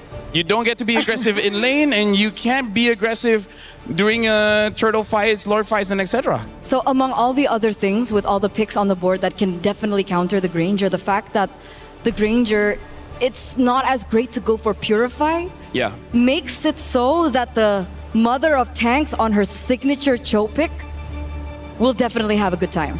The TLDR is you pick up the Granger here. If you have the Purify, you're gonna be good against the Cho, but bad against everyone else. So take your pick. But now finally, the Freya gets picked up again. Eterna, I have no idea how it took this long. And that's the big thing. That's a big thing. Sure, the Granger is in the gold lane, but we do have Freya on not Ayanami once again. She did so well in her lane earlier on. And so with the Freya being here, it really is save and grace for them to carry it through from early to mid game in case the Granger lane doesn't work out. How do you protect the Freya in the gold lane is now the question. XP lane, I mean. I feel like based on what happened in game number 1, they're hoping she doesn't need help. I feel like Ayanami on this Freya is supposed to grab everyone's attention so that hopefully the Granger gets some breathing room. So I'm thinking they're just hoping her mechanics is going to be enough, but that means Vitality just might make a draft that they just, go to the EXP lane quite a lot of times. But as long as she has that vengeance, the first gank, I think she can survive no problem. That's why they banned the Valentina. On one side, you already see the Cho being picked up by Team Vitality. Really good at early game rotations, fast clear, really aids in the mid laner. And if they had the Valentina on top of that, I think they would rotate a lot quicker. So the Yve and the Valentina are now out. If they still want to go hands into that kind of strategy, I would also think that the Lilia might be another thing that they want to take out as well. Yeah, no, honestly, at this point, with what Vitality has, they have many different options in mid, and one of them is definitely that Lilia. But interestingly enough, Vitality, they themselves ban out the Lilia here, so I wonder if they want to go for the Selena. I don't think you necessarily need that. The Phoveas get banned out, which honestly is not a bad pick here because, Phoveas is one of the counters for the Freya. So now for Na'Vi, in terms of their mid pick as well, they need something that can protect themselves so that, doesn't get attacked by the Cho, doesn't get attacked by the Ling. I'm drawing a blank. Are they going to try to force like a Kimmy and then hope they can just move forward all the time? I don't think that's a great idea. You know what's a hero that we haven't seen this entire series? What, Valir? Jushin. I feel like if anyone uses Jushin, it might be Vitality. Because Zushin for Na'Vi, I'm not so sure they can pick up a lot of heroes here. Cho has a lot of dash, even the Ling has a lot of dash. So makes sense. Yeah, I think they're not going to get a lot of value. And now the Alice has been bad. Honestly, pretty smart, considering the Alice could still be picked up as a jungler. That's true. There's still flexibility. Oh my god. Oh, well. Actually unreal, by the way. Yeah. So actually unbelievable. The Jushin gets picked up for Na'Vi. It's kind of like we called it, but also we're like warned against it. Yeah. Well, because it's the only hero that she's picked up that hasn't been used, and I think the Kimmy is a little bit too risky here. But the thing is now Vitality can pick up the Kimmy because Kimmy does quite well against the Zushin. They can pick up the Gord as well. They pick up the Terizla. We haven't seen Terizla for a while here. Going up against the Frey, you're not going to be winning the lane. You're just going to survive. Yeah. So what does Cine pick? Selena is still open. You mentioned the Kimmy already. Kagura is another hero that she's utilized in MWI. And it's going to be a Valir. I mean, you did say one hero we haven't seen is Valir, and Well, it works. It makes sense, It right? makes sense. Atlas, anti-CC as well for the ult, so it doesn't necessarily have to bring Purify up against the Freya. It also makes sense. And you know that this is going to be a tank, right? You know that Na'Vi is going to be bringing a tank, so that Valir is going to be helping out a lot. Especially we have the carry as well as the Ling. You don't need more damage. You just need some kind of disruption. And now that Kai gets picked up, I feel like this is going to be the final game. Oh, that's a heavy statement because the reality is for Na'Vi, they are knocking on the door of a second place finish. For Vitality, however, one map away, one win away from securing the 2026 MWI Championship. Can they do it? Can they get the job done? Or will we get one more map? Mirko, get in, let's find out. The world holds their breath as they see this next game. Already at the door, our defending title champions are so close to getting that trophy and getting real revenge from what happened in 2024. Na'Vi, they've got what it takes to bring it all the way to the end. But the truth is, if they don't muster up the courage now, if they don't be brave to make the play, I don't know how they will overcome this mountain of a hive mind. And the Golden Hornets look strong. The Golden Hornets look very convincing. They're coming off of an 11-minute end just earlier for match point. Na'Vi has gone back to their roots, playing utility jungle and having a carry on Ayanami. Freya, specifically the Freya, that got them that convincing win in game number 1. I'm surprised it took him this long to finally get that Freya back, but at the same time, we've seen the back and forth and the many different strategies that have been utilized. This one feels comfortable to Na'Vi, and I want to see how much this comfort is going to make the difference, because Vitality, even in the early stages of the game, they're still pretty dangerous. And all comes down to, I think, Vival on the Ling. It's something that we've been talking about a couple of times, right? Vival, on utility or on assassins. Which one do you like better? Me personally, I'm always assassin for Vival. And so far on the Ling, she's been fantastic. The Nolan as well. So far in this game, against an Akai, it's looking okay. But it comes down to that first turtle. If you're able to take it away from the Akai, if you're able to snatch away some more of these jungle creeps, I think we're in for a very similar lead that we saw from last game. Well, let's take it one step back here, because this is not the only different Ling setup that we've seen. Sometimes they skip first turtle and decide to go instantly for the invade on the opposite side of the map. But really, who can really say what a strong side, weak side anymore? Most of these matchups pretty difficult and skill-based. I would say the EXP makes the most amount of sense for Fumieko to actually be on the losing end, but overall, that's only because of the emblem setup. So let's see it. Na'Vi, obviously the ones first onto the turtle. This composition is built around neutral objectives. Fumieko's not even for Ayanami is capturing this XP. Vitality, no entrance to this turtle. Vivian taking a whole lot of damage already. Cine trying to go and provide some focus. Vival's waiting in the bush right now. Oh, she steals it away from Keishi. Headbutt at the Tempest of Blades now. Keishi's caught in the flames of Cine. Now the stun as well. Ayanami with first blood under. Navi's been baited out as Chell is already rotated from the gold lane. Well, this is chaos. Let's go down to the bottom side. Hey, not Ayanami, casually 2v1ing two people at once in the middle of that fight and even finding that first blood. But now, with no means out, honestly, it might have cost her the entire laning phase now. And it's just as we said, just as we assumed.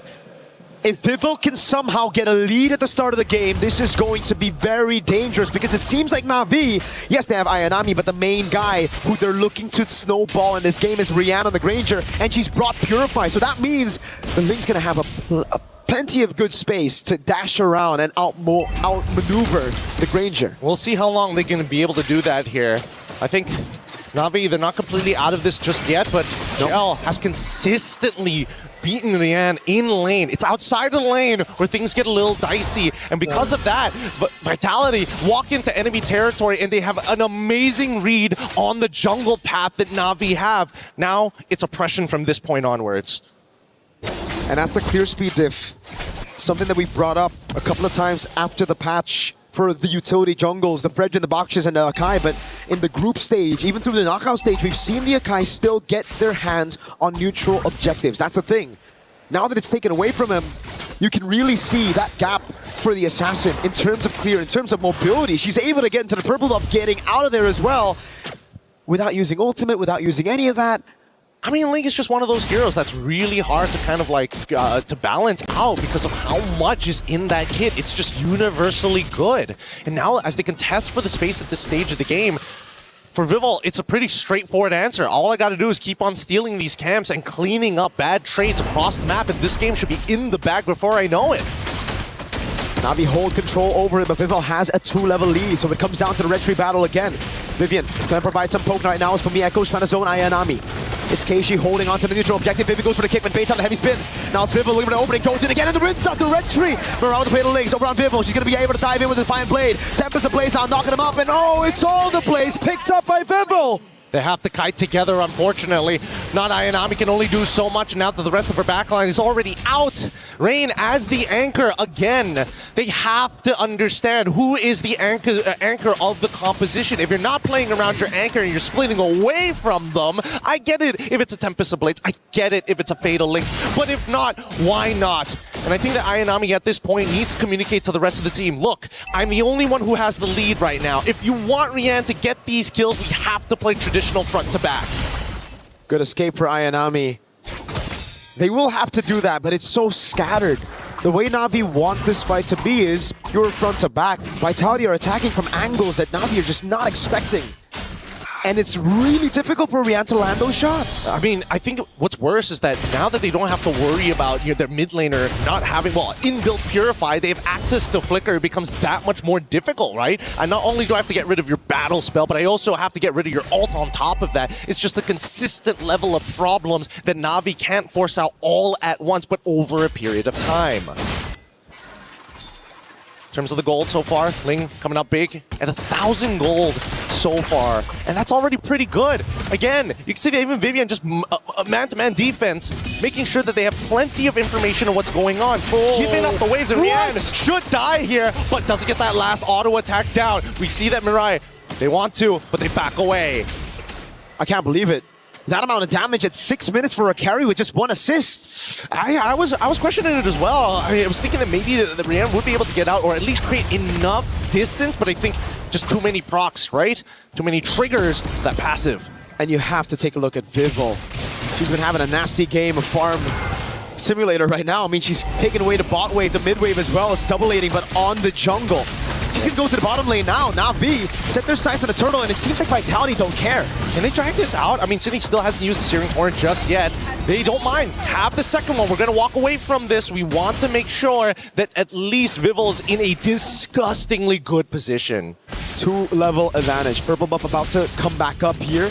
On the other side for Na'Vi, it is finally their first neutral objective of the game. And in the bottom lane, it's just Vivo clearing out, trying to get those items, trying to get enough gold to assassinate these backliners, mainly Rian on the Granger. And I think they're going to get very close to doing so here, as Vival is already in a really good position overall. Despite the score being 2-2, a majority of that lead is in her hands, in her bank, in a matter of fact, as Keishi slowly falls behind. This should turn that 3-level lead that Vival has back down into a 2, but a play being forced by Vival on forward from Vivian. She gets punished, Rain pulls her back. For Mieko next to the chopping block right now with the Crimson Beacon and a heavy spin. She gets the penalty zone, but now lifted up. A bit of the heavy spin helping her out as well, but Rian finally gets on board with her first stack of the Sky Piercer, all of them low.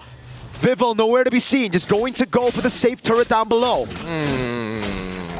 Definitely think she could have picked up the kills there, but again, don't want to risk the shutdown overall. Let's look at the gold distribution overall, and it looks like, yeah, a lot of it come, not only half of them coming from the minions, a large chunk coming in from the jungle creeps itself. The passive goal is going to be dedicated to be the same, but I mean, with 2 kills already, 400 gold in the bank, it's going to be pretty difficult for Keishi to actually catch back up because he does not want, she does not want the kills. Oh wait, play, flicker coming out of rain, no way of the dragon now. Oh my god, that damage, Vival knows. There's no way for Rian to escape even with the Purify.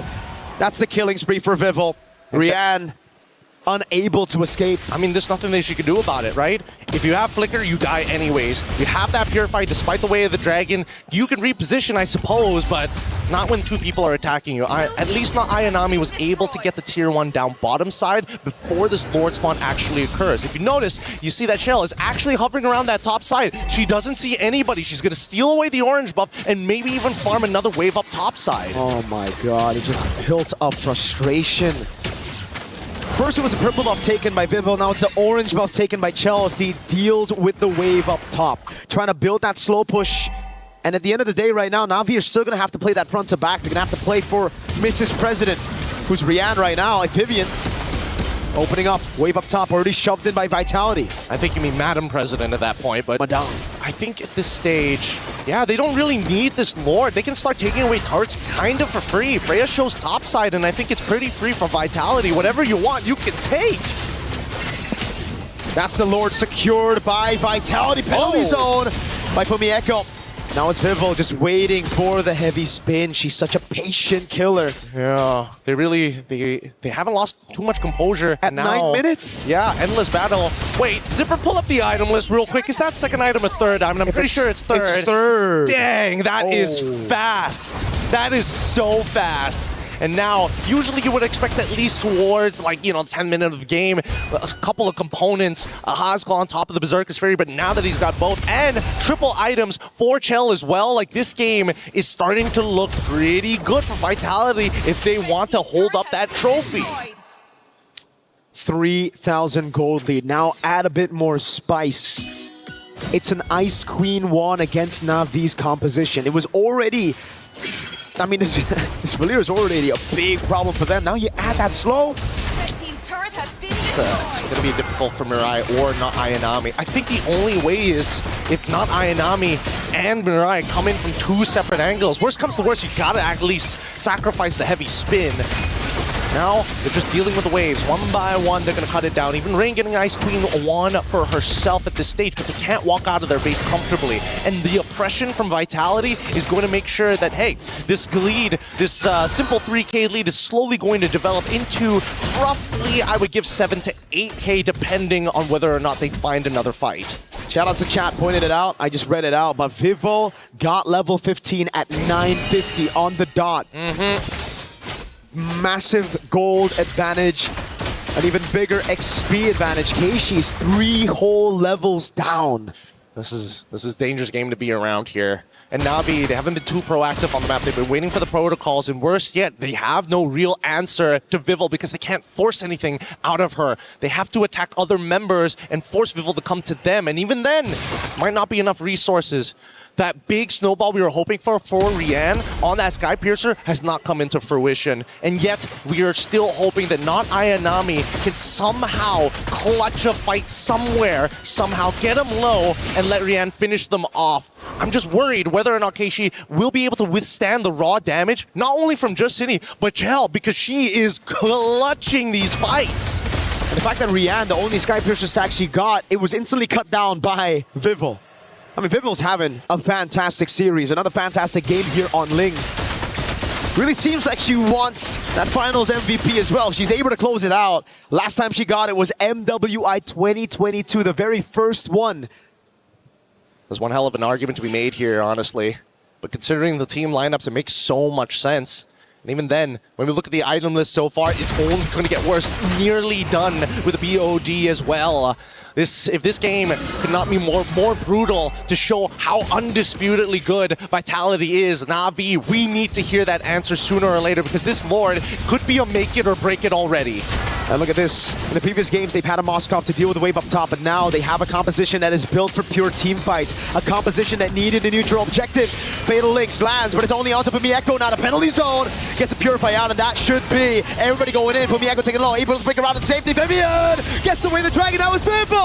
With a temper to play, Simon straight. It's a double, it's a triple, and it's a maniac for Vivo. Come on, just keep on fighting and give us what we are looking for as they are looking for the inhibitor first. They've got the wave. Rain, it's all up to you.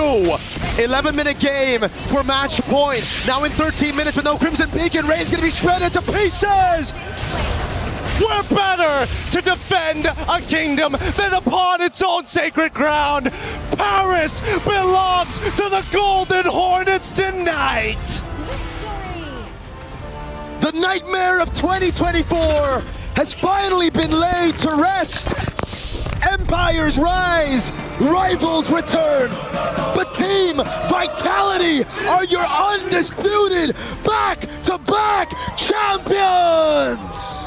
What an amazing game! What an amazing experience! MWI, the storylines that we were all hoping for has built up to this very moment. Once again, congratulations to Team Vitality, but the heartbreak for Na'Vi, a grueling series. There's so much to be earned. We're throwing it over to our stage host to wrap it up. Thank you so much. It's me and Miracle on the desk, signing out.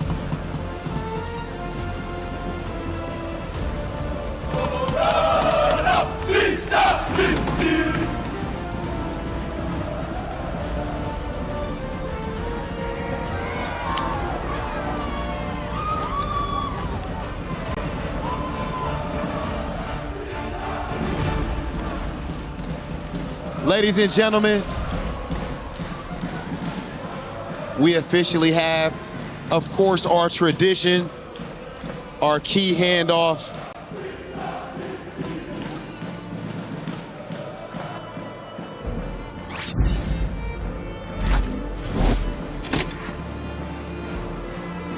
Here comes our champions, Team Vitality. Of course, showing amazing sportsmanship as Na'Vi waits here next to the trophy. An incredible showing from Na'Vi. And the Vitality fans are absolutely electric.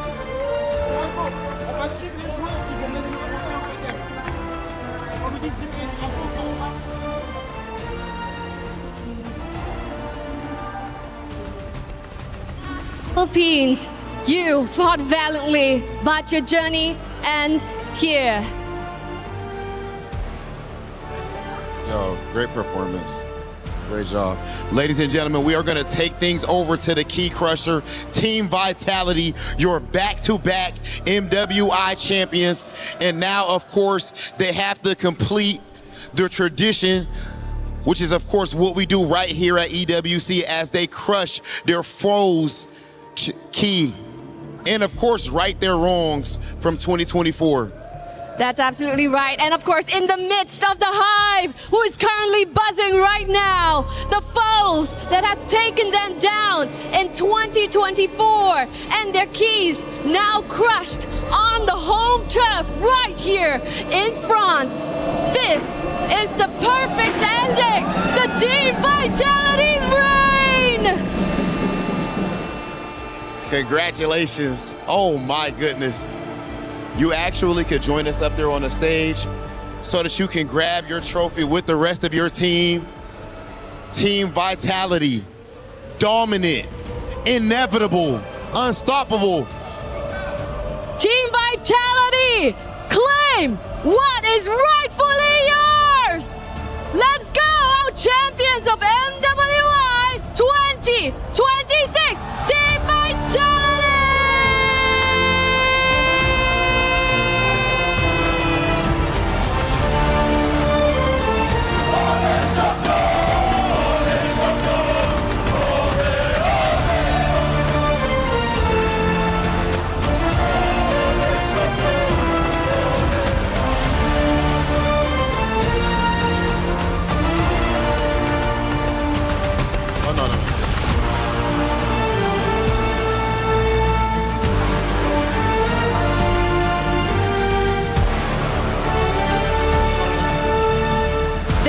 Challenged in every single way. 16 teams landed here in France with a target so huge on their backs, having to defend their throne here on the home ground of France. But with the hive buzzing in support of their queens, they have successfully defended their throne, making it our back-to-back champions here at MWI 2026. What an unbelievable performance, and we see the emotion on everyone's faces. Shell, I want to hear from you. I've been missing you. You're so emotional right now. What does this mean for you? What does this win mean for you? I'm tongue-tied as well. I don't even know why I'm this emotional right now. You guys are probably getting used to winning. You know, why is this win so special? I don't know, because I think I saw how hard my team works, and I think we really deserve this victory. You were challenged, but you prevailed. Shell, of course we know back in 2024 at MWI, you go up against Team Navi, and they actually were able to defeat you. Here, you right that wrong. You are back-to-back MWI champions. How does it feel to have overcome that obstacle? I'm really, really happy, and I guess I just want to say to them that if you guys really want to win this time, not a chance. Oh my goodness! And now, Vivian, I have a question for you, please. This way. Before we started, I'm pretty sure that you have seen EWC posters everywhere. And your face is among the GOATs, alongside kings that have reigned titles here at EWC. Seeing your face there and extending that reign, what do you have to say to that young Vivian that started playing Mobile Legends Bang Bang? Can I have someone on the team to help translate? You can say it in Bahasa. I want to say, welcome back, bro, to my dream again! Welcome back! This is your nightmare, bro! Absolutely love this energy, ladies and gentlemen. Now, of course, before we send things off, we have to make sure that we announce our finals MVP, who is none other than the one and only Vivo!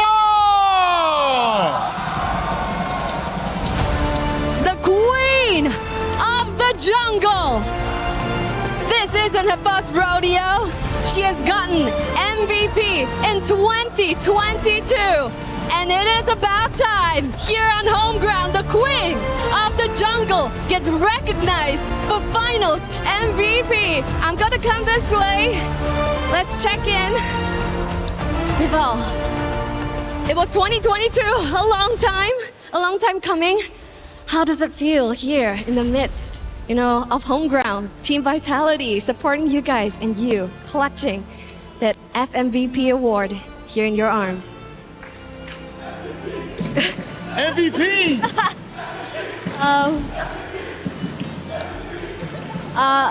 I'm really happy with this award and the result of this year's MWI together with my team, and especially this year's MWI is held in Paris, which is the home ground of Team Vitality. And we dedicate this win to everyone, to our fans as well, and yeah, it was a blast. So, do you accept this title along with this FMVP, Queen of the Jungle? Okay, I accept. Rightfully so. Now, Vivo, of course, again, you win yet another finals MVP. You guys won MWI back-to-back. How does this year's victory compare to the last? This year's win is very special because it's held in Paris. It's our home ground, so we did our best to get back-to-back for them too. Okay, ladies and gentlemen, I need you to blow the roof off of this place. You just saw such an amazing display. Please show some love to our queens of MLBB, Team Vitality!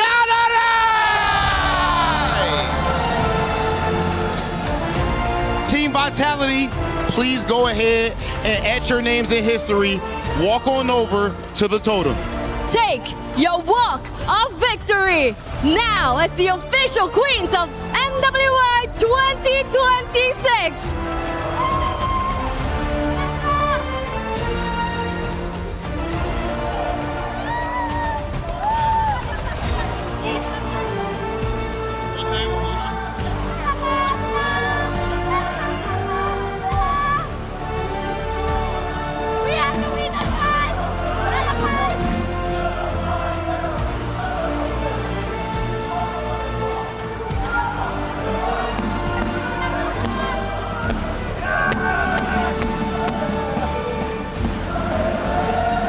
Vitality, an unbelievable sight. The home team wins the championship. And now the march to the totem begins with the trophy. The mother of tanks, Vivian, leading the charge. Vival, the queen of the jungle. Sony MVP, not only here in 2026, but also back in 2022 for the very first MWI. What a moment this is. What a celebration for the team of Vitality. Questions were raised. Is this roster really what they used to be? Can they go back to back? Well, the answer is clear. Yes, they can. They are your champions of MWI 2026. I gotta say, I love this parade, man, because Vivian, not only has she won here, she wants all the stages here to know who is the winner of MWI. Look at the energy that she has. It doesn't look like she just went 6 games. It's like a marching band. It wasn't enough to see her face plastered all over Riyadh. She needs everyone to know here in Paris, France as well. Amazing energy from Vivian, and I gotta say, so well deserved for every single player on the team. CIO Danny Ingles also behind as well. The march begins, and I gotta ask you two a question. Is this a dynasty roster? Absolutely. Absolutely. Even if they didn't pick up this trophy, I think they've already cemented that. You think about MLBB, women's, all you can think about is this entire roster of just very talented young women, ladies, queens, whatever you want to call it. They are amazing in their own right, and they really, really did have a huge statement today, especially after all the doubt when they lost 2 years ago at MWI against the very same team. The way that they conquered the MLBB scene. If you touched the game for like 2 weeks, you would have heard about Team Vitality, especially this roster, because again, year by year, they do it again and again and again.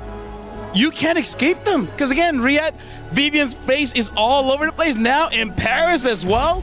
I gotta say, man, they are definitely the best women's team we've ever had in MWI. Representing their region. So much pride. Indonesia has to be so proud of them. Came in with the regional battle. Which region was the best? Well, for the MWI, it is undisputably Indonesia. With Team Vitality again, it warms my heart. Flexing on the competition. This team has already achieved greatness, and they continue to do so year in and year out. When will they be stopped? Well, not this year. Not this year whatsoever. The totem starting to get close. They round the corner, and this is, we're just moments away where they will then etch their names into the history books once again. Onto the totem for the Esports World Cup. They placed the trophy down.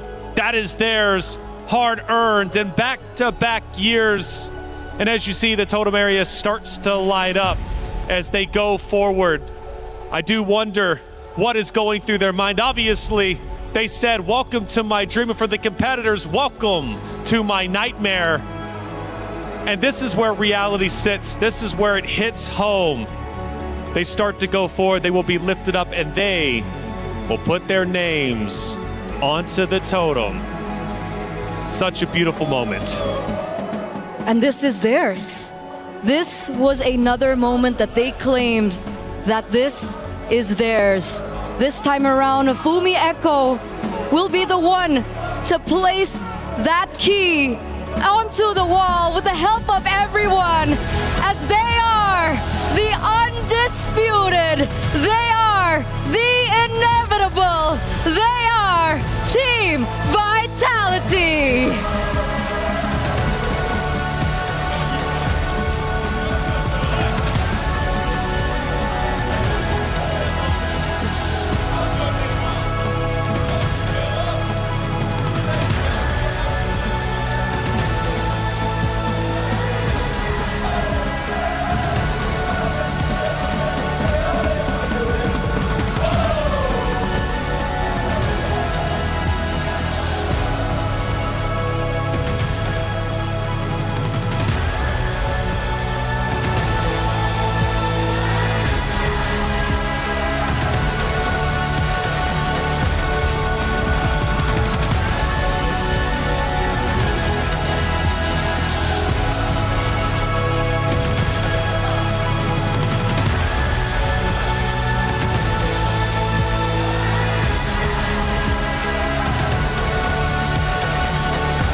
best, best, best, best, best, best.